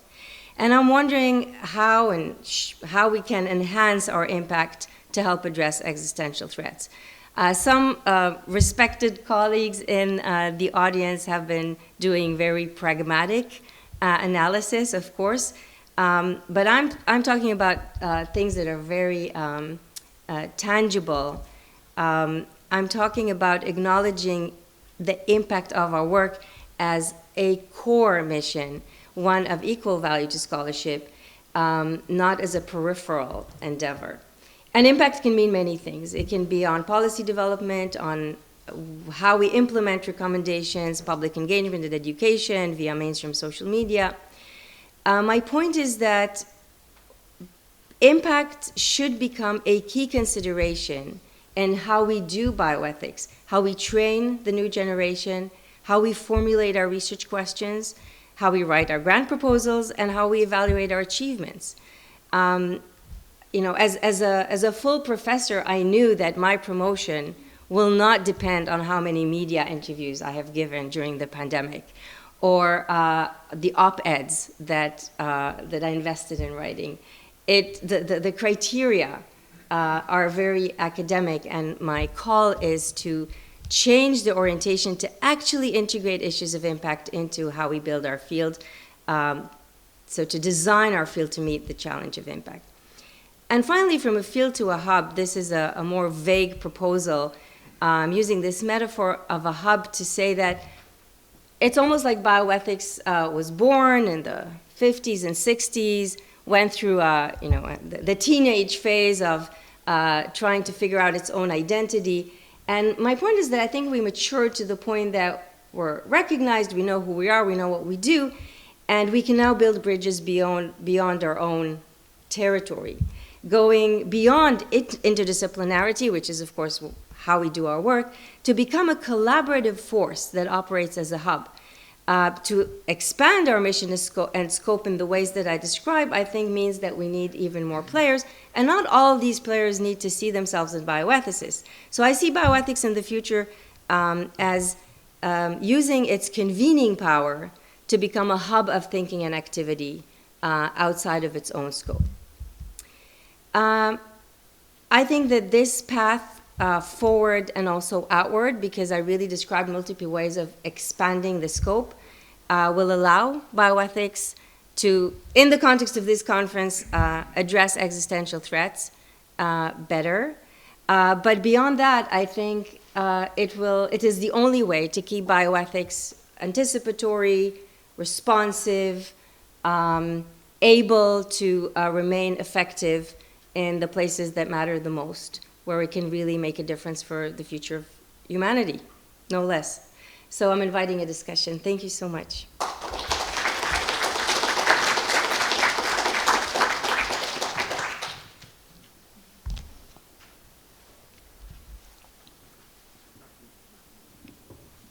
Yeah, thanks. This is really interesting. And I'm certainly on board with the idea of kind of expanding bioethics. I mean, we've seen this in a number of other... Well, great. Sign the petition. Yes, absolutely. We've seen this in a number of other areas of applied ethics in recent years, animal ethics, environmental ethics because of climate change, sort of greater engagement with political philosophy. And we've even seen it a little bit in business ethics, which might not have expected. So this seems all good. What I want to ask about is the kind of way that you see the relationship between the more traditional sort of bioethics and the kind of approaches that you're kind of advocating in the sort of expansion, right? So kind of one view about the relationship between these two things as well. These are really just kind of fundamentally separate kinds of questions. Our answers in kind of one domain don't necessarily have obvious implications or kind of, things that we can kind of derive for the other kinds of questions. But the other view is, no, these things are just all continuous. Right? More generally, in kind of philosophy, there are people who think that moral and political philosophy is really kind of one continuous domain, right?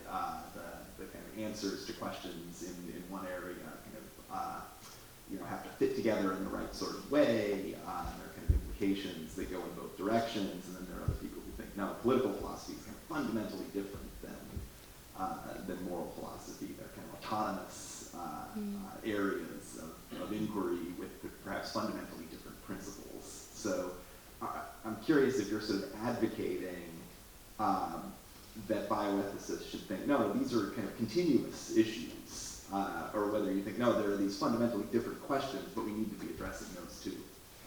Thank you for this great question and also for framing the answer for me. I think my vision is definitely the continuous one, and I'll give you two quick examples.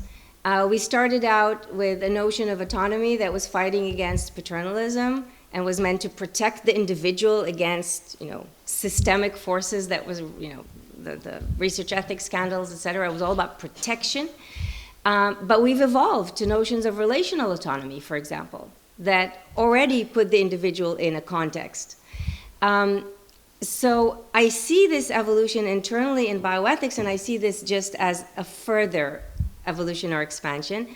Another example is the thinking of individual patients making decisions for themselves, and now we realize, no, there are issues of resource allocation around those individual decisions that force us to go to the collective level. And I think we're realizing those resource allocation issues are not just who gets the bed, who gets the vaccine, they're systemic to the healthcare system, and I'm just saying we have to step back and realize they're systemic globally. So it's all one continuum. And I think that to provide responsible answers at the most individual level, we need to be able to zoom out and zoom back in to have the full picture of the moral landscape that needs to be considered. So it's not just a continuum, it's the ability to go back and forth between multiple levels, the national, the global, the individual, the collective. Thank you very much, Bardi. This is wonderful, and I'm fully on board. In fact, I'll be giving a talk at the Congress next week by Zoom, unfortunately for practical reasons, but on Pope Francis's concept of integral ecology, which links traditional bioethics issues with the environment, plight of the poor, and so on.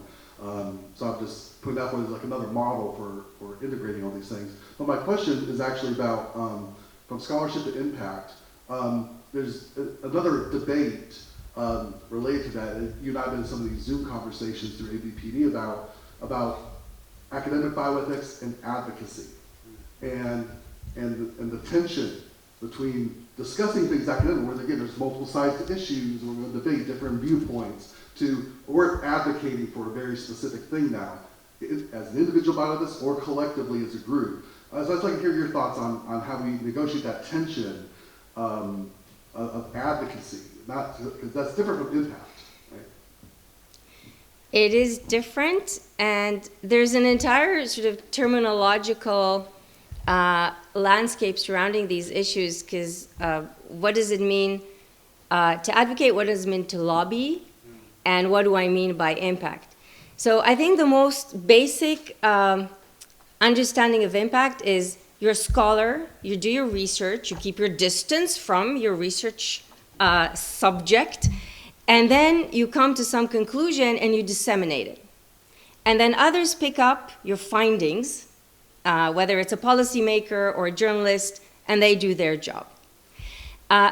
A deeper level of impact is to say, before I decide what I study, because intellectual energy is also a limited resource, I will consider what could be the impact of my findings, and this will inform my decision of what to work on.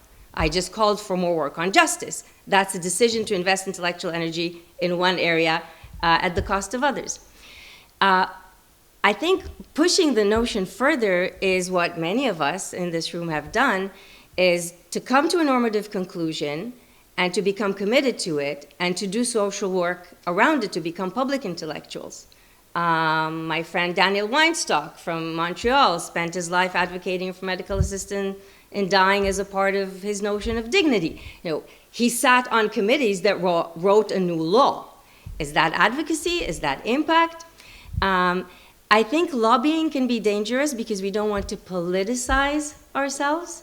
So I would refrain, I would like the Hastings Center to refrain from becoming identified politically. I think that would limit our effectiveness.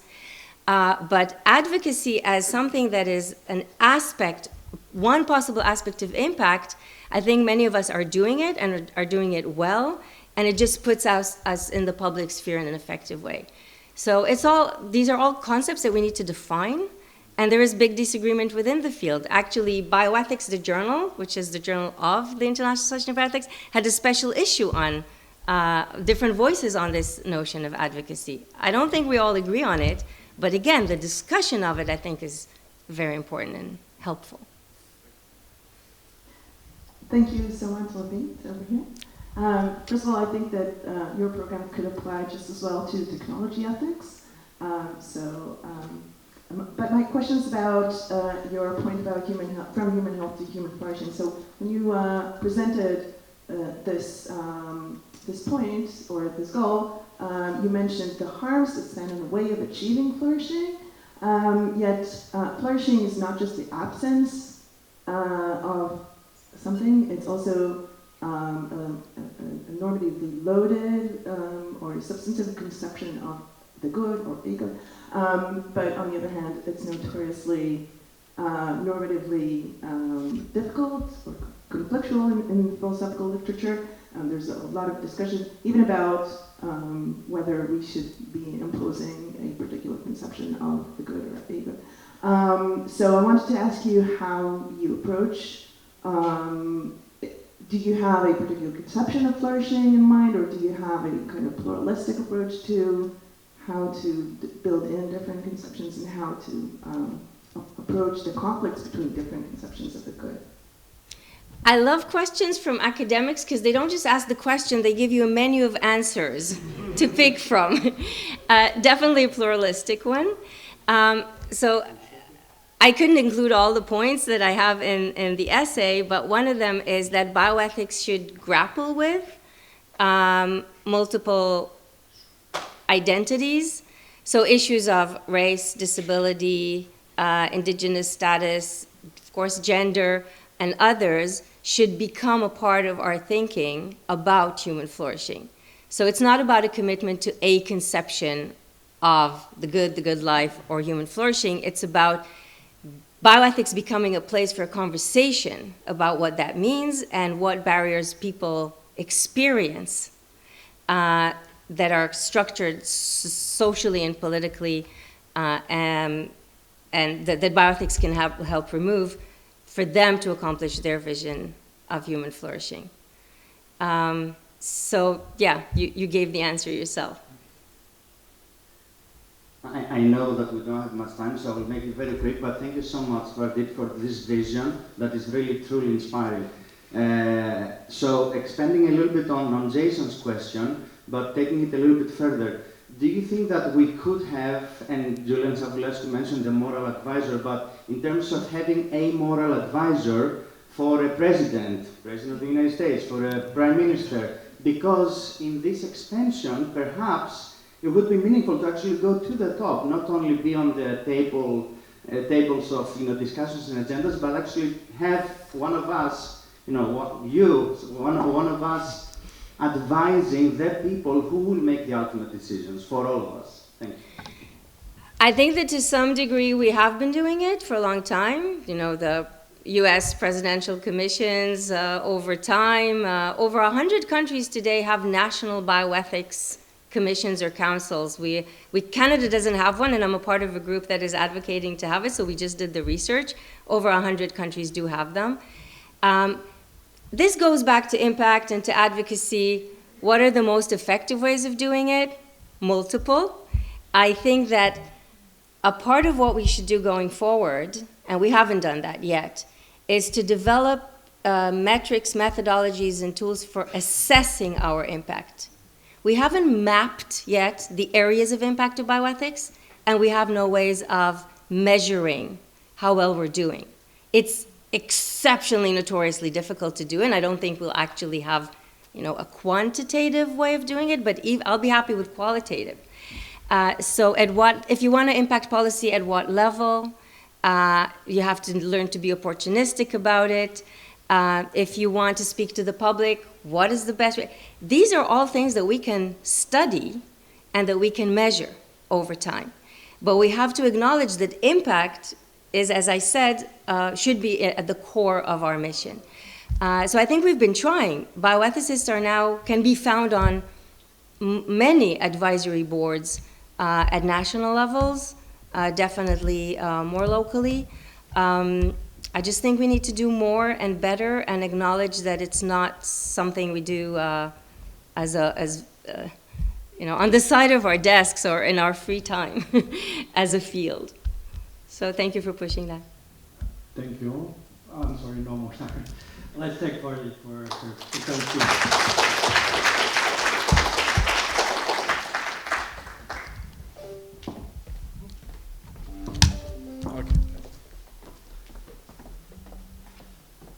So next is Professor Roger Crisp, your presentation.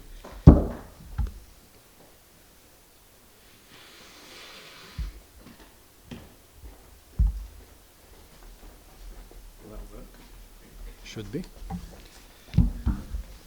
be okay.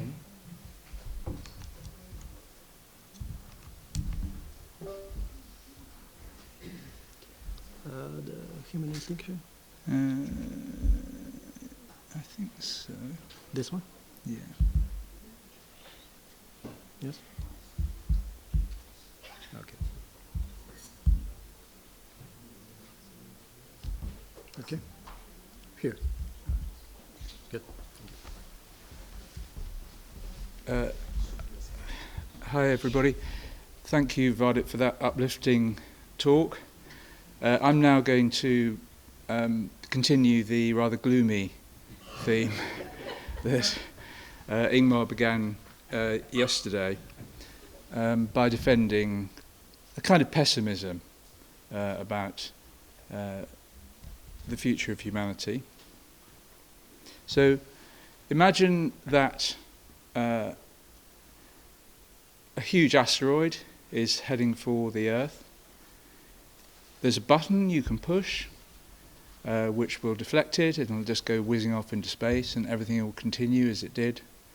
If you don't push the button, the asteroid will hit the Earth and make it impossible for sentient life ever to occur again. What would you do? Most people think, well, I would push the button, because it's just obvious that the future is going to be good. Pessimists deny that. They say you should let the asteroid hit the Earth because the future is going to be bad. And then, of course, there are agnostics who are kind of unsure. So I'm actually going to be, in a way, defending pessimism, but I'm not insisting that it's right. I'm just arguing that it's not unreasonable. I'm not even arguing that it's reasonable. I'm just arguing that it's not unreasonable. And even that seems to be quite a distance from what most people think about the future of humanity in particular.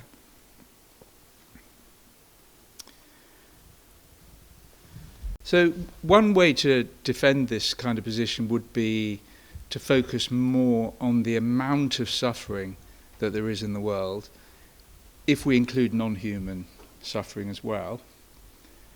So there are people in the literature who tried to measure this, and that they come to pretty pessimistic conclusions, because it looks as if many non-humans, not just the ones in factory farms, but the ones in the wild, just have terrible lives.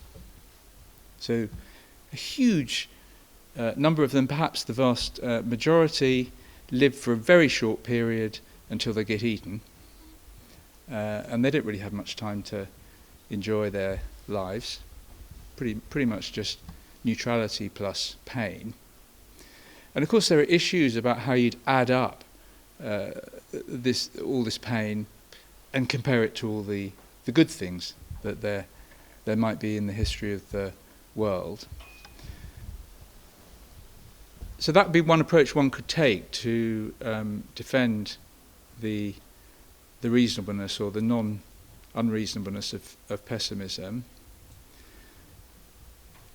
One implication of that is that you're then open to the argument that Derek Parfit uses, which is, well, things might have been not so good so far. I mean, he actually is a bit more cheerful about that, but let's say they have been bad until now. It could well be that if we continue developing our technology, in future we'll be able to maybe make a world that's free of suffering, and the history of humanity, or the history of humanity and post-humanity, would be overall good. But I'm going to suggest an argument against that, which is based on the idea of discontinuities of value.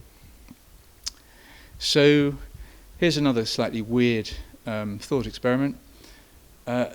Imagine that the standard religious view is right, and each of us has a soul. let's also imagine that a soul gets only one life, and that souls enter their lives from heaven. Okay, so imagine you're a soul in heaven, and God says, look, I've got a couple of choices. I mean, they're a bit limited. You can have a fairly short but intensely enjoyable life in which you read all the works of Jane Austen and you appreciate them and enjoy them, and then that's it. You end your life. Or you can have a life that consists just in drinking lemonade. And you'll never get satiated by it. All the time you're there drinking the lemonade, you'll be enjoying it. And you say to God, well, I think I'll probably go for the Austen. So God says, well, I can make the lemonade life as long as you like. You can go on drinking lemonade until, well, for infinity, to eternity. It's not unreasonable to say, sorry, I'd rather not have the lemonade, I'll have the Austen, because these values are discontinuous. No amount of lemonade can compensate for the loss of the Austen. So that's what I'm calling a good discontinuity. But there might also be bad discontinuities. So this one probably shouldn't involve God. So let me bring in the devil. And the devil, of course, wants to make things bad rather than good. And so the devil somehow has got hold of your soul and says, well, I've got a couple of options available. I can give you 10 years of the most horrendous agony that any human being has ever experienced. Or I can give you 10 years of hangnail pain. You know, that slight irritation you get when your nails split. So you'll probably say, well, yeah, okay, I'll go for the hangnail. Now this annoys the devil, because the devil wants you to choose the agony. So the devil says, well, I'll make the hangnail pain really as long as possible. You might say, well, I don't really care. I'll go for the hangnail. I don't care how long it is, because we've got a discontinuity here. So that's a bad discontinuity. I now want to suggest that there might be good discontinuities. And I've chosen one example. I mean, it's there could be many others. I've chosen electric shock treatment because quite a few people think that electric shock treatment, torture using electric shock, there is no experience more painful than that. It might not be the most painful, because there could be other experiences which are equally painful. But people have experienced it, say for example that it's having this kind of torture is like they're breaking every bone of every joint in your body at the same time. That's a quotation from somebody who was tortured in Chechnya in 2017 in this way. And these tortures are extremely physically painful, but they will of course involve all the other unpleasant states that people being tortured go through, such as dread, terror, humiliation, panic, degradation, despair, and so on. So I want you to imagine that we're talking about an hour of this treatment, but it could be longer. The hour is just chosen for the sake of the argument. It's not unreasonable to think that there's a discontinuity here, in the sense that any amount of good could never outweigh the badness of an hour of that kind of torture.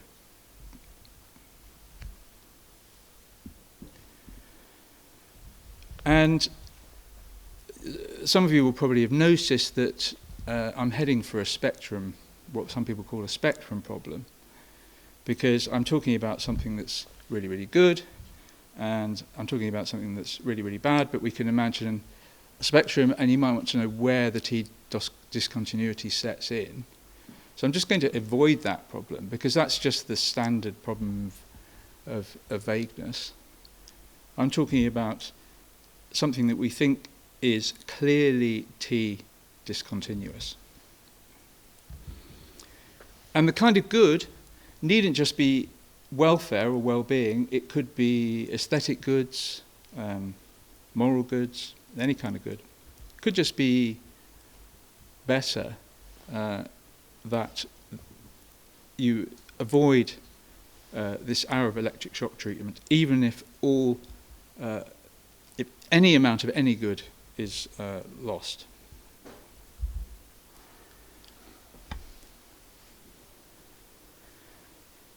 Now, I hope none of you have ever been tortured, let alone using electricity. People who have been tortured in that way, and in other horrible ways, often say that the pain they experience is indescribable.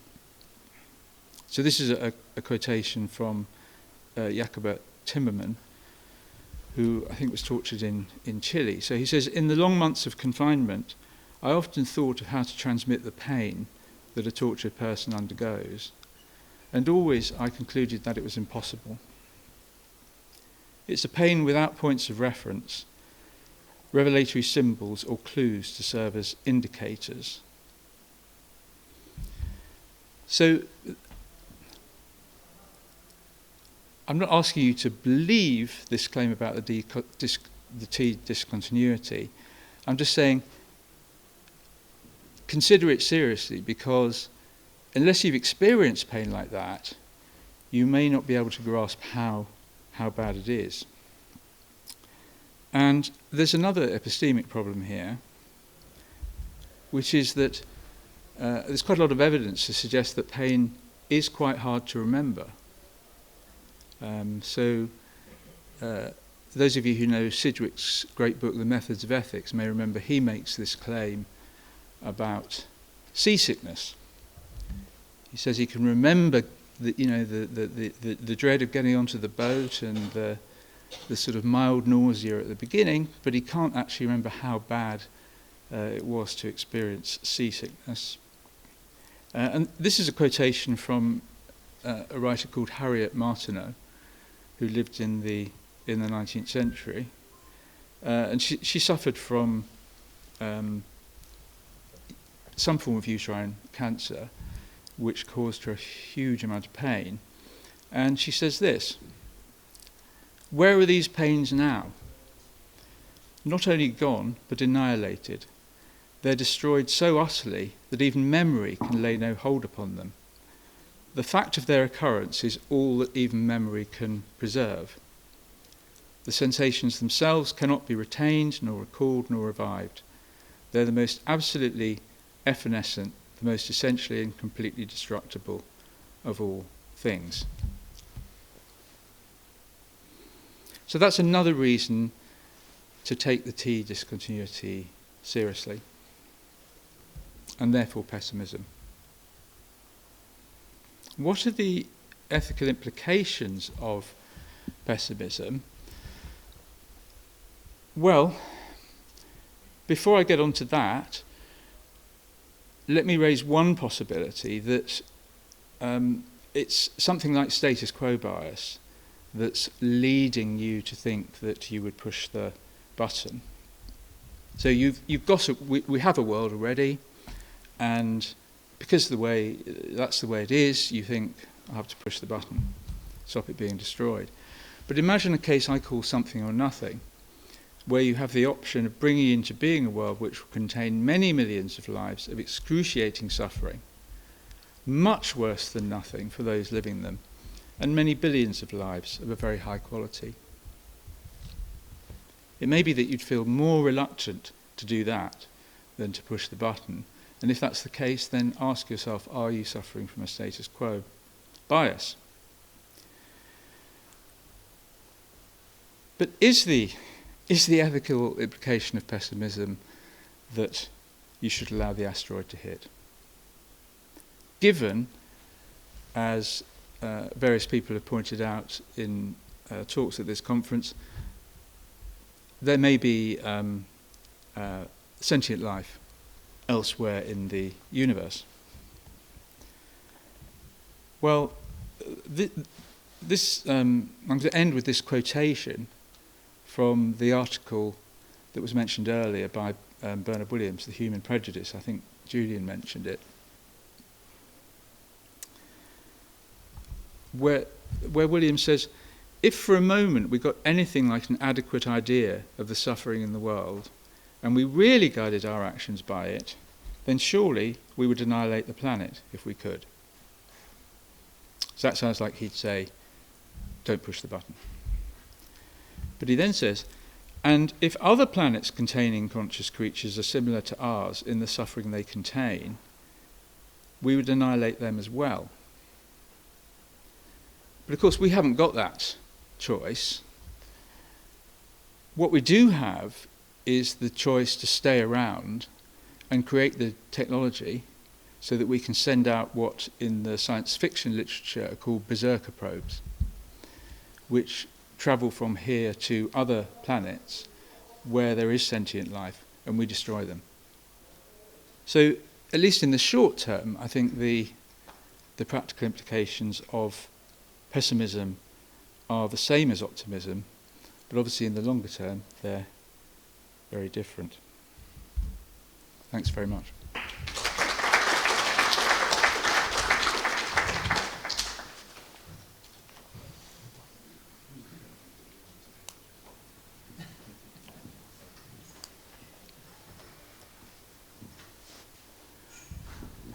Thank you, Roger, for a wonderfully interesting talk. Couldn't you make a stronger case for not pressing the button by saying those of us in the future, or including animals, wild animals, etc., who will suffer this torture, have a right against the rest of us who will be living happy lives, that their suffering be prioritized, the prevention of their suffering by the prevention of their existence be prioritized over the prevention of over the letting the others be happy by pressing the button. So it's not just that overall there would be more suffering than good, or potentially it's unreasonable. It's reasonable to say that the balance there would be more bad than good, but also even if the bad, we wanted to say the bad remains smaller than the good, the bad should get priority. Yeah, thanks very much, Nir. I mean, that's an additional argument. I'm inclined to see rights as correlative to directed duties. So there may be a problem there, viz. The non-identity problem, about talking about directed duties to non-existent potential beings. But if it does make sense, it does seem to me it's a plausible additional argument.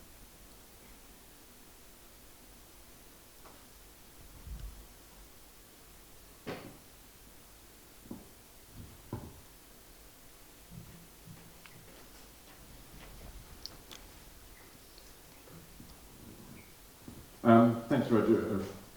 Somewhat gloomy, so I just want to say on the question of non-human animal suffering, when you say the vast majority of animals may have miserable lives, the vast majority you're talking about presumably are invertebrate animals, perhaps mostly insects, possibly fish. It's animals who reproduce by spawning thousands of offspring, most of which die. But I think it's highly speculative as to whether they're suffering. I mean, firstly, when we're talking about insects, we don't really know whether they're capable of suffering. They may be, some probability. Secondly, we don't know what that suffering would be like. And thirdly, until they're eaten, which hopefully will be a rather quick death, we don't really know whether they're miserable or not. I mean, yes, the tadpoles in the pond that dries up, or the puddle that dries up, are probably dying miserably, I guess. But I don't think, I suppose really what I'm saying is this is too speculative to be important ground for not pushing the button. I think there are other grounds you may have, including the priority of extreme suffering, but I really wouldn't rely too much on the non-human animal suffering. Thanks, Peter. I mean, I completely agree with that. I mean, I was saying that argument could be presented for something like Ingmar's conclusion, but it's kind of unnecessary if you believe in the discontinuity. That was the position.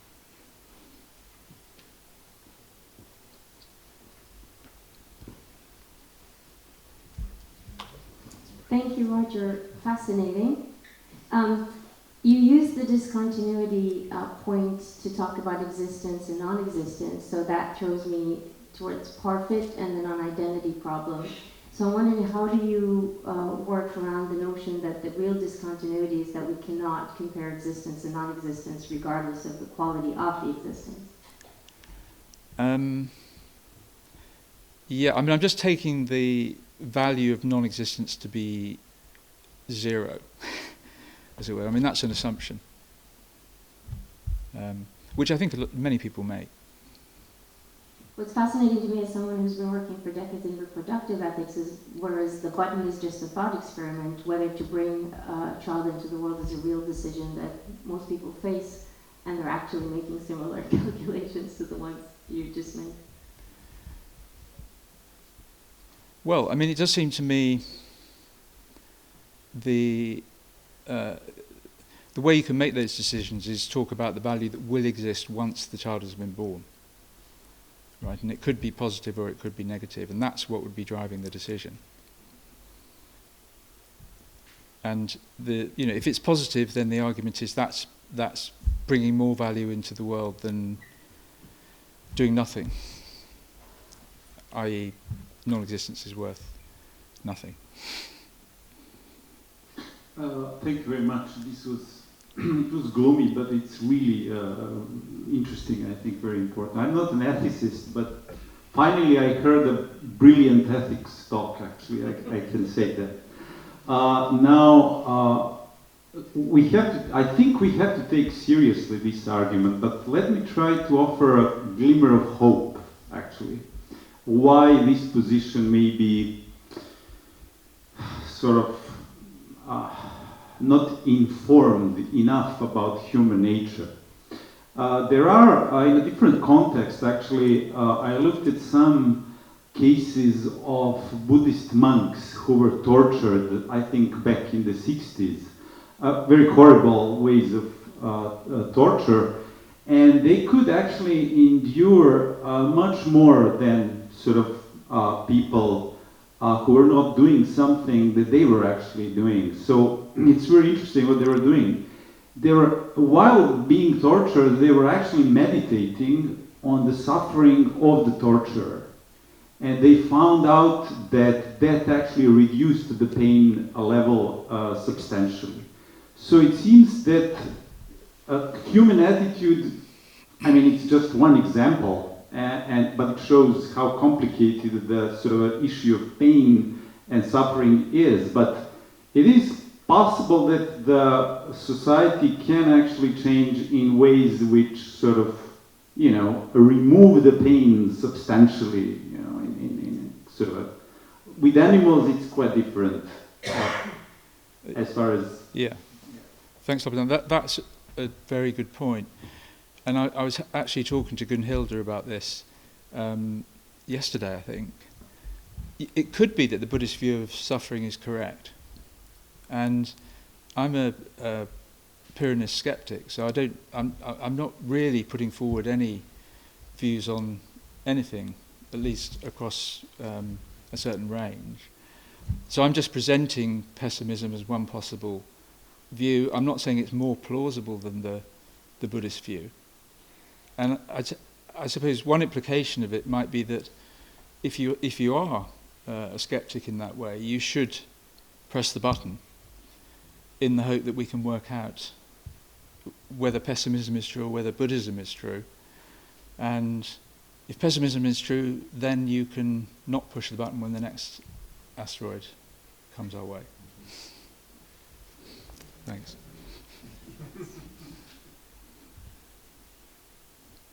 Okay, thank you. Thank you.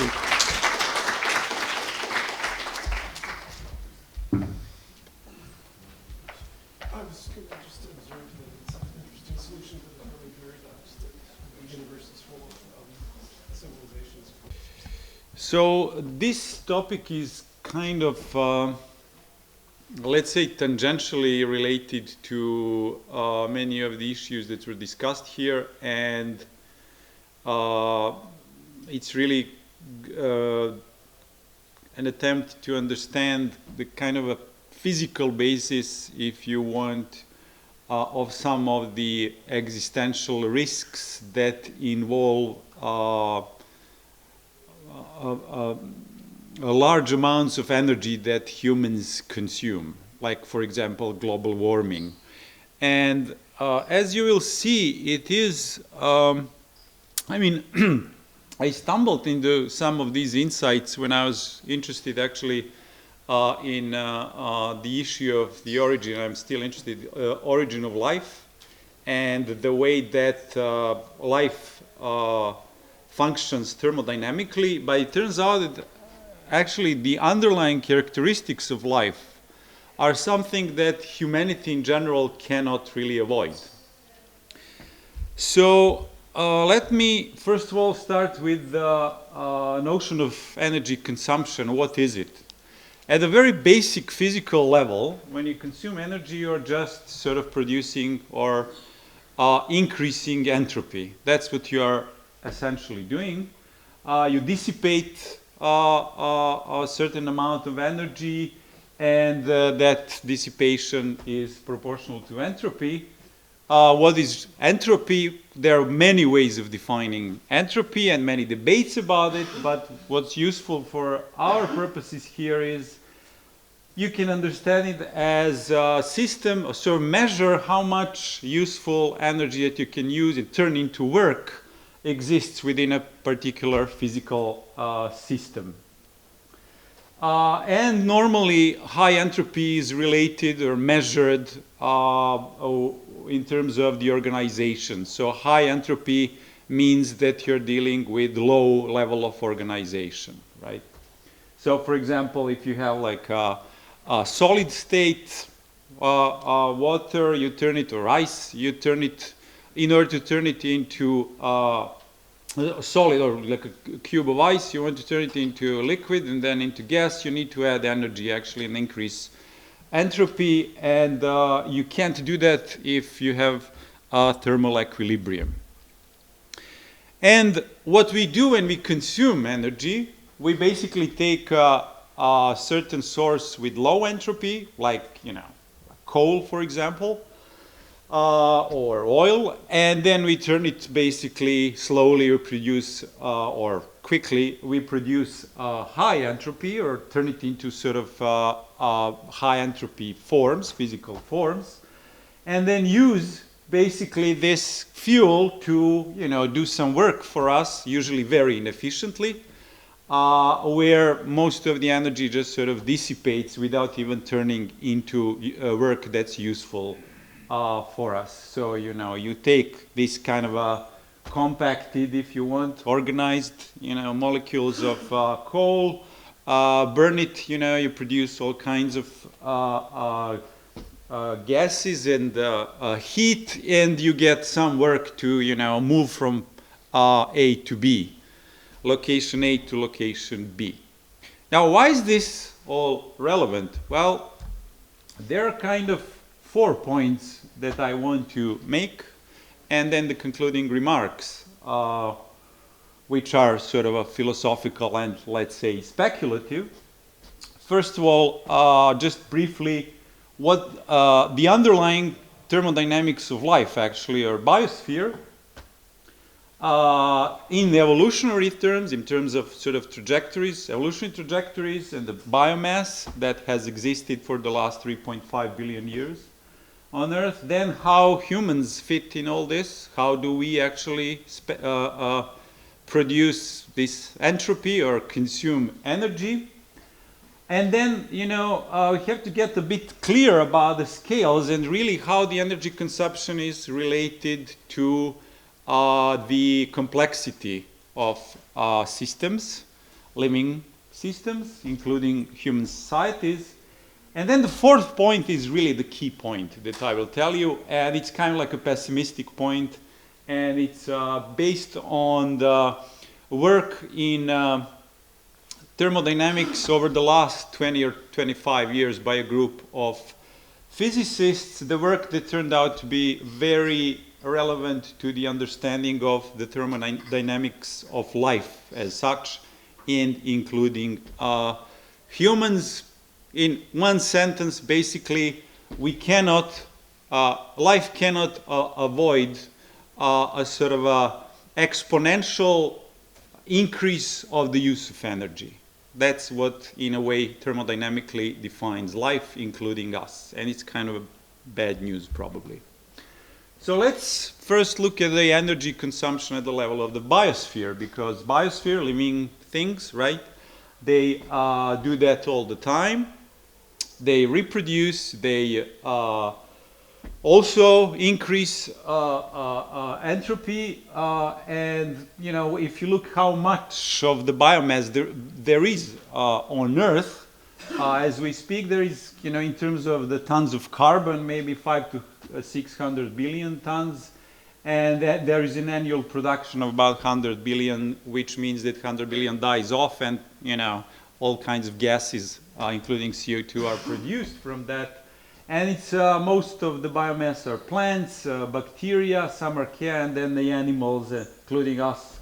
It's fairly small, actually, a part of that biomass that has changed over time in the last 3.5 billion years, sort of drastically. First, there were only, you know, bacteria, then plants, then some animals, and that sort of evolves, right? We don't know where it's going to go, really, especially when you include humans.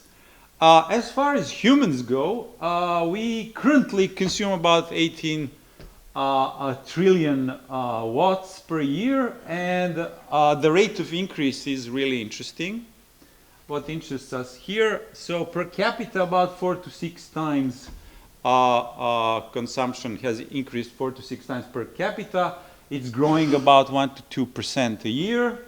And it's going to be double of what's going on, of how much we consume by 2050. Now, you can put all that into sort of, you know, various terms. You put it in moral terms, economic terms, try to solve the problem that we consume less energy. You know, the degrowth sort of points and movements and all that, and it's all fine. These are very interesting debates. But there is something underlying, actually, life that I think doesn't maybe prevent that, but the cost can be very high that nobody in this room, I think, would be ready to pay. So one, to look at the sort of a scale, when you look at how much we consume and how much systems actually consume with respect to the how complex they are in relation to their complexity. One measure that I find useful is so-called energy density. It's basically, if you take a system, how dense is this production of entropy or the consumption of energy. So this, you know, quarter here or this town have much higher energy density than, say, woods, for example. Or desert, the flux of the production, you know, taking the low entropy fuel and turning it and then increasing the entropy and dissipating energy happens at much more frequently in environments like this, and you can compare that actually, you know, with other physical processes, and you can see there it grows, you know, plants, animals, and then societies. In terms of societies, actually, you know, when you compare them from hunter-gatherers to sort of technological societies, it really rapidly sort of jumps. Now, the main point, these are the sort of results. I will just briefly tell you the results. I'm not going to go into the details, although I sort of worked on that for the sort of philosophy of biology purposes. So one of the questions is, in terms of the thermodynamics, when you look at life, right, and kind of its goals, for example, reproduction, procreation, it all happens within a fairly small, in cosmic terms, domain within the biosphere.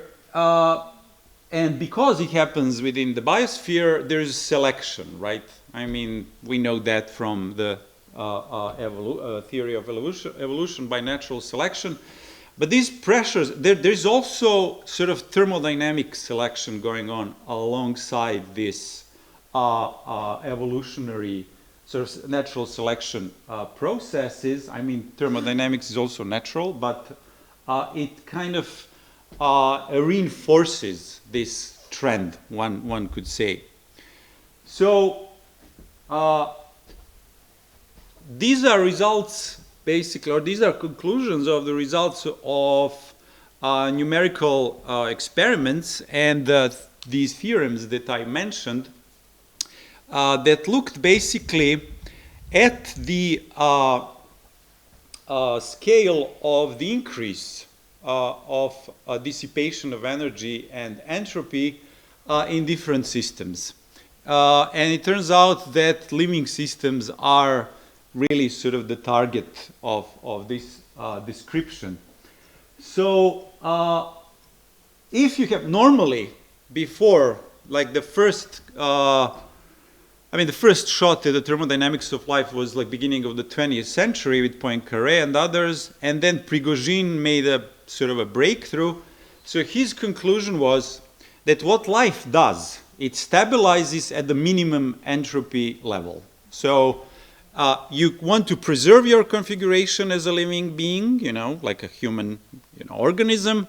So you have to dissipate energy, because you want to preserve your configuration. You can't be at the thermal equilibrium. But then you settle at a particular stable state where you actually produce certain minimum entropy level. And that's all fine, right? But the next step is really interesting. The next step is that if you have two populations, and one population escalates this slowly, stepwise, for example, over time, production of or dissipation of energy, absorption and dissipation of energy. So finds a way of reconfiguring itself in evolutionary terms or however. The fact that it can actually raise the minimum entropy level or the entropy that it produces makes it exponentially more likely to be selected or to sort of maintain itself over this other population which just sort of sits still at that particular level of the entropy that it's producing. Which really means that those systems, living systems, which find a way of exponentially absorbing and increasing the absorption and the dissipation of energy are exponentially more likely actually to survive. And that actually applies. That's sort of an underlying dynamics. That's why life in general is irreversible. Evolution is irreversible. And in general, evolution favors everything that basically breaks some kind of a symmetry, makes either body asymmetric or favors one population over another. The other sort of goes extinct, and there is actually sort of a thermodynamic reason for that. So if you kind of summarize all this, it means that increasingly better, those configurations which are increasingly better at gobbling up more and more energy and the increasing entropy are exponentially more likely actually to survive. And this in part explains why life really relentlessly spreads across the biosphere all the time, right? As we actually know that.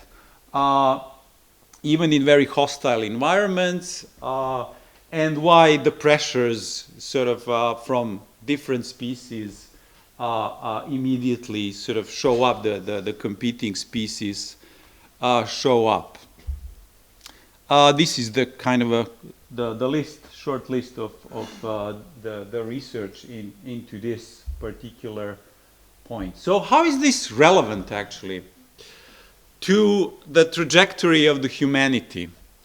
Well, one conclusion could be that we can't help. I mean, it's really the underlying feature of life as such, including us, that it tends to exponentially increase the use of the energy and increase of entropy in order to survive. That really makes your chances much better if you can, of course, configure yourself and preserve this sort of a changing configuration to do that at the expense of these other. So you're going to eat the rest, you know, that's kind of stabilized at a certain minimum entropy level. That's going to be your food, or it's going to be your fuel or whatnot. That's one of the ways. That's how we do it, actually. So it's the question now is how this really relates to the sort of issues which are more kind of tangible, and people are interested in, you know, how much energy we are spending now, how much we're going to spend in 10 years, 50 years, what can we do about it? So in terms of the current increase that I put up on the first slide, we're going to double our use of energy in the next 25 or so years. Also, one way to think about the sort of this in long term is what Kardashev's scale is about. So he sort of grouped civilizations based on their energy use, right? The technologies, escalating technologies that can use more and more power, you know, the power of the sun, stars in the immediate vicinity, entire galaxy, and so on. So you can basically measure the progress of technology and civilization based on their energy consumption, right? And, you know, we now know that actually that might be sort of evolution, in evolutionary terms, sort of beneficial to do that. It has been. Now, one argument that sometimes actually is put forward is that eventually when the technological society reaches a particular threshold level, it's going to stop gobbling up as much energy as it can, or maybe even decrease the amount of energy that's, that it is using. I think it's not an easy argument to pull off, actually. So one issue here is, I mean, the rate of increase, of course, of energy that we consume will depend not only on this underlying physical, sort of underlying thermodynamics of the biosphere, including us, but it's going to depend on, you know, socioeconomic factors. The problem is that some of them are actually biological, like procreation and Nick Bostrom has one chapter about that, which kind of, when you read it for the first time, looks weird, but really on the sort of second thought, he kind of has a point. So his point, if I remember well, is that people stop procreating at a certain level of economic sort of development, but if everybody was maximally affluent, they would just, you know, go crazy with the procreation if they didn't have to do all the difficult things that go with parenting, and if they could do it sort of in some kind of a surrogate way.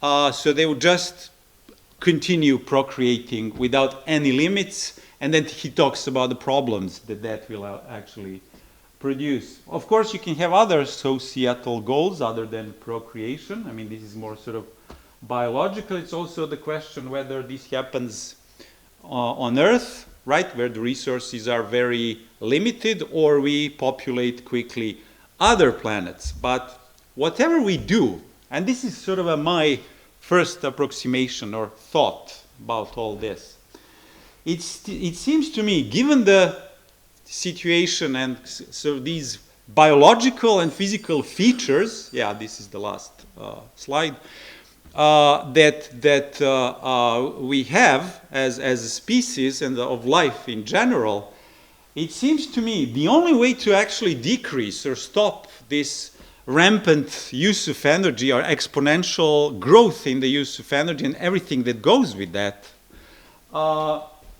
is really to give up your biological, sort of inherent biological nature. So you stop actually procreating, that's the first thing, but not the last thing. The second thing is you really have to stop being inquisitive. You have to stop knowledge, gathering knowledge and information.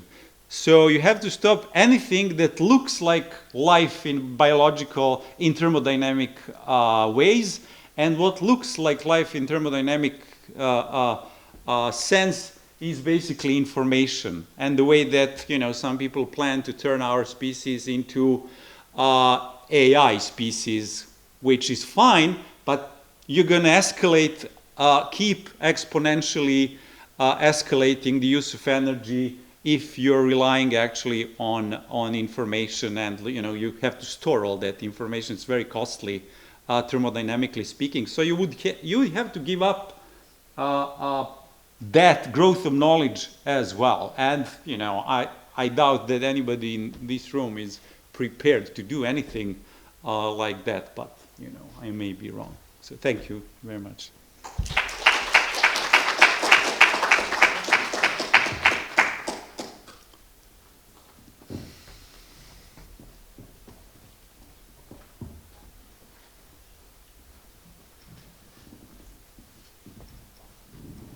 Thank you. That was a delightful talk.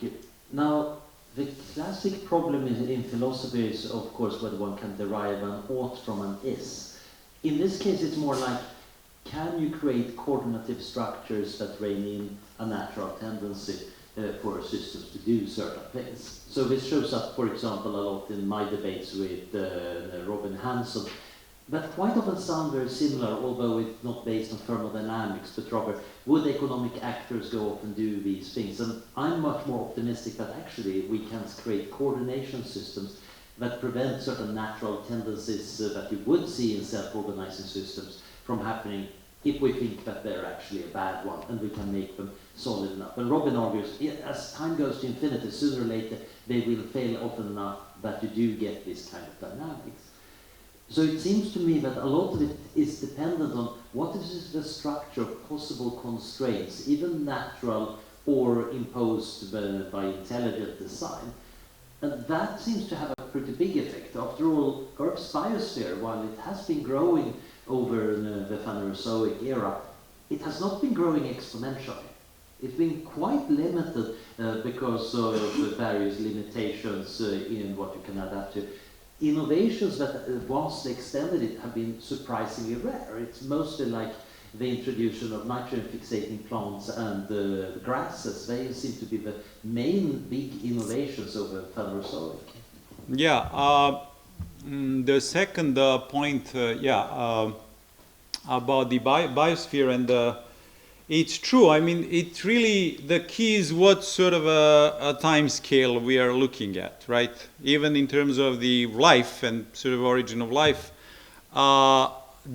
it takes time for sort of a differentiation of this tendency to show up, and it won't happen immediately, right? And that's why it takes some time for life to sort of start.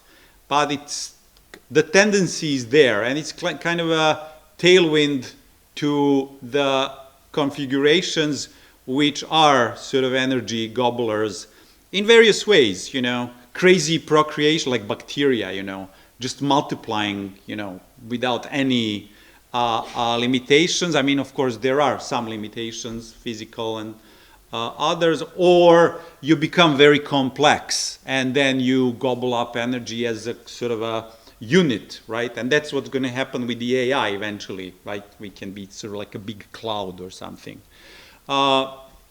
So that's the first point. So yeah, it takes time, but that's the tendency is there, right? So if you look at a long enough period, you can't avoid.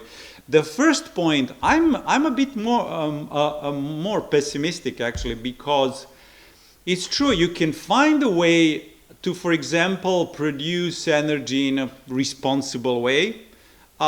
In that is you can use fuels which are very sort of energy efficient. You don't waste too much.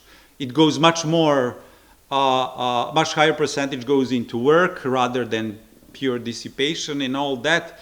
But again, it doesn't really get around this tendency, because then you're gonna do that a lot. You're gonna raise that particular technology exponentially to produce more and more information or more and more work. So in the long run, I don't know how that can be actually. I mean, maybe we shouldn't look at the long run after all, right? And then try to mitigate it within a certain period of window of time. But I mean, it's there, and it kind of, the problem is it's not immediately visible if you don't look at the particular time scale. But once it's visible, you know what's driving actually the crazy sort of escalation of growth in life and human societies as well. So.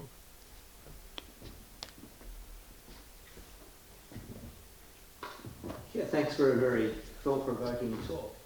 This is a little bit, I thought Anders was going to ask this question, but if you look at human beings, the genome has been degrading for some time because we're able to keep people alive with medical technologies, prevention of disease, etc.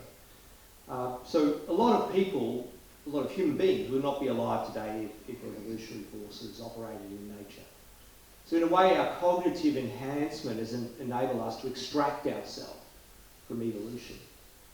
And it seems to me the same applies to thermodynamics. I mean, I agree with you, our demands for energy are going to exponentially increase. But that seems to be now up to our choices rather than to laws of thermodynamics or to evolution. As you say, we will choose to, if we find something that's more efficient, we will choose to use it more and more. I don't disagree with that. But so I'm wondering, if you accept that we've extracted ourselves from evolution with our technology, what's the benefit of the thermodynamic story to this ever-increasing energy consumption? Again, I don't disagree with you about AI and the future of energy usage, but it doesn't seem, there seems to be you seem to import a kind of thermodynamic determinism that it seems that given our cognitive advances, we could extract ourselves from. I think we will continue it, but I'm just not, I just want to hear a bit more about what's the benefit of the thermodynamic story. Yeah. So it's not a benefit, it's kind of bad news maybe. But so to go back to your example with the degrading genome and how many people who are alive today wouldn't be alive without medical procedures that we have and all that, and it's true, right? The problem is that, so you could, and you said it's sort of a matter of a choice whether we're going to do that, right? So yes, we want to be as healthy as possible, to live as long as possible. That is really costly, energy costly. To produce an MRI and all the technologies, it really took this, exponential growth of energy from the beginning of the 18th century or so. It's not only then, right? But there was an industrial revolution during the Middle Ages too. I mean, if you really look closely at the sort of economic growth. So, I mean, it is our choice, but the problem is that choice has a cost. And that cost, we have to deal somehow with that. One way would be to, occupy other planets. It won't stop. I mean, because the tendency is there. But it's kind of a bad dilemma in a sense. Maybe a quick. Thanks for that. That was fascinating. It is a very quick question. Have you solved the Fermi paradox? No, my friend has, Milan Cirkovic.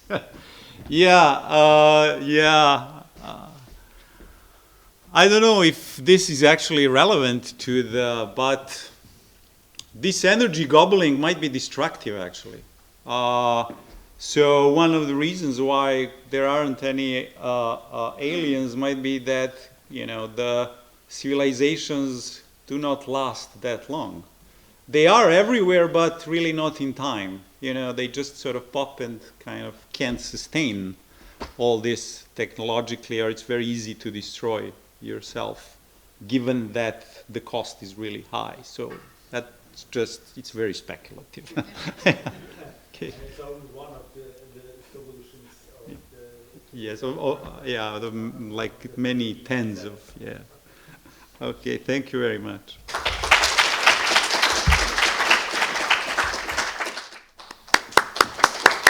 Thank you, Nicholas. We have time for a Q&A, so if there are any questions.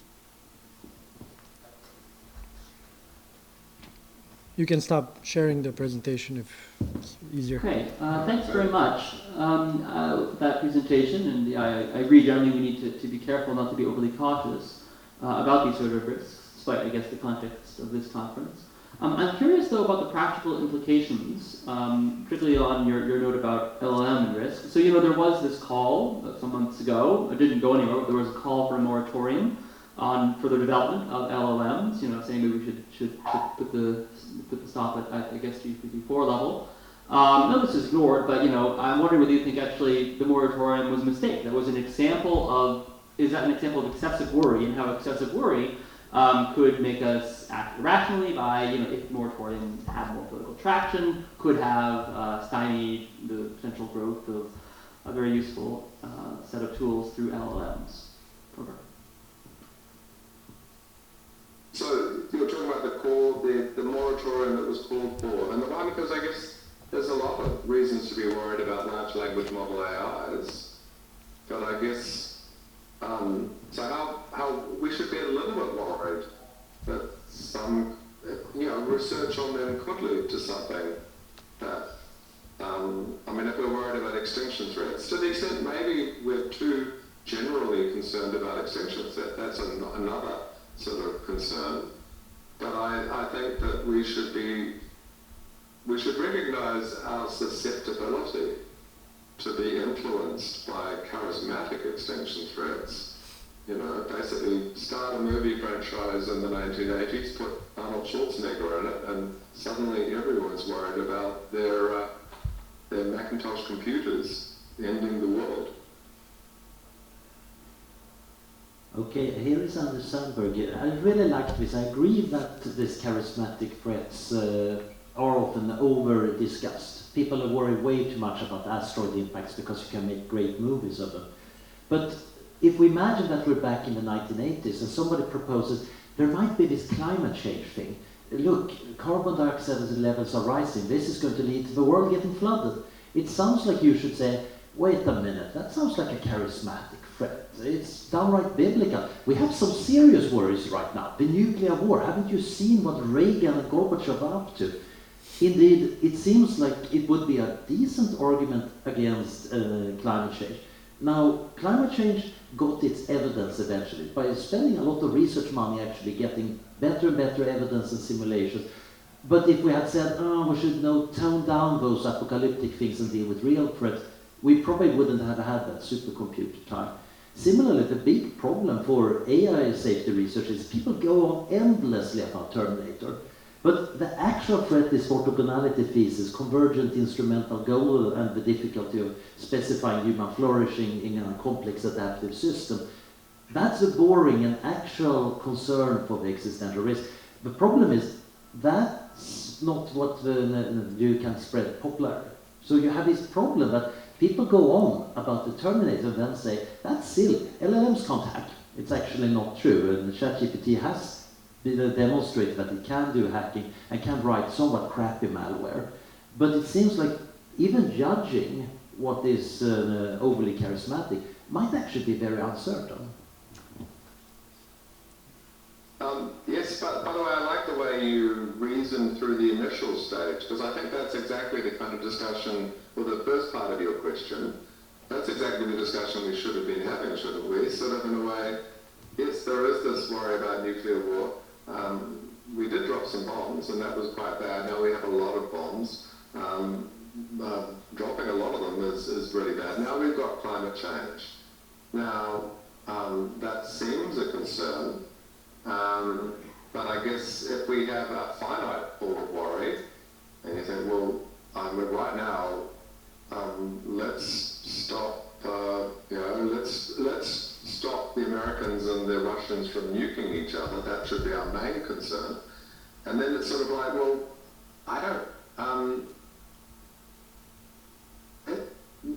this is just my guess, sort of in a way, what is the degree of charisma of an extinction threat? Yes, I mean, I don't know, what would be the metric of charisma? Maybe, I mean, it seems to me that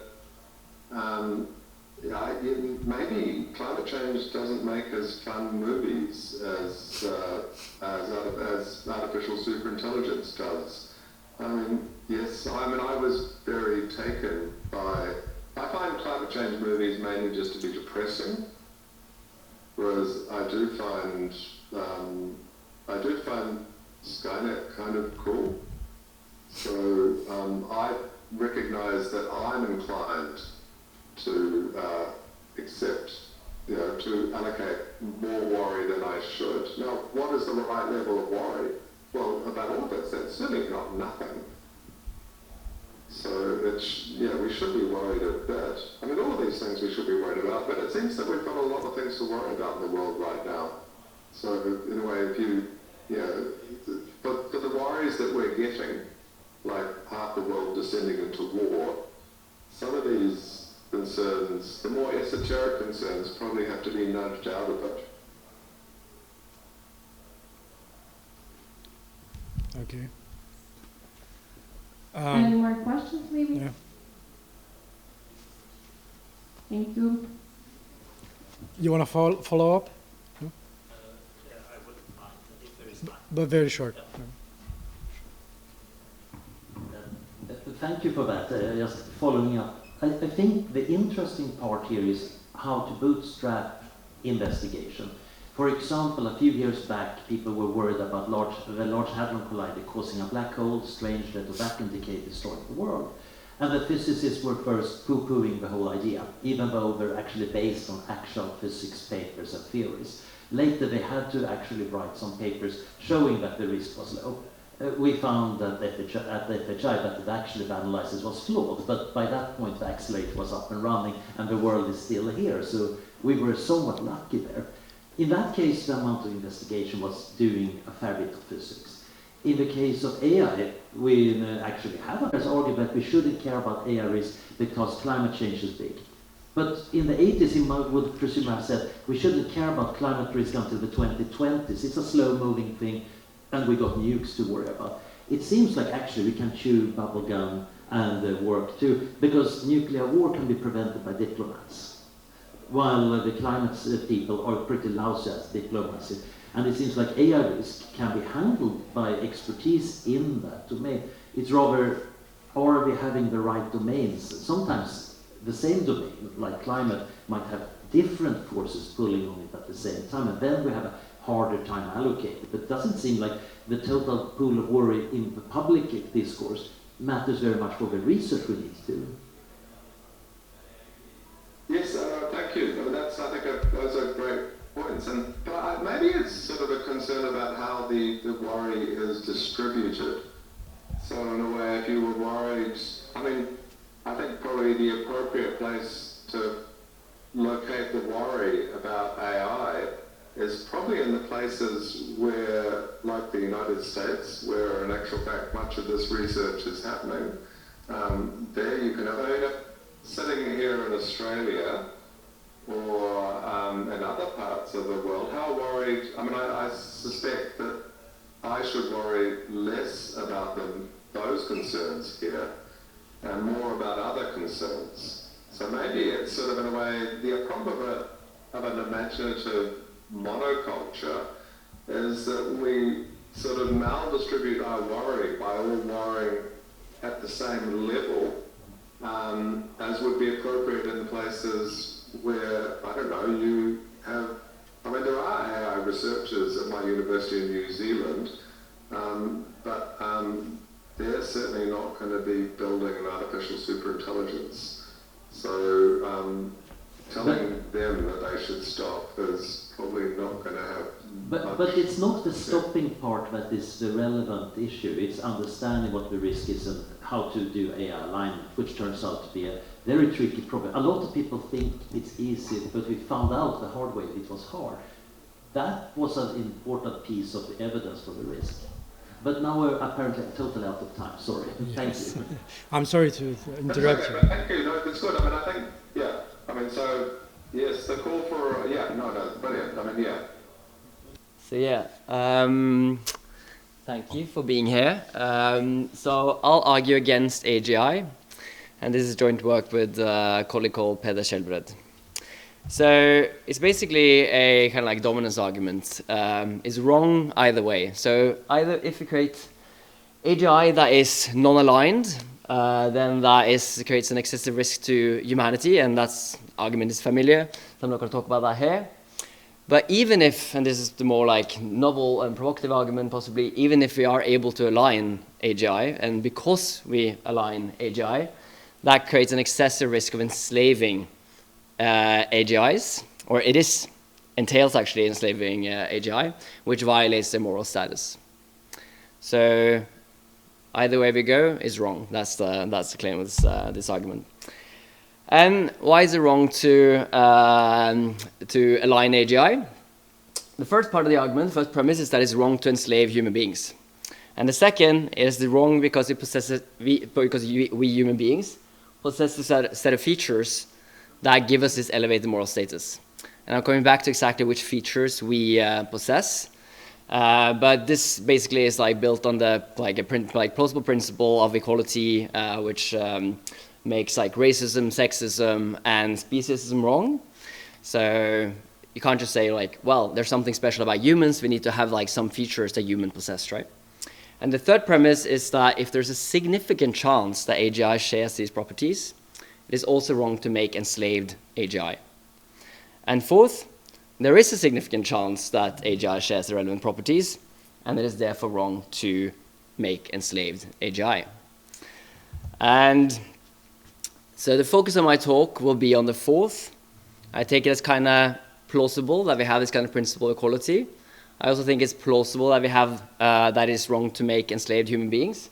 It is easier to see, like, to have the intuition that even if you create like happy human beings and they're enslaved, that's wrong. But it's like to exactly like explain why that is more difficult. So you have some people defending a procreative beneficence view, but I think that fails because it seems like it's permissible to create like or to bring puppies into existence even though they aren't as autonomous or as happy as human beings are. Maybe something about the tragedies. So Jeff Oman has a claim which is like we could have existed in a close possible world. We could have existed as like more autonomous beings. So whenever we come into existence as like less autonomous, that's like a tragedy. And to bring about that tragedy is bad in some way. So maybe there's something there, but at least we have a very clear intuition that it is wrong to bring enslaved human beings into existence. I'm just going to take that for granted. So what kind of capacities is it that we have that makes it such that we have this moral status that makes it wrong to enslave us or create enslaved human beings? It seems like two capacities are central. So it could be sentience, so having the capacity of valenced phenomenal consciousness. The other one is sophisticated agency. And it seems like sentience can't be sufficient, right? Because it seems like we have loads of lower animals that probably are sentient, but it doesn't explain why it's wrong to bring them into existence as like kind of like enslaved or non-autonomous. So then maybe there's something about sophisticated agency, like autonomy, and this obviously goes back to Kant. And it seems plausible that AGI, if you assume that an AGI is like sophisticated artificial intelligence, it has a reward function, has goals, it has certain beliefs, and it can act strategically towards those goals. So it seems like it has sophisticated agency. So if that is sufficient for the moral status such that it's wrong to make them enslaved, then it seems like that would make it wrong. But clearly, loads of people believe that sentience needs also to be there, right? So maybe it's the case that you need sophisticated agency and sentience. So is that true? Some people claim that consciousness can only rise in biological systems. And since AGI is not a biological system, then it's impossible that AGI could ever become conscious. And this could, for example, be true if consciousness requires a particular biological substrate or a biological function. The problem with these suggestions is that loads of consciousness researchers don't really believe them. This is not my area of expertise. Seems like 2/3, for example, in this recent survey, 2/3 of consciousness researchers saying they believe that an AGI could be conscious. And this is also in line with plausible versions of functionalism, computationalism, panpsychism, and maybe other views as well. And since we don't really know, right, whether an AI is conscious, it's very difficult to know. In that, then it seems like we have this kind of case of empirical uncertainty. So you could, of course, just say, well, I'm just not going to believe it. Or you might think we need some kind of principle to act on the basis of that uncertainty. And it seems like we have like at least two plausible candidates for acting on the uncertainty. One is the precautionary principle. And then we might say, well, what is the worst thing that can happen? And clearly the worst thing that can happen is that we enslave a being that has the moral status such that it's wrong to enslave it. So according to the precautionary principle, you should, even if you think it's like a low likelihood that it will be conscious, you should act on that belief that it is conscious. Even expected utility, where you say, act in accordance with, like, you look at different outcomes and you place some kind of value on the outcomes and you multiply that value with the probability that will occur. Even if you think it's a low likelihood that it will occur, given the badness of that state, you might even think it's wrong to create AGI on that basis. So what if you just deny everything and you just like say, I'm 100% sure that AGI can't be conscious and it will not be conscious, and I ignore the argument for precautionary principle and expected utility. It's still a question of whether sophisticated agency could suffice, and this is like the most controversial part of the paper. So why would we believe that consciousness is necessary for moral status? Most people believe this. It could be based on a mental state view, such as hedonism, and this builds on a very plausible presumption that for something to for something to matter morally, it must matter to the being, right? So take for example a rock. If for a rock it doesn't really have a good, it doesn't matter what happens to it, and then clearly it doesn't have moral status, you can do whatever you like to that rock. The problem with the rock example, as Shelley Kagan points out, is that it doesn't have agency either.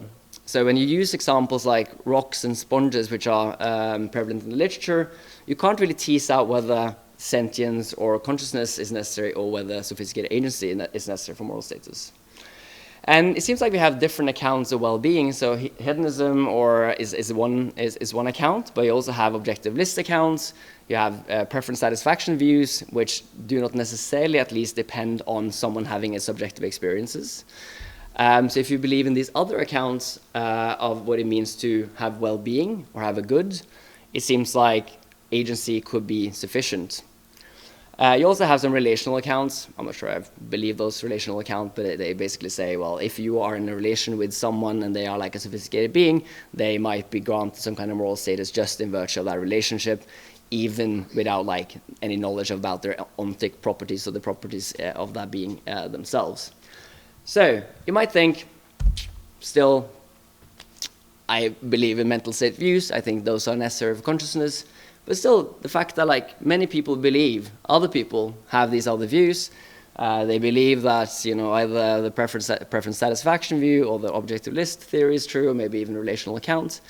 So not just the empirical uncertainty point I pointed to earlier, but there might be some kind of moral uncertainty which counts in favor of acting so that you assume that basically these AGIs have moral status, that sophisticated agency is sufficient.